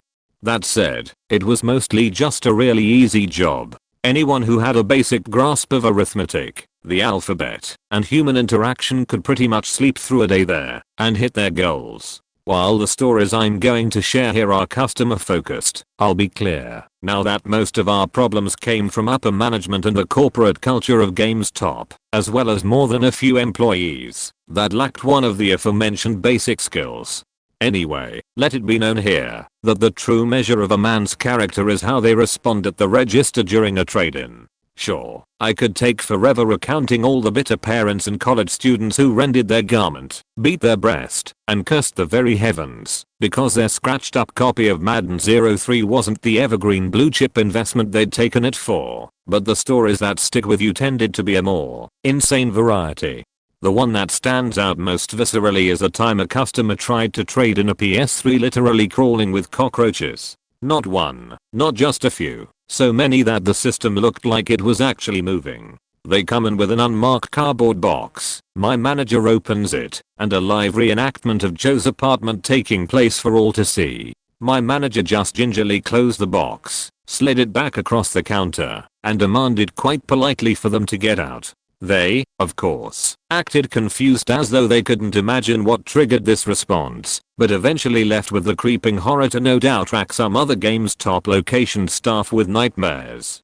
On the less creepy crawly side of the spectrum was a guy who came in with what was 400 plus video games, all without cases, spanning multiple consoles, which he was also trading in. It took half the staff the better part of a day, well past closing, to check each disc, test each console, gather up the sleeves, and make custom boxes for each and every game, all whilst having to input each game manually into the register, just for the guy to spend another 30 minutes trying to decide if the trading was worth it. I did get my copy of Rule of Rose out of that trade-in, but by god at what cost? I'll end on one that's less of a horror story and more just a story that stuck with me. A mom and her kid, no older than 13. Came in with his PSP 2000 model for a trade-in. They were nice enough, and the games that came with it were pretty standard fare. A few assorted sports games and Patapon, I believe. I plug in the device and turn it on to make sure it works, and can take a charge, and open it to a midstream Pornhub video blessedly paused at a lovely young lady elbow deep in another lovely young lady. I looked up to read the expressions of both mother and child. Neither seemed to react. It's possible the kid just hadn't used it in a long time and forgot what he'd last used it for. I quietly closed the browser, tested the system, and processed the trade-in, all the while having an ears and trying to suppress my laughter. Fact is I have tons more of these stories, but this has gotten a bit TLDR for its own good. I was a holiday employee, so I had minimal training before getting shoved into working, and I made exactly 3 mistakes while there, one being my fault, the other 2 honestly being bullshit. Point mistake 1 was entirely my fault, but I still feel like an idiot about it sometimes. It was during the week before Christmas, when things were getting insane. We had a particularly rushed day, and it was the end of my shift and my brain was fried. Manager came over to me and asked me a question while I was trying to check a customer out and I accidentally gave them an extra $20. I was only supposed to give them like $60 and some change, but I just somehow had a brain fatched and handed them $80. I half realized this after I gave them their change and receipt and they were gone by the time I went. Wait, did that say $60 or $80? Oh well, too late. Well, sure enough, I was there after close and sorting boxes, and one of the managers sighed and asked me who was using that register. Since it was the holidays, they had all the registers overridden where you didn't even have to log in, which I thought was incredibly stupid, but it saved my ass. I told him it was hectic and I couldn't recall, but it hit me before he even said it. The till is short. I'm gonna have to figure out who was stealing. Now, I wasn't worried about getting caught for stealing because I didn't, but I decided to just keep my mouth shut because I was already sorta in trouble for what happened a few days before. Turns out cheaty temp training is basically just follow what the register says to do, read what it says to tell customers, yada yada. If something doesn't seem right, get a manager, but the machine won't let you do anything wrong. Okay, cool, easy peasy. The job literally was mostly just following a bunch of prompts on an ancient computer system, and eventually a guy came in who had this story about buying a copy of some new game that came out, not knowing his girlfriend already grabbed it for him. He didn't have a receipt, but the managers were both busy, he was in a hurry, and the game still had its film on it. I was naive and believed him, which wouldn't have been bad, but nobody told me that in that situation, I could only give store credit. I did not know. The computer asked me if they had a receipt and everything, and then asked me to ask them how they wanted the refund, and it let me do every option except debit card, since there was no receipt to revert the transaction. So I unknowingly gave this guy $60 something in cash for a game that was probably stolen from Walmart, all because I was told the computer wouldn't let me do anything wrong, but it did. So I got in trouble pretty fast. Now the third thing I did wrong still tilts me to this day. It's 100% the only reason I don't work there anymore. I got so upset over it. But long story short, some lady came in and said their kid wanted a Mario game for Christmas. It's all they wanted. Now, I had been told to upsell people to the new GTA V bundles we had, or whatever, which I had been doing quite a bit. I actually had the second best sales, next to an on-temp guy. But this lady was wondering what to get her kid for a good Mario experience, and was initially looking at a Wii. Well, I talked her up to a Wii U, explaining it could play twice as many Mario games, and we had a promotion where you could get like 2 free games with it, or something like that, I forget. I sweet talked her, and eventually she decided okay sure, she'll spend an extra $100 and get this newer, fancier system. She goes home happy, and I get called to the back office and scolded for not upselling her to a PS4 or Xbox. My manager didn't care at all that I made this kid's Christmas. He only cared about the quota he had on selling the other consoles. Which, I do understand to an extent. But doesn't GS make more money off used cheap than new anyway? A used Wii U sale should have been considered a good thing, but whatever. Screw you GS manager for being a Grinch. Funnily enough, a few days after my seasonal position ended, she had come in to give me a thank you card. Her kid apparently cried from how happy he was, and she wanted me to know. I only found out about this because one of the other temps texted me a picture of the card that the manager trashed. I'm late to the party, but a few come to mind. My first bad experience, not horror mind you, but it left a bad taste in my mouth. One of my first days in, and a customer calls me 4 times within 20 minutes to verify the price of Destiny in 360. I give them the total with tax each time. They weren't annoying or anything, they just wanted to be sure they had the price. They finally come in, a kid and his grandfather. The kid is beaming, he's so excited. The grandfather finds a box with the price tag marked $1 cheaper. It was my second day and the ASM on duty was swamped with another transaction. The dude makes a big stink about the price difference and storms out. The poor kid's face sunk when he realized what happened, and I still remember it. I felt like a dick that day and still do. Now for actual horror. One day we have a sale for B2G1 on pre-owned Wii, 360 and PS3 games. Woman comes in and notices a sign on top of Wii rack, but below the day games rack, mind you. With arrows pointing down to the Wii and biggest bright red letters saying Wii PS3 and 360. She asks if these is included, and I explain no, but I can show any other products on sale. She says but the sign is right here. Okay, I try to explain the sign's meaning, and she repeats herself again and again, almost trance-like.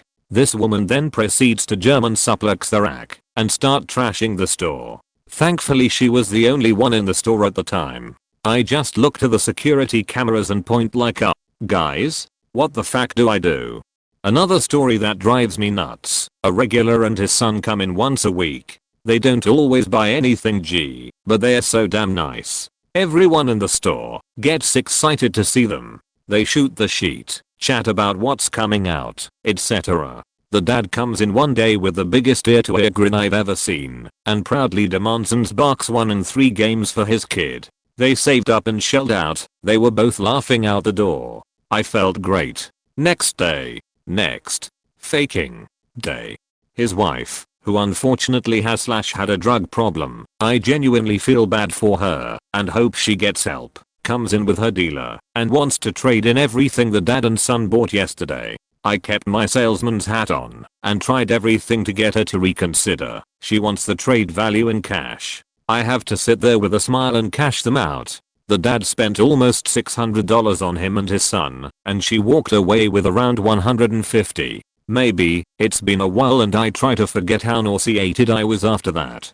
Another horror. Our store had 4 to 6 regular employees at the time. We had 14 people work the day Black Ops 3 came out. I found out from a conference call that our hours had been cut despite recent sales successes. I was going to be working Black Friday alone. That was the straw that broke the camel's back. I pulled aside my SM and put it my 2 weeks on the spot. I wasn't going to ditch them as some friends worked there and still do, so I lined it up that Black Friday was going to be my last day. A weight was definitely lifted when I left the keys behind walking out of there.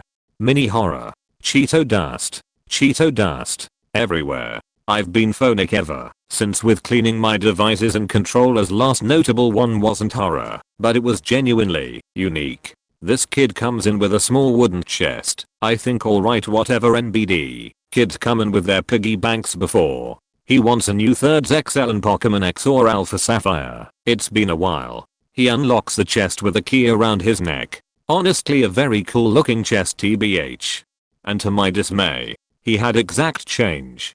But the total came to $250 and change. He had the exact amount in $1 bills, individually rolled up and tapped together, making a cylinder. He kept apologizing and was genuinely very polite, but if he weren't the only person in the store, I don't know if I could do anything about it and other customers. I still wonder the reasoning, but there's worse I guess. Lastly, something good.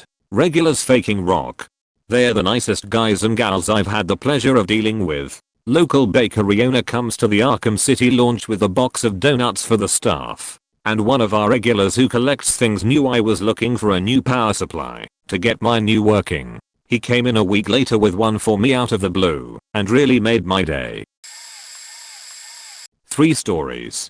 TLDR at the bottom. First one, I was the 3rd key, basically the best employee below the assistant manager, and I was closing the store down with my manager during the holidays. We had this slightly older gentleman come in yelling at us saying that another Gamestop sold his son a PC game that didn't work on his computer when he tried to install it. He didn't meet minimum system requirements based on what he was yelling about.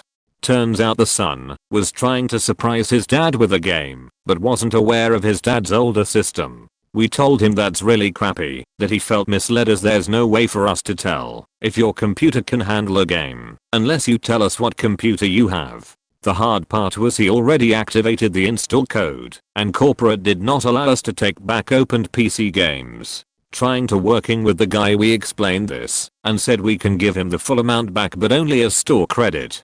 Of course he was already yelling and swearing, saying we were all incompetent in a store full of customers and some moms with their kids. So my manager said to him calmly, "Sir, this is the only thing we can do, but you'd be able to take the full store credit and we can find a game that works for you." At which point he walked out angrily. Then he walked back in and locked our store door on the way back in with everyone inside. Got worried for obvious reasons. So my manager quickly walked straight up to the man and said, "Get the fuck out of my store." The man at this point paused and realized how much of an ass he was making of himself with all the customers staring scared at him. He left and never came back. Second story. Had a bunch of college guys trade in their PS3 system and some games during the holidays as well. As typical procedure, we inspect all games in the system to make sure they're running. I'm going through discs and out pops out a burned DVD that had a Bourne title on it. Don't remember which one, but you knew it was, because these guys were fancy enough to print the artwork of the Bourne in the disc. Immediately embarrassed, they take the disc back. I move on awkwardly laughing and plug in their PS3. Now I want to reiterate, this was holiday season in Utah where most people are fairly conservative. Plus we had a lot of children with parents in the store waiting line to buy their stuff. So I plug in the PS3 and boom, full nudity Bourne background / wallpaper theme. This guy even had the icons set as strippers. The whole store got silent for a good 2 to 3 seconds, at which point the college guys jump in front of the TV and I quickly shut it off. The guys said, "We'll be back later," and took everything and left. Third story. I was working with another part-timer during the season and we had a guy walk in and still vividly remember his entire outfit. He was wearing black slippers along with Call of Duty pajama bottoms, along with a black and red Flames short sleeve button-up shirt that he didn't button up all the way, which revealed his ribbed Hames wife beater underneath. He had long greasy hair that he attempted to slick back, but it was really just falling apart at the top. He peruses around the store and comes up to buy his games and decides to make conversation with me. Now I'm an Asian guy, pretty hard to mistake me for any other race. He had a really weird Rat Pack voice and talked with a drag. Guy: "So, you're Chinese, huh?" Me: "Yup, sure am." Guy: "Cool. So, ever heard of the Chupacabra?" Me: "Nope, but enjoy your games." I did, but I was uncomfortable. In retrospect, the guy was being friendly, but man, it was uncomfortably awkward and I don't know how much it turned into a conversation I didn't want to have. TLDR. Story 1. Angry dad returns opened PC game, proceeds to yell and swear and locks the store with everyone inside. Story 2. Took a trade-in that had a Bourne disc and full-out Bourne theme background on PS3 with a store full of kids and parents in conservative Utah. Story 3. Odd-dressed guy walked in, asked if I'm Chinese, and decides to ask about a Mexican / Southwestern folklore creature. Former employee here. Context: I was looking for work and put out a flurry of applications everywhere I could think of. I got hired at this commission sales place making great money, and the Gamestop I forgot I'd put in an application that called me in for an interview. Minimum wage, but they needed someone 2 nights a week, total of 8 hours, to cover for the ASM who was taking college courses over the summer. I figured I'd use the discount in my fat paychecks from my other job to score some cheap stuff. I rearranged my work availability around this second job because they needed me Tuesday and Thursday. That's it. Also, minimum wage, no benefits, so now that there's background. For the summer, things were great. They only scheduled me the 2 days I'd agreed to, and nothing more. However, the GM and DM saw I was exceptional at selling and was making them a bunch of cash while not being paid a bunch of cash. So the store manager tried to schedule me outside of my availability. I reminded her that this was what she agreed to when I came on board, and the DM goes, "Look, you need to stop messing around with the dead-end job and get serious about the one that'll pay your bills." And they scheduled me 40 hours the next week. I realized he was right, and I only went back to pick up my pre-orders and last paycheck. I'd like to say I have more gross / horrifying stories, but alas, my store was tucked away in a strip mall and there were 5 other Gamestops within a 10-minute drive, so we didn't get all that much traffic. Shrug.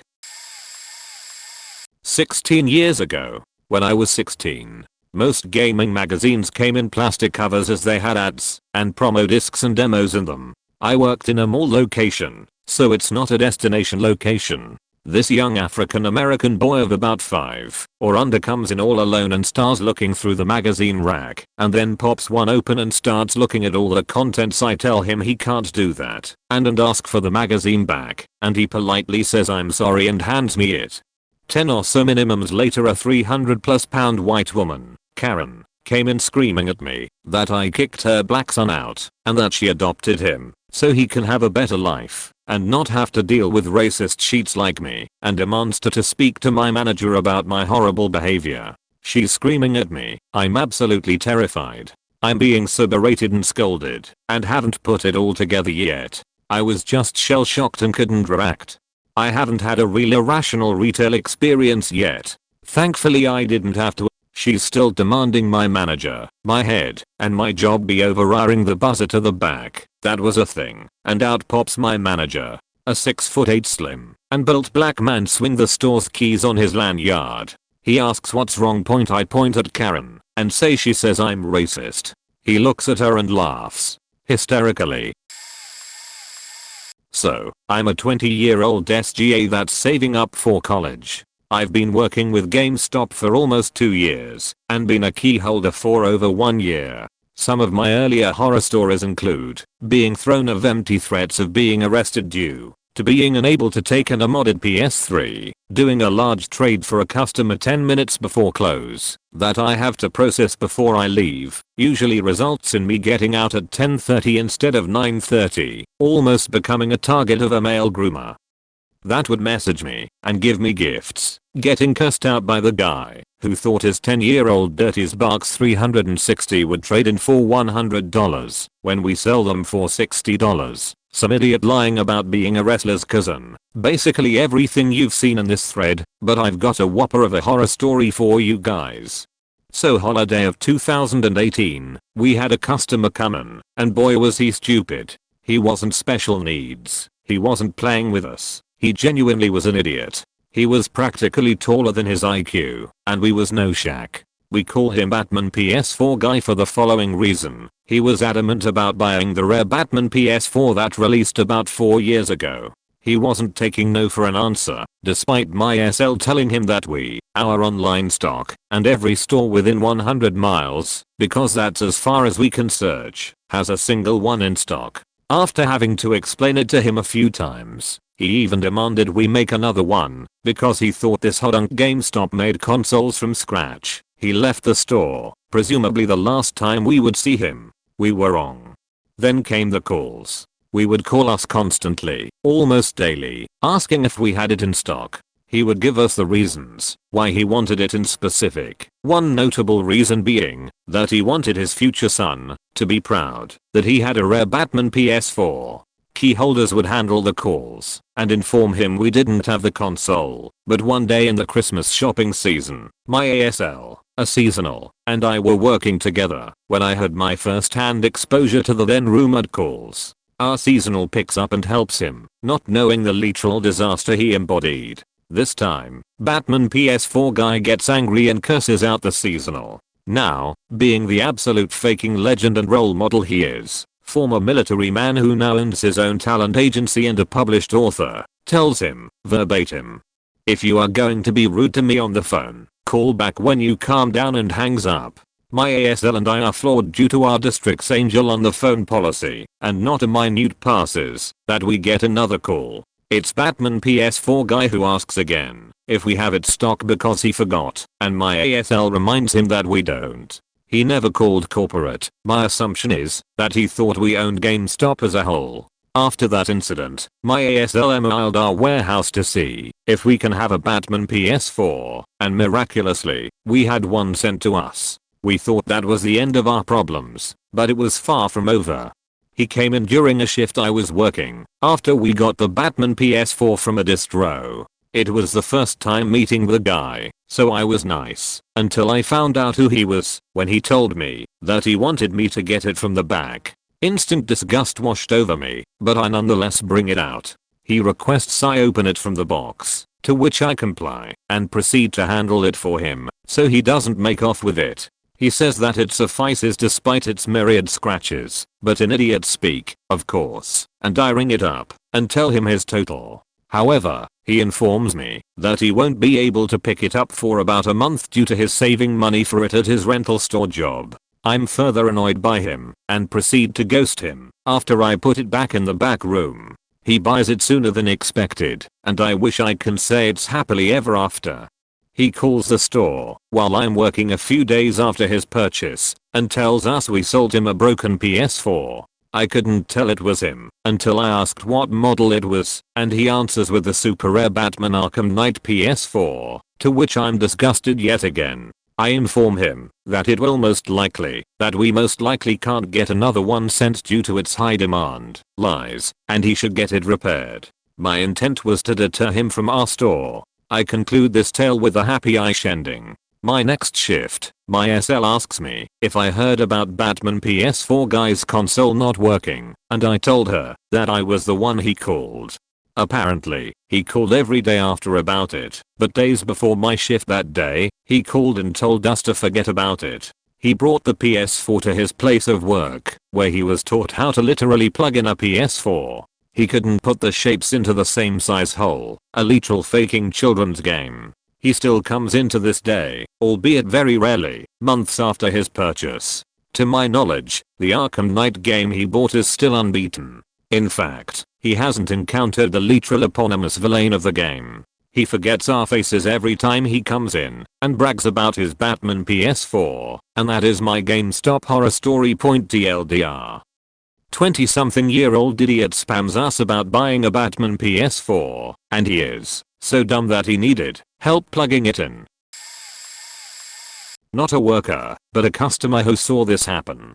I went to Web Games, Australian Gamestop, also in some other countries, today, and I went in to buy some Sparks Live Gold because they were doing buy 1 3 months of gold get 1 free and some Apex coins. I didn't really care about the coins, but it was a great deal. Anyways, I see this woman come in with her husband to get something for her son. Late 30s, looked like she hated being a parent. She put in white Xbox One controller on the desk and asked for a refund because apparently it was broken when she got it. I hear this and have a little peek over at this controller. The controller looks beaten up. There's some 9-year-old Fortnite rage and has the right thumbstick missing. Now the lady serving her happens to be the manager. She is the most terrifying person you'll ever meet. She's in her mid-40s, has half her hair shaved, the rest colored blue, and always looks like she could tear you to shreds with her pinky. She's not having it and says there's no way that's a manufacturing issue. That was clearly broken by your son. The lady and her husband give up knowing there's no way in hell they are getting a new one for free, and they buy their son reluctantly a new cheap wired controller, then leave. I can tell the manager feeds off these kind of people and loves telling them that they're wrong and watching the hope drip out of their eyes, thinking getting a free replacement for their son's controller which he needs to learn to take care of. I don't understand how kids break so many things so easily. Just don't throw your expensive electrical devices, it's that simple. I didn't work for GameStop, but we were a fairly close rival to them in my town. I was the only other full-time employee in this store besides our manager, a real chill dude. I had the morning shift one day, open the store at 10 AM, leave at 5 or 6 PM, when I had one hell of a customer. This older guy, maybe late 40s to early 50s, comes in to ask about some Wi-Fi remotes. I showed him a few of the used ones, since they were all in fairly decent condition. I knew from previous experiences that I had to tell him that since it's used, it didn't have batteries included. He's like, okay, that's fine, I can grab some later, and I'm like, cool. I rang him up, told him his warranty, and sent him on his way. Thought that would be the last of it. A couple hours later, one of my coworkers comes in, and this gentleman comes back, and he looks pissed. I figured the controller didn't work, which is what usually happens, and that I'd just have to swap it out. Wrong. He starts going in about how I'm a cheat and liar for selling him a used controller with no batteries. I just stood there like, what? I explained how I told him, before he bought it, that it didn't come with batteries. But he just kept on about how he should've gotten batteries included. At that point I gave up and just said fuck it, and gave him some batteries from our basket that we used for other controllers we used for trade-ins and stuff. He left after also getting the corporate number, and I never saw him again after that. I worked there for 1+ years, and I have quite a few other stories. But that one was just, ugh. I was an AGM or ASL as they go by now, had a little sheet kid, 9 at the oldest, come in and try to return a previously new game that he opened because he already beat it and wanted his money back. It was $20 and a very old game that we somehow had a new copy of. I tell them Thav was getting $4 for it, and the little sheet yells that's bullshit. It's a new game. I look at the mother waiting for her to slap the sheet out of him, and she doesn't do anything. I explained to her that yes, she bought it new, but once you open it and play it, it's no longer new. It's kind of like a car. Once you take it off the dealership it loses half its value, and it being an older game and not in demand it's not going to be worth much. The mother was very understanding, but the little sheet started yelling at me. The mother tells him to be nice and lower his voice or he's only getting one thing instead of two. Very much annoyed I ask what game he is looking for. He goes and grabs GTA V and asks for a headset. To my delight I tell the mother everything that the game has on it and that it has full-on nudity that you can't skip and it's a part of the story that you have to do in order to play anything online. It was a lie, but fuck that kid, someone needed to tell him no. She tells him no and he throws a huge fit. He knocks over a bunch of gift cards and tells his mom to just get him the faking headset.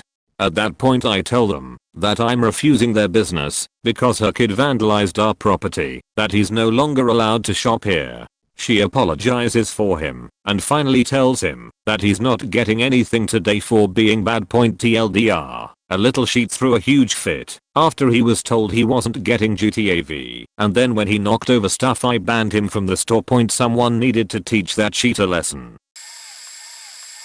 I was an associate at electronics boutique, which got bought out by and became Gamestop.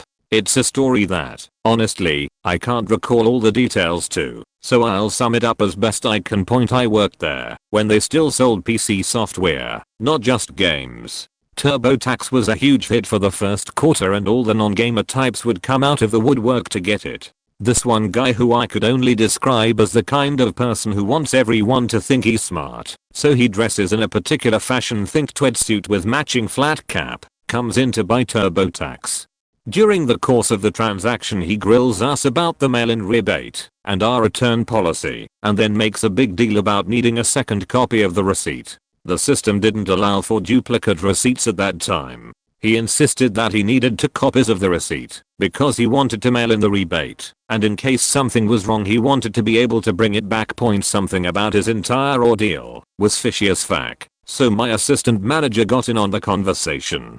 It boiled down to that the guy wanted to send in the rebate, use the software, then return it, thus getting to use the software and gain $10 for free. When we told him that was not going to fly, he got all huffy with the line of, "Do you know who I am?" Bullshit. He wasn't really anyone, just some college instructor, not even a professor, or some sheet. Anyway, he wanted to return the software before even leaving the store, so we made him fill out a return slip, which he got really pissy about. So we explained the whole philosophy about proving that someone other than an employee was initiating this request for money to be returned, that the whole concept was to protect us and him from fraud. The whole thing ended with him declaring very loudly in a full store about how he'll never shop there again, followed by me tossing his card at him and my assistant manager saying that he's banned from the store. I posted this before over on Entitled Parents. When I was a seasonal employee at a US game store, I had my share of parents when it came to getting their spawn the games they wanted. Most of those parents knew what they wanted, or had a vague idea of what game/consoles they had. The worst steps were the ones who wanted the game, but didn't have the console, or understand that some games don't come out for some consoles. Mario for $, Halo for Switch, etc. The worst story I have happened 1 week before the Black Friday sale. Mom, me equals me. My devil spawn son wants the newest games this year. Me, okay, what console or consoles do you have? We have at 1.6 Xbox One. Me, and what is the age of your child? 12-year-old. Me, okay, I would recommend the new NFL, Forza, FIFA and Minecraft. Probably some others. I don't recall the list. Well, he wants the new Mario Kart me. I'm sorry, the Mario Kart isn't out for this box one. Oh, well then I will like to pre-order it me. That won't work. Beck. You are denying me my order. Me. No ma'am. Mario Kart doesn't come out for this box one. Well, is it going to come out next year? Me. No. Because. Well, I want it for this box one me. Ma'am. Mario is made by Nintendo, which makes the Switch. Mario will only come out onto the Switch. No other console will have it. Ever. Well, can you do something of that computer? You have to find a Mario Kart for this box. Me. Even if I found something like that, ma'am, that would be an illegal copy and we don't sell those things. Well, I'm going to go to the other store in town and get them to get me a Mario Kart for this box me. Good luck. I worked in Gamestop in the UK for 5 years. I have so many stories, but the one that comes to mind isn't even customer related. Point at the back of our store was a door to the back office / stairs to stockroom and an emergency exit. One of the big heavy doors. If you went out the emergency exit, you'd be at the bottom of a set of concrete stairs. We didn't really ever use the emergency exit since there wasn't any emergencies, so the door had been closed for possibly years at this point. One day we start noticing this rancid smell at the door and notice that there's liquid leaking through the bottom of the door. I nipped around the back to see what was going on, and I came across one of the most disgusting things I've ever seen. The drain had blocked at the bottom of the stairs, and there was about a foot of water built up against the door, and it had clearly been used as a makeshift toilet by God knows who. It was literally filled with everything you could imagine. Shit, vomit, and there was flies everywhere. The seal broke on the door. It started gushing this putrid soup into the back of the store and right out onto the shop floor. Honestly, the smell, you would be retching with every breath. We had to close the shop to sort out getting it cleaned, and the smell stuck around for months. I can still smell it. I worked at Gamestop for about a year back in 2004 to 2005. No major horror stories, so to speak, mostly just my own anxiety. I'm a big guy standing 6 feet 2 and my boss was a short guy, less than 5 feet high, but he obviously had some sort of complex about his small height. He was not only super pushy and aggressive with his employees, but he liked to brag how he was a black belt in some sort of martial art, and liked to talk about how easy it was to take down big people, etc. This was annoying, but not the worst part. The main issue was this dude wanted us to aggressively push magazine subscriptions. He would tell us to try to sell them to every single person who walked in the store. I hated it, because 90% of the people who went to that store already had a magazine subscription, because the employees there so aggressively tried to sell them, so they already had them, and were always pissed off at being asked about it every time they walked in. Some of them even said as the first words out of their mouth, "I already have a subscription, don't ask," and things like that. At the end of each week he'd get us all in a group after the store closed and compare the numbers of how many magazines we sold that week, then piss and moan if anyone had less than satisfactory numbers. But because the majority of the store regulars already had one, and also the work assigned to people on a day-to-day basis was so varied, sometimes it was just flat out impossible to sell them. You could work a full week without ever even being on the register, but still you were somehow expected to sell those subscriptions. So at some point, people would show up to buy a game with their little discount card that came with getting a subscription. The way the card worked was it gave 10% off any used games you purchase, but it had no effect on new games. Well, we started getting a large number of people coming in trying to use their cards on new games that I had to explain to them that the card doesn't work that way, so of course they'd get all pissy. I started asking who told them they could use the card on new games, and they always described my manager.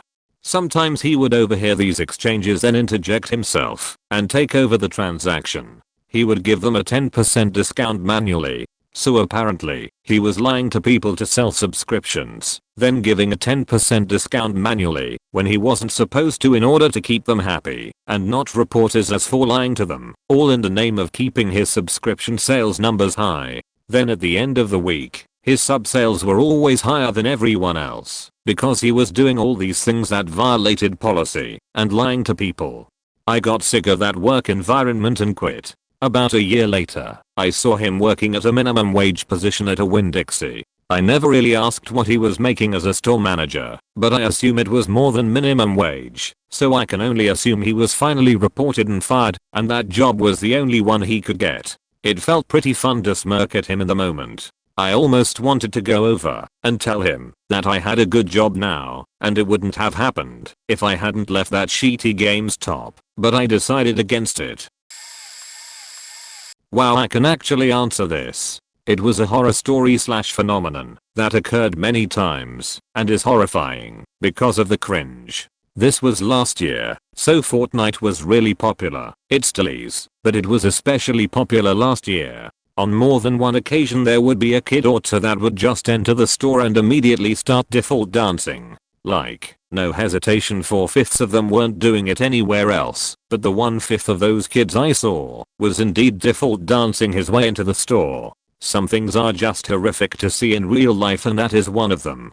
Edit, here's another short cringe horror story, just because of my brain being a sheethead and giving me mental images. So basically, I was running register and this lady and her husband, who looked like they were in their mid to late 40s, brought an M-rated game up to purchase. Now I'm a judgmental prick, most likely because I'm pretty self-conscious myself. I'm not proud of this aspect of myself.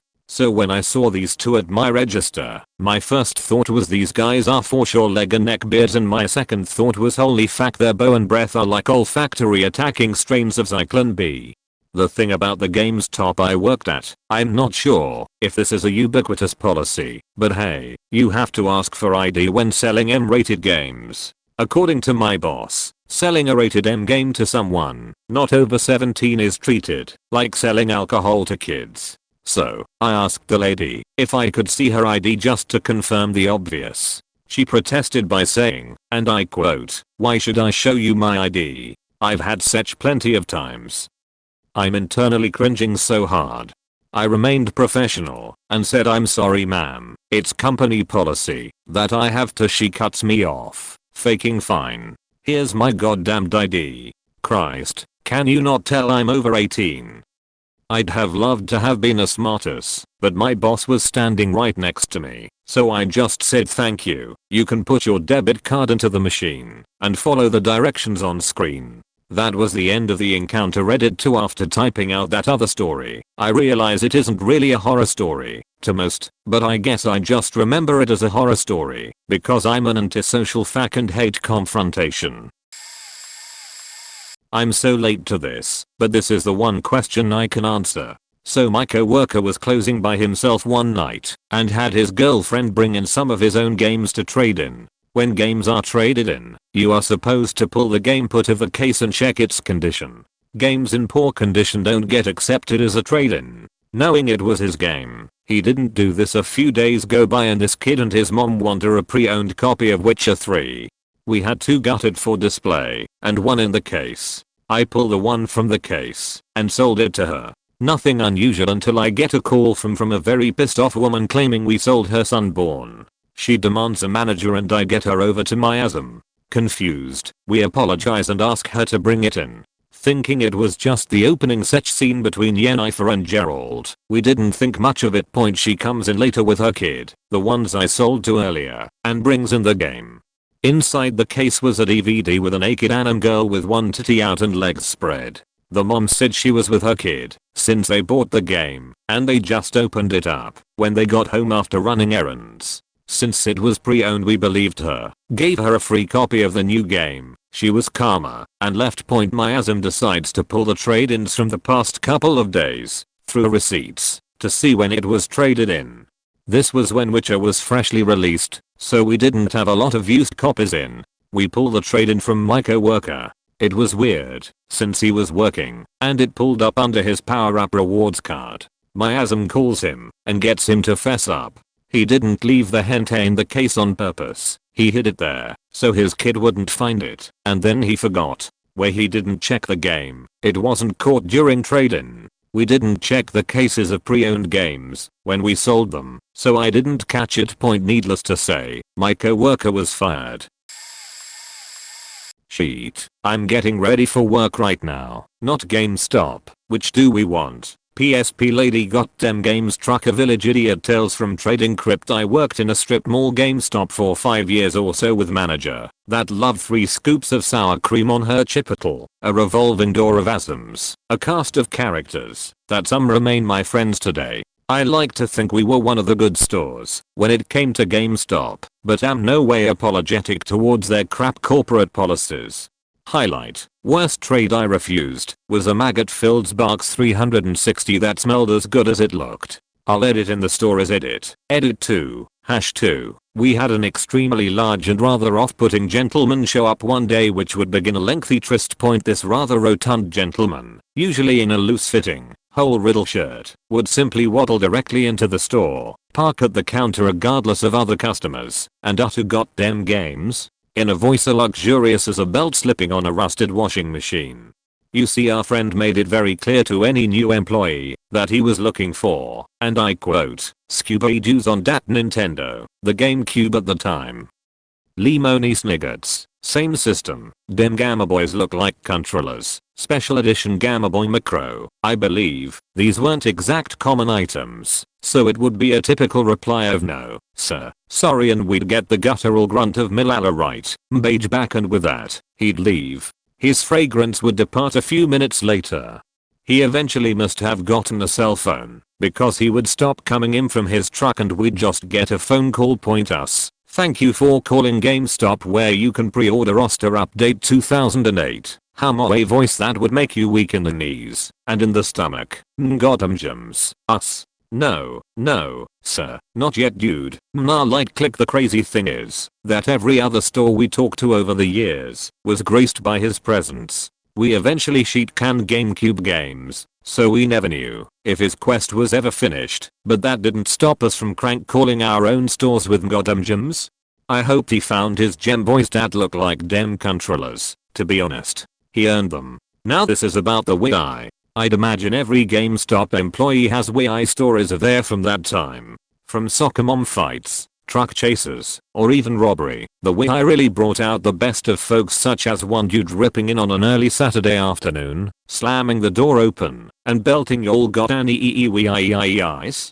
The store had about 5 customers and myself and another employee. We all blank stare. Luckily the other guy stated a simple negative sheet. Turning to his car, where an elderly woman is struggling to get out more, "Jit back into car, we are gonna insert next town over," and busts scissors back to his rusting book and peels out point. Buddy tells the still staring crowd dude's just upset he forgot to tie up his weasel, but that wasn't the village idiot. That was any given day. The village idiot was the dude that always cased us for Wii ice. He never asked directly, but always gave the 10-minute roundabout before getting to the topic. And not in a casual conversation way, but in a drawn out, come the fuck on, man kind of way. Well, after months of him, he finally gets the "yes, we have Wii ice" answer. It's late at night, 20 minutes before closing. Dude says he'll be right back. Comes back, we are ready to ring him up and be over him when he starts pulling out checks. That's plural. First, checks suck. Second, these are the old lady cats and flowers checks. Third, this guy isn't an old lady. We begin the exchange, where he tries to pay with 2 or 3 checks, and provides a state ID. So far, everything is clearing our wickets for approval, but the final step involves putting something into our systems or calling something, I forget. We rarely process checks, but the last step comes up declined. Dude was ready. He goes off on the tier of how everyone has it out for him. The man, the government, the GameStop, the Walmart. He just wants to play video games and have fun, on and on. We try explaining to him that we can hold it for tomorrow, but he's not having it. The rhetoric gets more incoherent and more hostile. My asm at the time, with no chill at closing, just stared, waited for a break, and said, "I'm calling the cops." Well, holy shit, this dude goes off. I'm a Milquetoast college kid and my asm has seen some shit, but not enough to get into a fight. We finally somehow get him out of the store with physically dialing the phone. As soon as he's out, I drop the store security gate, but I forgot to lock the door. He tore open the door and yelled some pretty bad shit at us. I don't remember specifics, just being real uncomfortable. He tried to come around for round 2, trying to lift our locked gate, until he realizes the cops are no shit on their way and he bolts. Cops show up, and we fill them in. Turns out this guy has been bouncing bad checks for quite some time, using a fake driver's license with his mom's ID number. His is suspended, and reselling the product for whatever. He's infamous for causing shit in the dumpy town north of us. Cops literally called him the village idiot. Luckily, since we had something he wanted, we had kept him long enough that other police could track him down. Turns out dude was 2 strikes into a 3-strike situation. A cow walker, going to the courthouse for paperwork, saw our good buddy, orange jumpsuit and all, heading to his final destination. My only time I ever had to actually call the cops on someone, and it resulted in them going to prison. I worked at a GS once for around 6 months during the holidays. More irritating than horror stories, but I got a few. One evening, a guy from my community college history class came in, recognized me, and we started chatting. It was fine, at first, usual nerd talk. He boasted about how he only ever owned 1 game at a time, and traded it in when he bought a new game to help save money. It was annoying, but I was used to dealing with talkative customers from my parents' shop, so I just dealt with it until he decided on his new game. I check him out and go to start putting up the stack of trade-ins from the day, and this guy just starts following me around, bag in hand, never shutting up. He started telling me all this BS about what perks GS managers supposedly got, that I really don't give a shit about either way. I swear, he must have gone on for an hour and a half afterwards until he left. The manager came up and told me afterwards if he ever came in again to let him know, so I could go hide in the back. Another time, my stalker found me again, after I thought I threw her off my trailer year before. She started showing up whenever she could figure out my shifts, but because of classes I couldn't really change much. Nothing ever came of it besides her trying to invite herself over when I was going home, and my manager let me hide from her in the back and leave through the back while she was there. Last, of course, was when corporate came in Christmas Eve to tell us they were shutting down our store. My manager was holding back tears the entire evening because they'd assured him back in October that wasn't going to happen. Cut to New Year's, and we were all expected to go in and help box up the store and clean the bay. I don't remember much beyond the mountains of dust under the register and the fact that I had a cold and a sinus infection at the same time and was very likely drunk on Dayquil. None of us kept our jobs except the ASM, and the woman from corporate who came to direct us was a real beach. Demanded we all be giddy off our feet at the mere prospect of laboring under her, then made us buy her a facton of Taco Bell. Not GameStop, but a pawn shop. There are so many stories. The customers are always so theatrical. It's like an interactive game I play every day. One of my favorite customers is a hooker. She comes in, always super loud, calls everyone doll baby, gives compliments, always has a guy with her buying her nice jewelry. We have regulars, mostly people with bad credit that need cash until payday. Most always pick up their stuff. They just can't get a loan from the bank. Some people like to yell, scream and threaten when you don't give them the money that they want. Let's say an item sells brand new at the store for $100. I'll probably be able to sell it for about $70-75. So I offer about $40. They get so angry. I'd say a good 60% of people don't realize that if you're polite, I'll do my best to get you what you need. I will not however try to go any higher if you call me a beach point, and for the love of God, just because I'm a woman doesn't mean I don't know about video games or consoles. Stop trying to tell me you have the newest games when they came out 4 years ago, or that it's a 1TB console and it's only 500 GB. 0.0. Don't get as much stolen merchandise as one would think. I would say that make sure you copy every serial number of any expensive item you buy. If it gets stolen, we enter every and all serial numbers and model numbers into our system. Our system is linked to the police. Once you make a police report for stolen goods, it scans the database. Yeah no. I've technically worked for Gamestop for 5 years. I've had years in between where I wasn't employed by them for my own purposes due to moving around. And in those times I've never really had a horror story. In 2 or 3 of those years I've worked near like within 2 hours or so away from Gamestop corporate. I think these horror stories are in really extreme cases. I've worked in retail for quite a while and the worst for me was when I worked at Sears, not Gamestop. For me the worst was when I was mistaken as a boy. I'm a female because of the way my hair was cut and styled at the time. And then my most recent was last year, but that wasn't even a horror story, just some dude trying to help his family pay the bills. And because he was over 18 he was able to receive cash, and I thought nothing of it. And then he came back later with his parents because they were upset he sold his PS4, and it was just something out of my hands. Because our policy and the customer and his parents left, and his father was like there's always a way in reference to them not having want their son to have sold his PS4 they gave to him recently.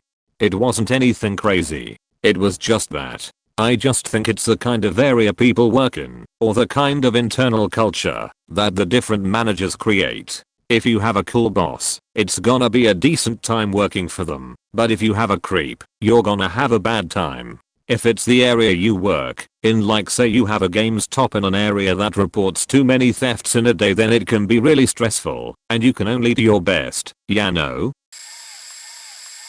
Didn't work at one, but was friends with everyone who worked a local game shop. They all had their little horror stories, but the worst one had to be the one girl who worked there getting threatened by a teenager's parent. The story goes as a teenager comes in with a massive pile of games, 100 plus games, but mostly older games from last gen, so the trade-in value was basically 25 cents to $1 on the high end. Checking all those games took at least an hour and some of them were also turned away because of being dirty or damaged. Total comes out for cash value to be less than 30 and like 75 in store credit. Teenager is kinda nervous, then goes out to the car and the dad comes in. Guy has easily 100 pounds and a foot on the girl and proceeds to tell her he wants at least $200 cash and she had to take them or there was gonna be a issue as he starts to try to come around the counter. Luckily right about then another customer comes in and the guy backs off and she tells him $30 or leave. He angrily throws the games back in the duffel bag and leaves. Then she calls the local GameStop and asks them, and that guy had already been there and didn't even use the teenager there. They had to call the cops on him and he left before they showed up. The final resolution of that story is all those games were stolen and that guy was going to every place he could to try and offload them and was getting more and more forceful at each place. He got busted at the pawn shop cause it was run by a former cop who held him at gunpoint after threatening him until the cops showed up. Former SM here. I have tons of stories. Here's a couple. Family that I see weekly comes in and buys a game that is packaged with Lego Ninjago or something like that. This family always abuse the 7-day use game return policy, so when they buy something new I double check with them that they know it new and can't be returned if it's open. 2 days later we are going through a remodel and I was up all night at the store because it involved taking the front door off the hinges. This meant I couldn't leave the store until the door was put back on and the store was able to be secured. I ended up not leaving until about 10:30 am. I'm gone not 5 minutes when I get a call from my temp Asm, another story, telling me the above family is causing problems in the store and being very loud. I have to go back. Upon arrival I'm greeted by Psycho Hossabeast and her husband. They say that they want to return the game and my idiot employee won't return it. I ask, do you remember that I checked you out a couple of days ago for this specific game and we had a conversation about this exact scenario? Psycho: yes. So? Me: well, I'm not returning it. Furthermore, where are the Legos that came with it? Psycho: they got mixed up with all of our other ones, so we didn't have time to pick them out. Can't you just give me a different game? I hate this place. Me: no, I can't. Psycho: give me your boss's number. Now. Me: sure. I gave her the number and I proceeded to call my DM before the customer could. My boss and I chatted. In the end she told me to exchange the base game for a different base game of equal or lesser value and to tell her she was banged. This was one of my many lessons that corporations could give to sheets about their random rules or policies. If a customer complains loud enough, usually they get their way too. I once opened up the hidden compartment of an older gen PS2 and I found meth, a meth pipe, and a razor blade in it. The box 360 cover had a nest of spiders under it where, when I lifted the cover, tons of little baby spiders started crawling all over everything. Not my proudest moment with the type of scream I produced. 3. Company was trying to push the digital form of their magazine Gamestop. They talked about how much it saves the company to not send out the physical forms. Little background. My store was #1 in my district for all relevant categories: pro subs, reservations, sales, pre-owned sales, etc. And we were in the top 10 of our region. Needless to say, my store was known to upper management to be a high performance store, and being the manager I was becoming better known as a top sales rep. Regional manager sends out an initiative that they want us to take out physical copies of Game Informer and put them in the back and not offer them to help drive digital sales. I'm a person who maintains his convictions and one is a sense of ethical treatment for my customers. I felt this policy was shady and a disservice to my community, so I refused. I was killing everyone in subs for the month, and I mean every store was at least 20 behind me. My district manager calls and asks how am I doing so well. I'll let her know nothing different at all. She asked if I put the magazines in the back. I told her no, and in fact, I'm heading to a different store to grab all of this. She asked that I do it and I refused. I told her that, if my current numbers are any indication, physical copies sell. We argued for a while, until I finally relented. I said I would put them in the back. I didn't. I just sold what I had left, and didn't grab more. My numbers started to tank. She called panicking, because my store helped carry her district to #1, and she was losing it. I told her why, and she promptly brought me 2 stacks of mags and our numbers went back up. I also sent an email to corporate letting them know of my stance and thoughts on the policy. Apparently the RM was not supposed to do this, and we ended up putting them back out with a sternly worded email from corporate stating that we are to offer all versions of our products, no matter what, and to bring it to their attention if we are told otherwise. I have more, like my employee being caught stealing, but this is already too long. Female here. To preface, worked at a GameStop my sophomore year of college. I didn't have any wildly outlandish experiences, but I did have a lot of uncomfortable moments. My first day on the job, I was training with the ASM and a group of guys came in and started speaking Spanish. I didn't speak any Spanish, but the ASM's dad is from Mexico, so she understood. Apparently as they left the store they called me a hot piece of meat. Later on in the year one of the seasonal coworkers was talking with me while we were ringing up a line of customers and said that he had spoken privately with our boss and had gotten his permission to ask me on a date. That was a very awkward conversation to have in front of lots of people. Had one kid call the store around closing time one night and ask for the girl that was working. He said he had been in the store earlier that day and noticed me, so he had called the store to ask me to go ice skating with him. I had seen hundreds of people that day, I really had no clue who he was, so I politely declined. Last one is probably kind of cute, but a guy who had just gotten promoted to our new ASM was working with me on my last night in the store, and as a parting gift he gave me a plush companion cube. I don't know if it was meant to be a way to express that he was interested or if it was just because he was a super nice guy, but I definitely still have the companion cube because it's adorable and that was a really fun job. Edit. One more. I played a lot of MTG at the time, but mostly with friends on campus. I only ever went to one release event, and I had done pretty well for myself in the tournament, but I didn't win. 6 or 7 months later a guy walked into GameStop, and as my coworker is ringing him up, he looks at me and goes, "You're that girl from the Theros release." I knew I hadn't seen the guy or played against him that night, so that was also pretty uncomfortable. Used to work at GameStop. The job was the biggest horror story. Never saw anything like the top comments, tbh. but I mean we had to do some infuriating / shady shit. However, I worked at a non-Gamestop, local game store, and holy shit, lem tell you about McG. We had a guy come in one day, scratching a bunch, looked generally dirty / gross, and had these creepy AF contacts in. He was really nice, despite all the otherwise off-putting things about him, and told us he had had his OG PS3 spark a little bit, smoke a little bit, and lose video output, but retained power, and would output audio. He asked if we did console repairs, and I wasn't sure, so I called the owner. She said yeah, and I told him as much, so he left his PS3 with us, handed it to me, and I full on grabbed the thing, holding it to my chest and everything.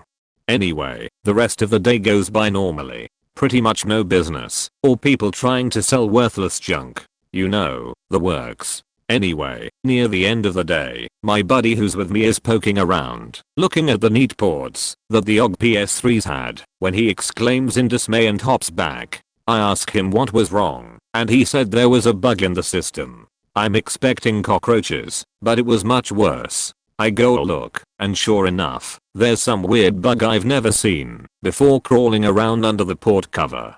I don't know what it is, but it looks disgusting, so I'm like poking it with a Sharpie, hoping the ink poisons it, and it dies or something, when another buddy, that was keeping me company says a little bugger, looks like a bed bug. I thought bed bugs were just a myth, but a short Google search later, and I was feeling very uncomfortable. I shrink wrapped that lost cause of a PS3 like 4 to 5 times, and those little fakers still took 3 weeks to die. I washed and dried my clothes the minute I got home, and was really uncomfortable for like the next couple of weeks, but I thankfully never got bed bugs. Just talking about this makes me anxious as shit, though Point Game Store was shit and thankfully those guys are out of business. They gave me the opportunity to pay the rest of my probation off, long story, for another time, but they were pretty shady and clearly didn't have any love for games, and were just trying to sell as a business. They didn't treat my friends well either. But yeah, fuck bed bugs.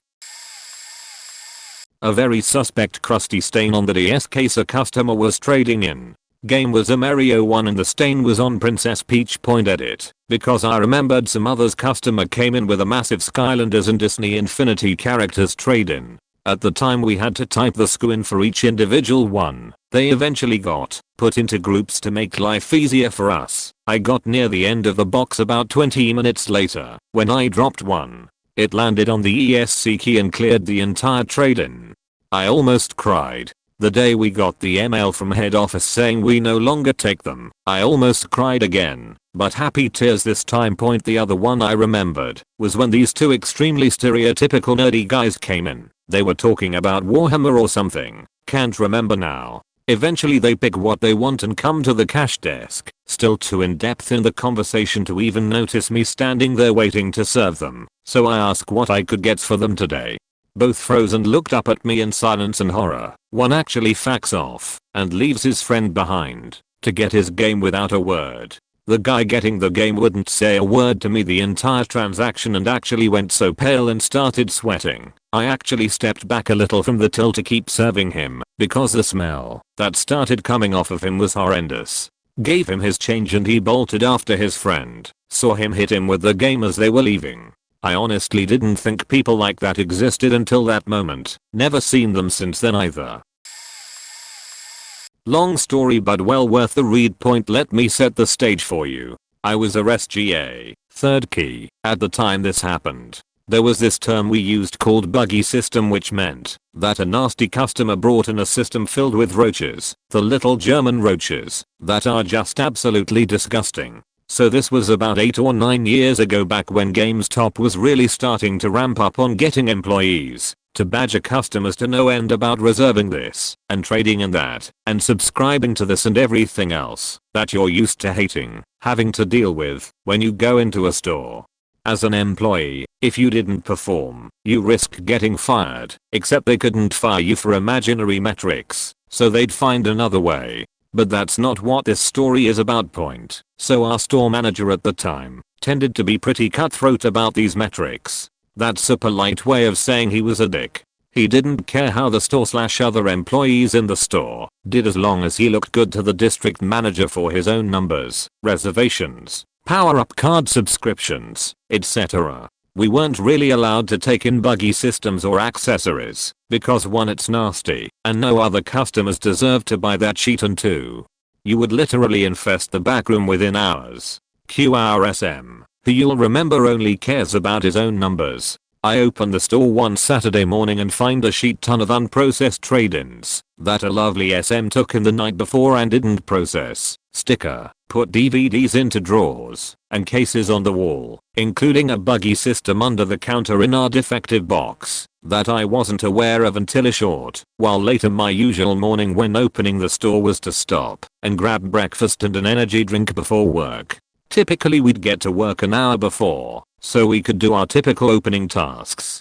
This is how the next 8 seconds happened. After being in the store for about 15 minutes, I took a swig of my can of Monster Coffee energy drink, sat it down on the counter, turned around, grabbed 3 empty game cases I had just processed minutes before, walked over to the Xbox 360 wall, put the cases on the wall, walked back to the cash wrap, picked up my can of drink, and brought it up to my mouth. Now remember, this has all happened in the span of 8-10 seconds at most from when I last took a sip of drink. Before walking away, I took another swig of coffee goodness, and then the realization hits me that something within the can has entered my mouth that is not coffee goodness.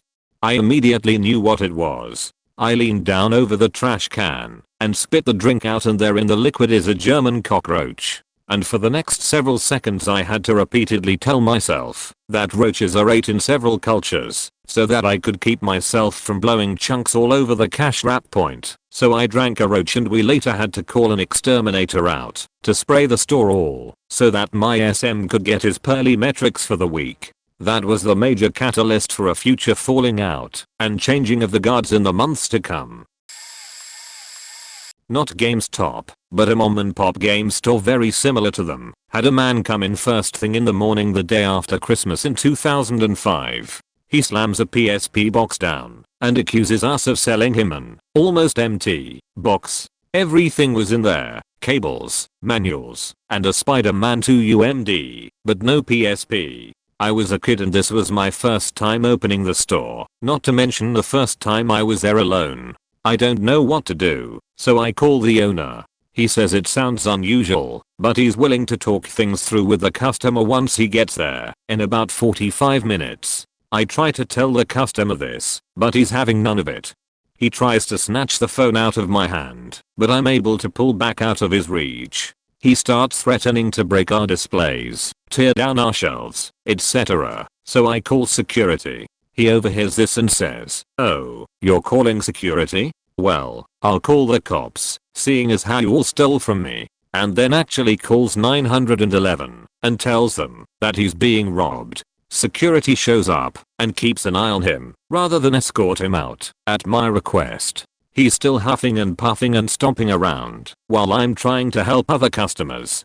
Police show up and he immediately starts getting aggressive with them while telling them why he called, essentially demanding that they arrest me on the spot for robbery and deceitful practices. It's at this point he pulls out a veritable album of pictures he has apparently taken and printed out of his 6-year-old daughter crying over the empty box. The owner shows up during this and was immediately skeptical and asks the guy if his first thought upon seeing his daughter so upset was to take a couple dozen pictures of her crying instead of, say, comforting her.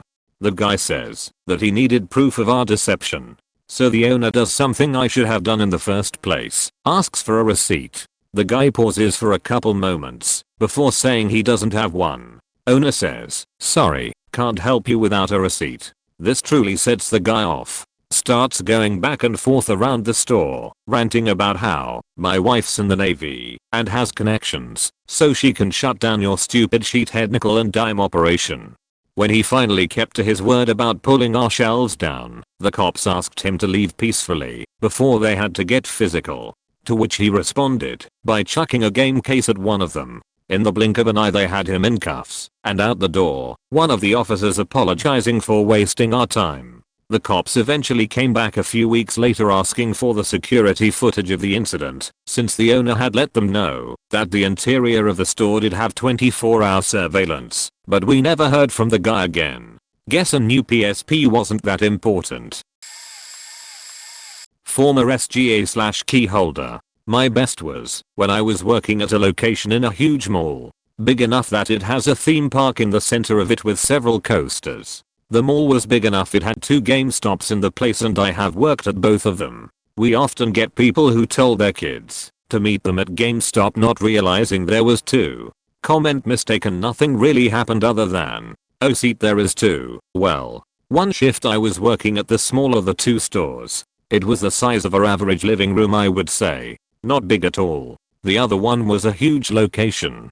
I got a call from our sister store asking if we had a kid by the name of Timothy, random name. Having worked at a theme park before this job, I could yell rather loud. So I did just that. I shouted, "Is there a Timothy in the store? Once again, is there a Timothy in the store? Your parents are looking for you." I'm eyeing all the kids in the place and none of them are acting more than a look at me cause I'm yelling reaction. I call out a few more times.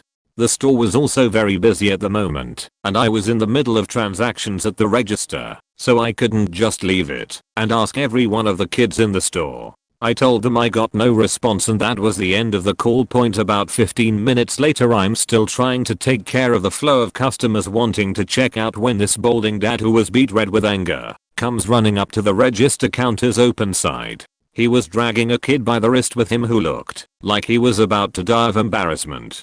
Next thing I know, the dad starts screaming his head off like he was a high pressure air tank that just had the valve blasted wide open to let out all the air. He is tearing into me on how his kid was scared shitless and afraid cause he was alone in the store not knowing where his parents are, and how it's my fault that I didn't not notice that or even attempt to find him when they had the other store ask that I should be fired and beaten to a pulp cause his kid was scared and alone.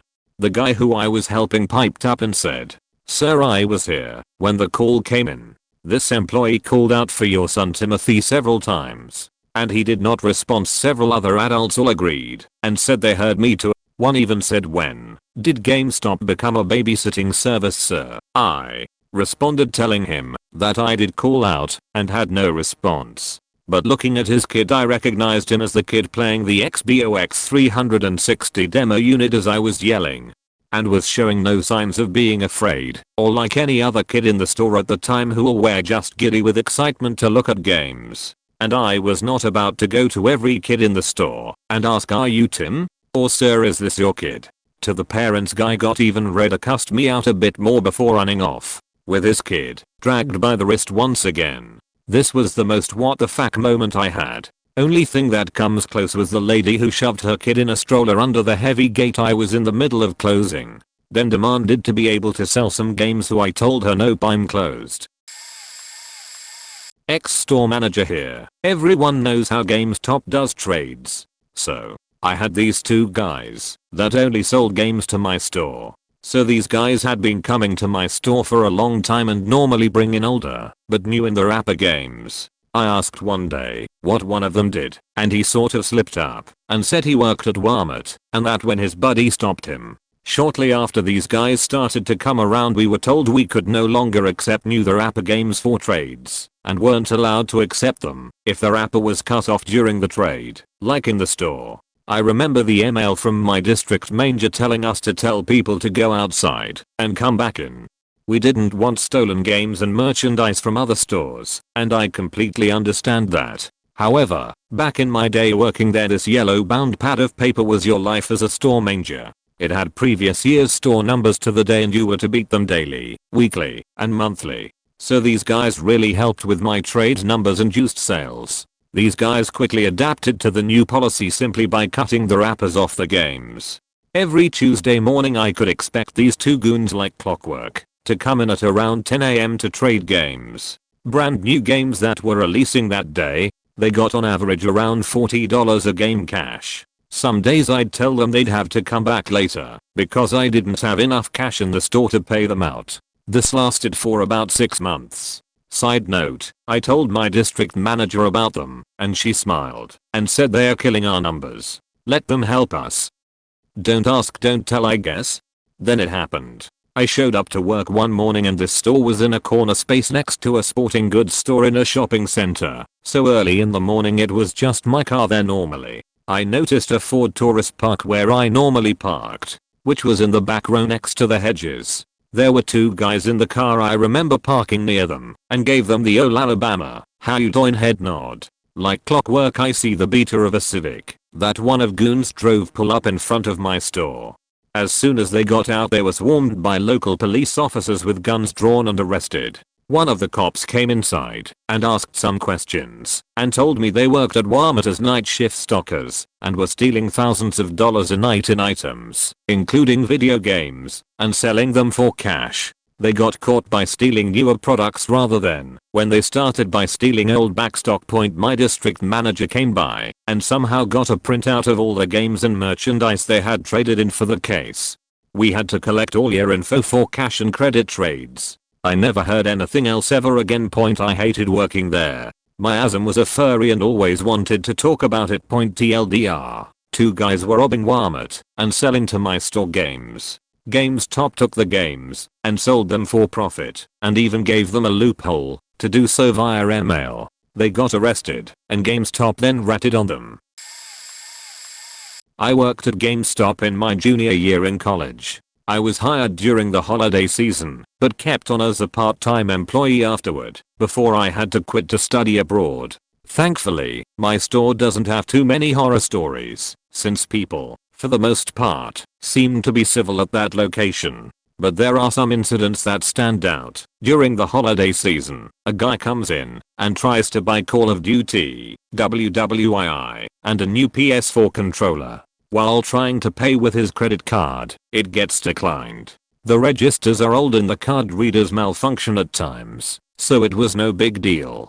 I was in the midst of explaining this to him, while also trying to get him to insert his card again, when he reached over the counter, grabbed the bagged items from my hand, and bolted. I just stood there in shock, while the store manager rushed out to try and get the license plate number. Under normal circumstances, petty theft of small items, especially the unlocked items close to the door, were no big deal, but these items were worth over $100, so the police got involved. I didn't get hurt, thankfully, but could only imagine how much worse it could have been if he had a weapon.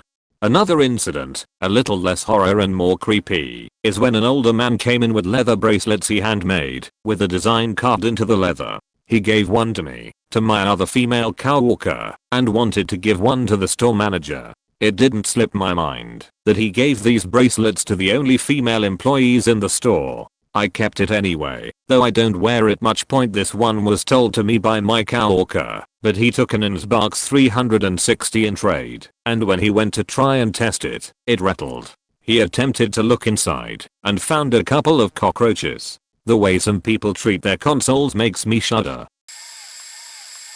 I've been waiting to tell this one. Was working at a GameStop back in the day. We had a display with the Donkey Kong game with that awful bongo attachment. Don't remember what it was called. Annoying as hell with the music cranked up and kids smacking those damn bongos all day. So one day a mom drops off a little sheet bag kid, probably about 10 to 12 years old because hey, free babysitting. He stands there for what must have been 2 hours or more, banging on those effing bongos. We couldn't see him from the counter, but we sure as hell heard him. Mom shows up about 5 minutes after closing. We kept the door unlocked, just for this pair of assholes. We usher them out, lock the door, and, by sheer luck, happen to glance over where the kid had been standing. There's a pup on the floor, a log, a turd, a loaf, a 6-inch long piece of dark brown sheet. That kid had to go, didn't even ask us to use the bathroom, just dropped a deuce right on our floor, and kept smacking those bongos, like they were just the most important thing in the world. And, of course, the floor over there was carpet, not easy clean linoleum like the rest of the store.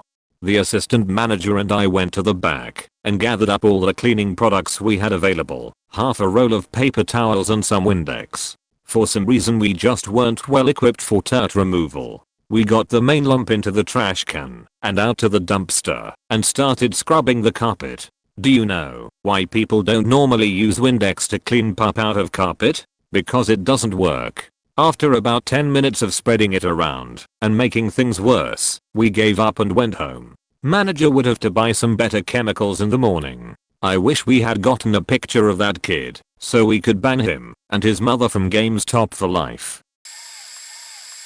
Not Gamestop, but worked electronics during Christmas in one of the two superstores here in the USA. It was this past Christmas, 2018, and I dealt with plenty of parents. I was the only female in electronics and was only 17. I was only ever on my own twice. The second time I was on my own, end of November before Black Friday, I had a guy in his 40s and his wife come up to the counter. They were wondering if I could open a TV mount to see if it had anchors. I told them I couldn't unless they purchased it, but assured them if it didn't have it, I could issue an immediate refund.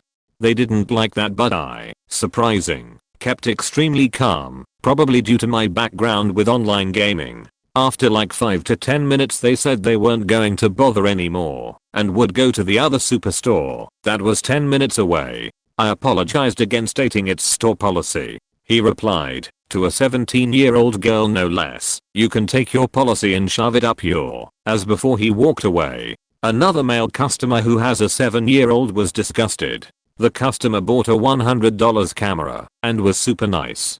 Another one was the week of Black Friday. We had maybe 40ish of the Spider-Man PS4 bundles, the $200 PS Slim ones. I live in an area with a lot of Orthodox Jews. I don't have anything against them, it's just they tended to have a lot of kids. I was tasked with pulling them from the back and selling. I had a co-worker with me. I had asked if there was a limit and told no. Found out after I had clocked out there was a 2 per customer limit. 2 different guys had come it. One bought 3 and the other bought 5. My coworker bought 1 on his break, and I bought 1 after I clocked out. We maybe sold 12 that day, Monday, including my coworker and myself. Black Friday rolls around, and I'm shoved on phone duty. 99% of the calls were about the bundle that we had been selling all week. None of my store in the entire state had them. I had to be the person to tell them no. I got verbally abused about every 5 calls. It wasn't bad, since I pretended they were a squeaker, but still annoyed and uncalled for. Sorry you didn't think ahead, Karen. Worked in a GS last year and had a father come into me with his son, about 10 years old, after purchasing a cheap €40 Turtle Beach headset saying it didn't work. The box it was in had been torn to shreds and we normally could not return stuff in that condition. I proceed to test the headset, because if it was broken I would replace it for them and shrink it from our system point. There was not a single thing wrong with it. I tested it with my phone at first, and then when the father got angry that I did not test it with a PS4 I tested it with one of those instead. Still not a thing wrong. He would not believe me, so I brought him out the back to try it for himself, and after he was done he seemed to get angrier. After returning to the shop floor with him, I tell him there is simply no way I can return it as it is still in perfect working condition, and this is where the sheet hits the fan. He starts roaring at the top of his voice saying this product is not what we wanted, and I want my money back. I'm the customer, and I'm unsatisfied, and I demand a refund. Somewhat along those lines. I keep repeating that there is nothing I can do. I was still new, so was told that I should not return stuff like this. There was also no manager that day. He keeps roaring, and I can see his son get really upset. He even started tugging at his arm trying to get him to stop. I was really flustered and did not know what to do, but keep repeating myself. He took my name and said he would report me to head office and that he would be back to talk to my manager. I don't know if I ever got reported, but he did come back, and within minutes my manager refunded him and just told me it's not worth the hassle to deal with people like that. If only I had known that before he brought me to tears. Edit, TLDR, father, with his child, tried to return perfectly working cheap headset. Father proceeded to roar at me and nearly bring me and his son to tears. Threatened to report me. Manager just replaced it days later to avoid hassle. I was an assistant manager at my store for 3 years, but before I left we had 2 incidents that I will never forget. To preface this first story, I have to state that my store is located near a karate studio, so we obviously have a lot of unsupervised kids doing all sorts of shit. During a pretty normal weekday afternoon, we didn't have any other customers in the store, and I was just receiving products from corporate and 3 kids walk in. I recognize them from the karate studio and don't really pay them much attention, as all they really do is look at all the rated PS4 games they can't buy, but still ask me if they can buy anyway.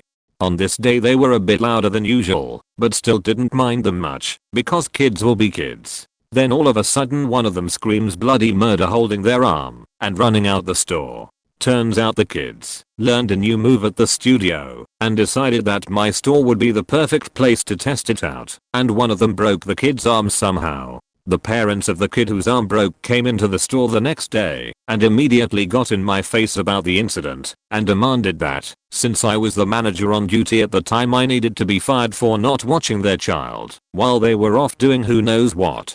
I didn't get fired because I made a copy of the security camera footage proving I was in no way responsible for the broken arm too. This one is far worse than the first in my opinion. After I got back from having a day off, I see Ian's box 360 trade-in box in our defective room with a ridiculous amount of tape around it as I'm opening the store. After doing the usual opening rituals, including the pointless conference call that could have been an ML, I go to check the box out. We always had people bring back old, broken and disgusting merchandise for trade, but to see this much tape being wasted on one box caused me to worry. Once I opened the box, I was hit with a putrid smell of cat piss and garbage that had been sitting in the sun for 3 days. Once I regained my composure after having been hit by that smell, I investigated the box, and it indeed was as box 360, but with about 6 to 7 dead roaches scattered about the box. I tell my district manager about the system, and he tells me it's okay to shrink it out and toss it in the garbage where it belongs. When I get back into the store from that and sit down at the desk in the back, I see a live roach dart across the wall behind the desk and my heart sank. We ended up having to deal with the roaches in the store for 3 months and ended up bringing them home somehow to suffer from. Turns out the system was a return that one of the part-timers took in without opening the box because the customer said, quote, it didn't work when I plugged it in. This entire ordeal could have been prevented if the part-timer would have just opened the box to see this and realized the customer switched it out for the working one I sold that customer the previous day. It still angers me to this day about how several months of not being able to escape the hell that is having roaches just because someone didn't take 1 minute to open a box and refuse the return.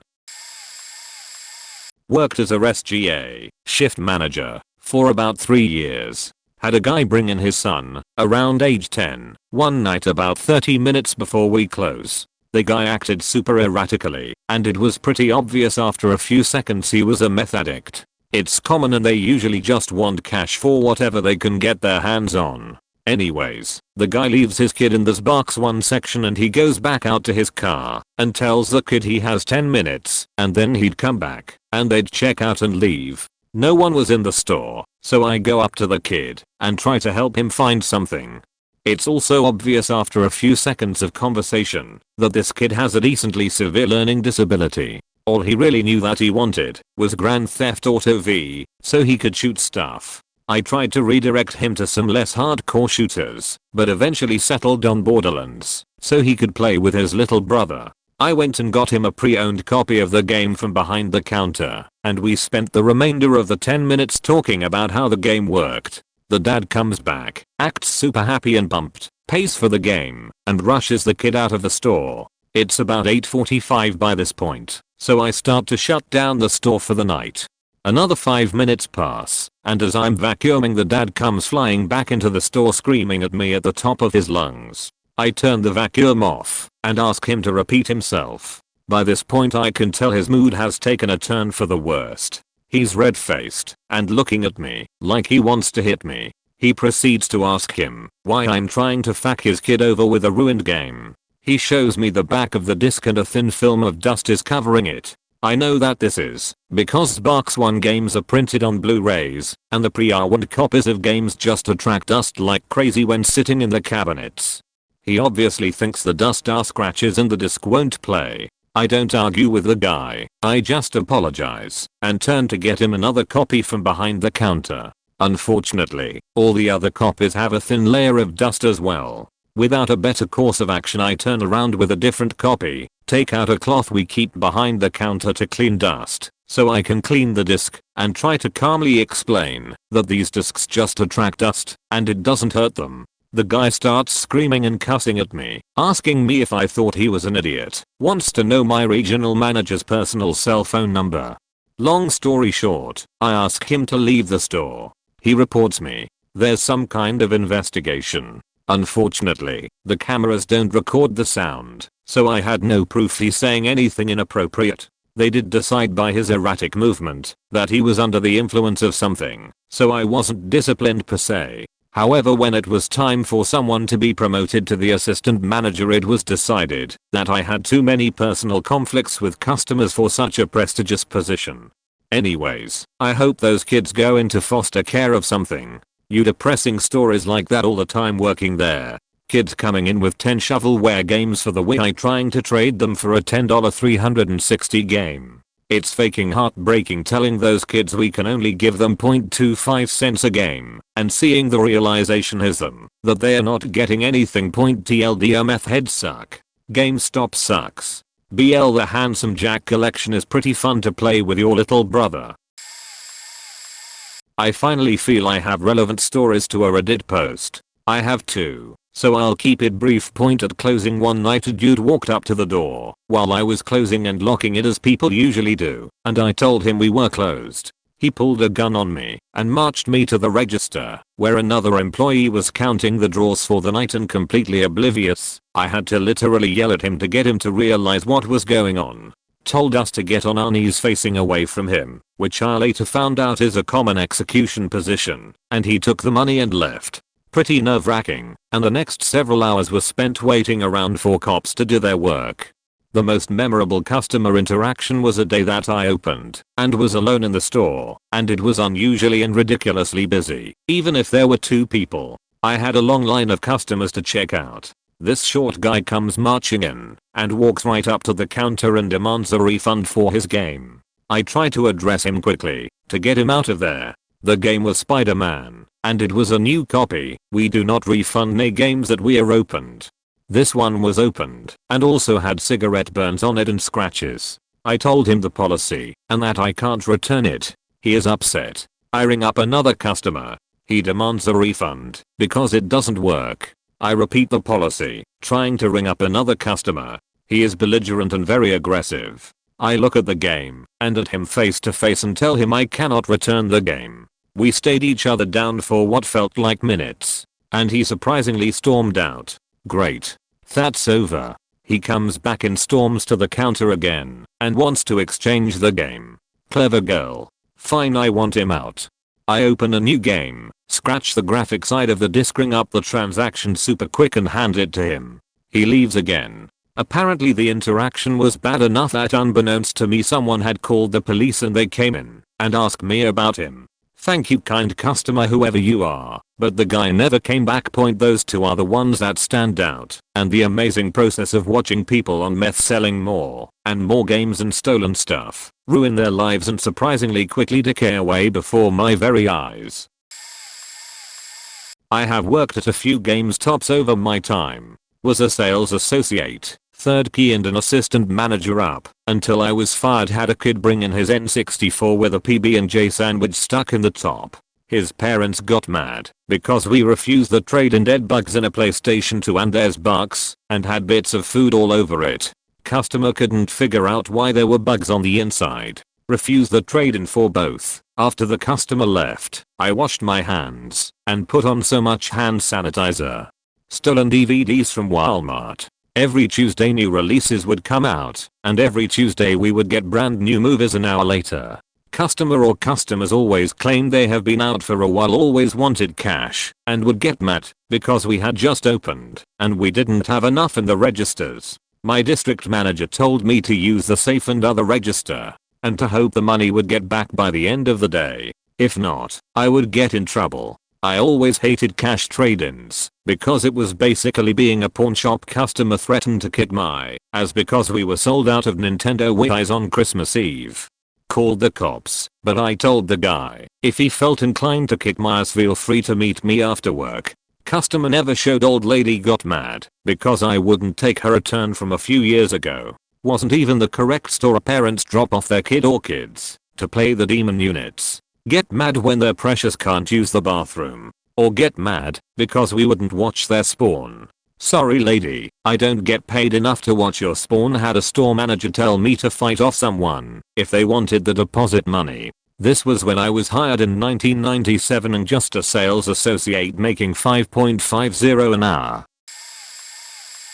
Did a seasonal position for a mall. Gamestop. Only time I worked for them. Never applied again. Worked less than a total of 24 hours for them around Black Friday Christmas time. If you get a job there, learn the register and stick to that sheet cause it's the only way they're keeping you after due to sales you made on your employee number. They don't tell you that, or at least didn't tell me that. Story part of post. Close to Christmas time. I'm the guy you ask questions and watches for shoplifting. Let me preface this by saying this. I don't know what this person was thinking and if they were racist or just didn't trust young people cause they were older.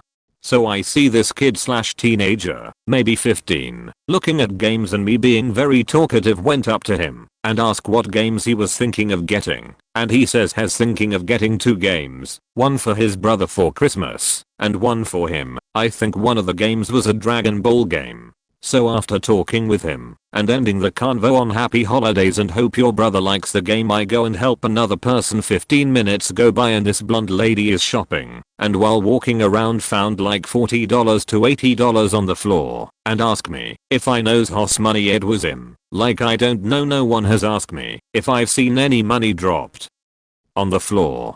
She keeps mentioning during this time people probably think I'm stupid for saying anything and that I should have kept the money, but it's holiday season and she felt wrong if she did. She said that like 3 times. So I tell her let's go and ask the regular staff up front what to do cause, like I said, less than 24 hours on the job in total over like a 2-month period of time. I called multiple times to get more hours, and the last time I called they informed me all work was done and I wasn't chosen to stay. Regular staff says same thing. No one said anything about money and she could leave it with the mall cops or keep it in subtitles.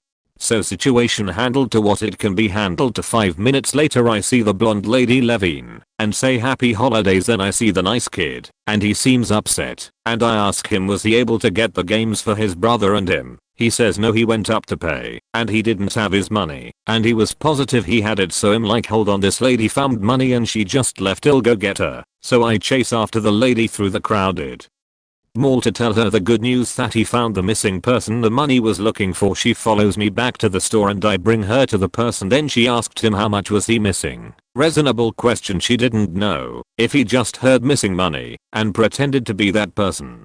Kid tells her the magic number she needed to give over the money. Then she asks him if he was lying just to get the money and kind of made him promise that he wasn't lying. This part of the convo took way too long, like lady was gonna give the money to the first person that said it was this. Now she wants this kid to swear on his family's honor as mall shoppers that he wasn't lying. So I gave the kid my verbal support during this interaction, cause I can kinda see the possible subtext that was coming out of this lady and where it seemed to be heading. Bad ending for the kid.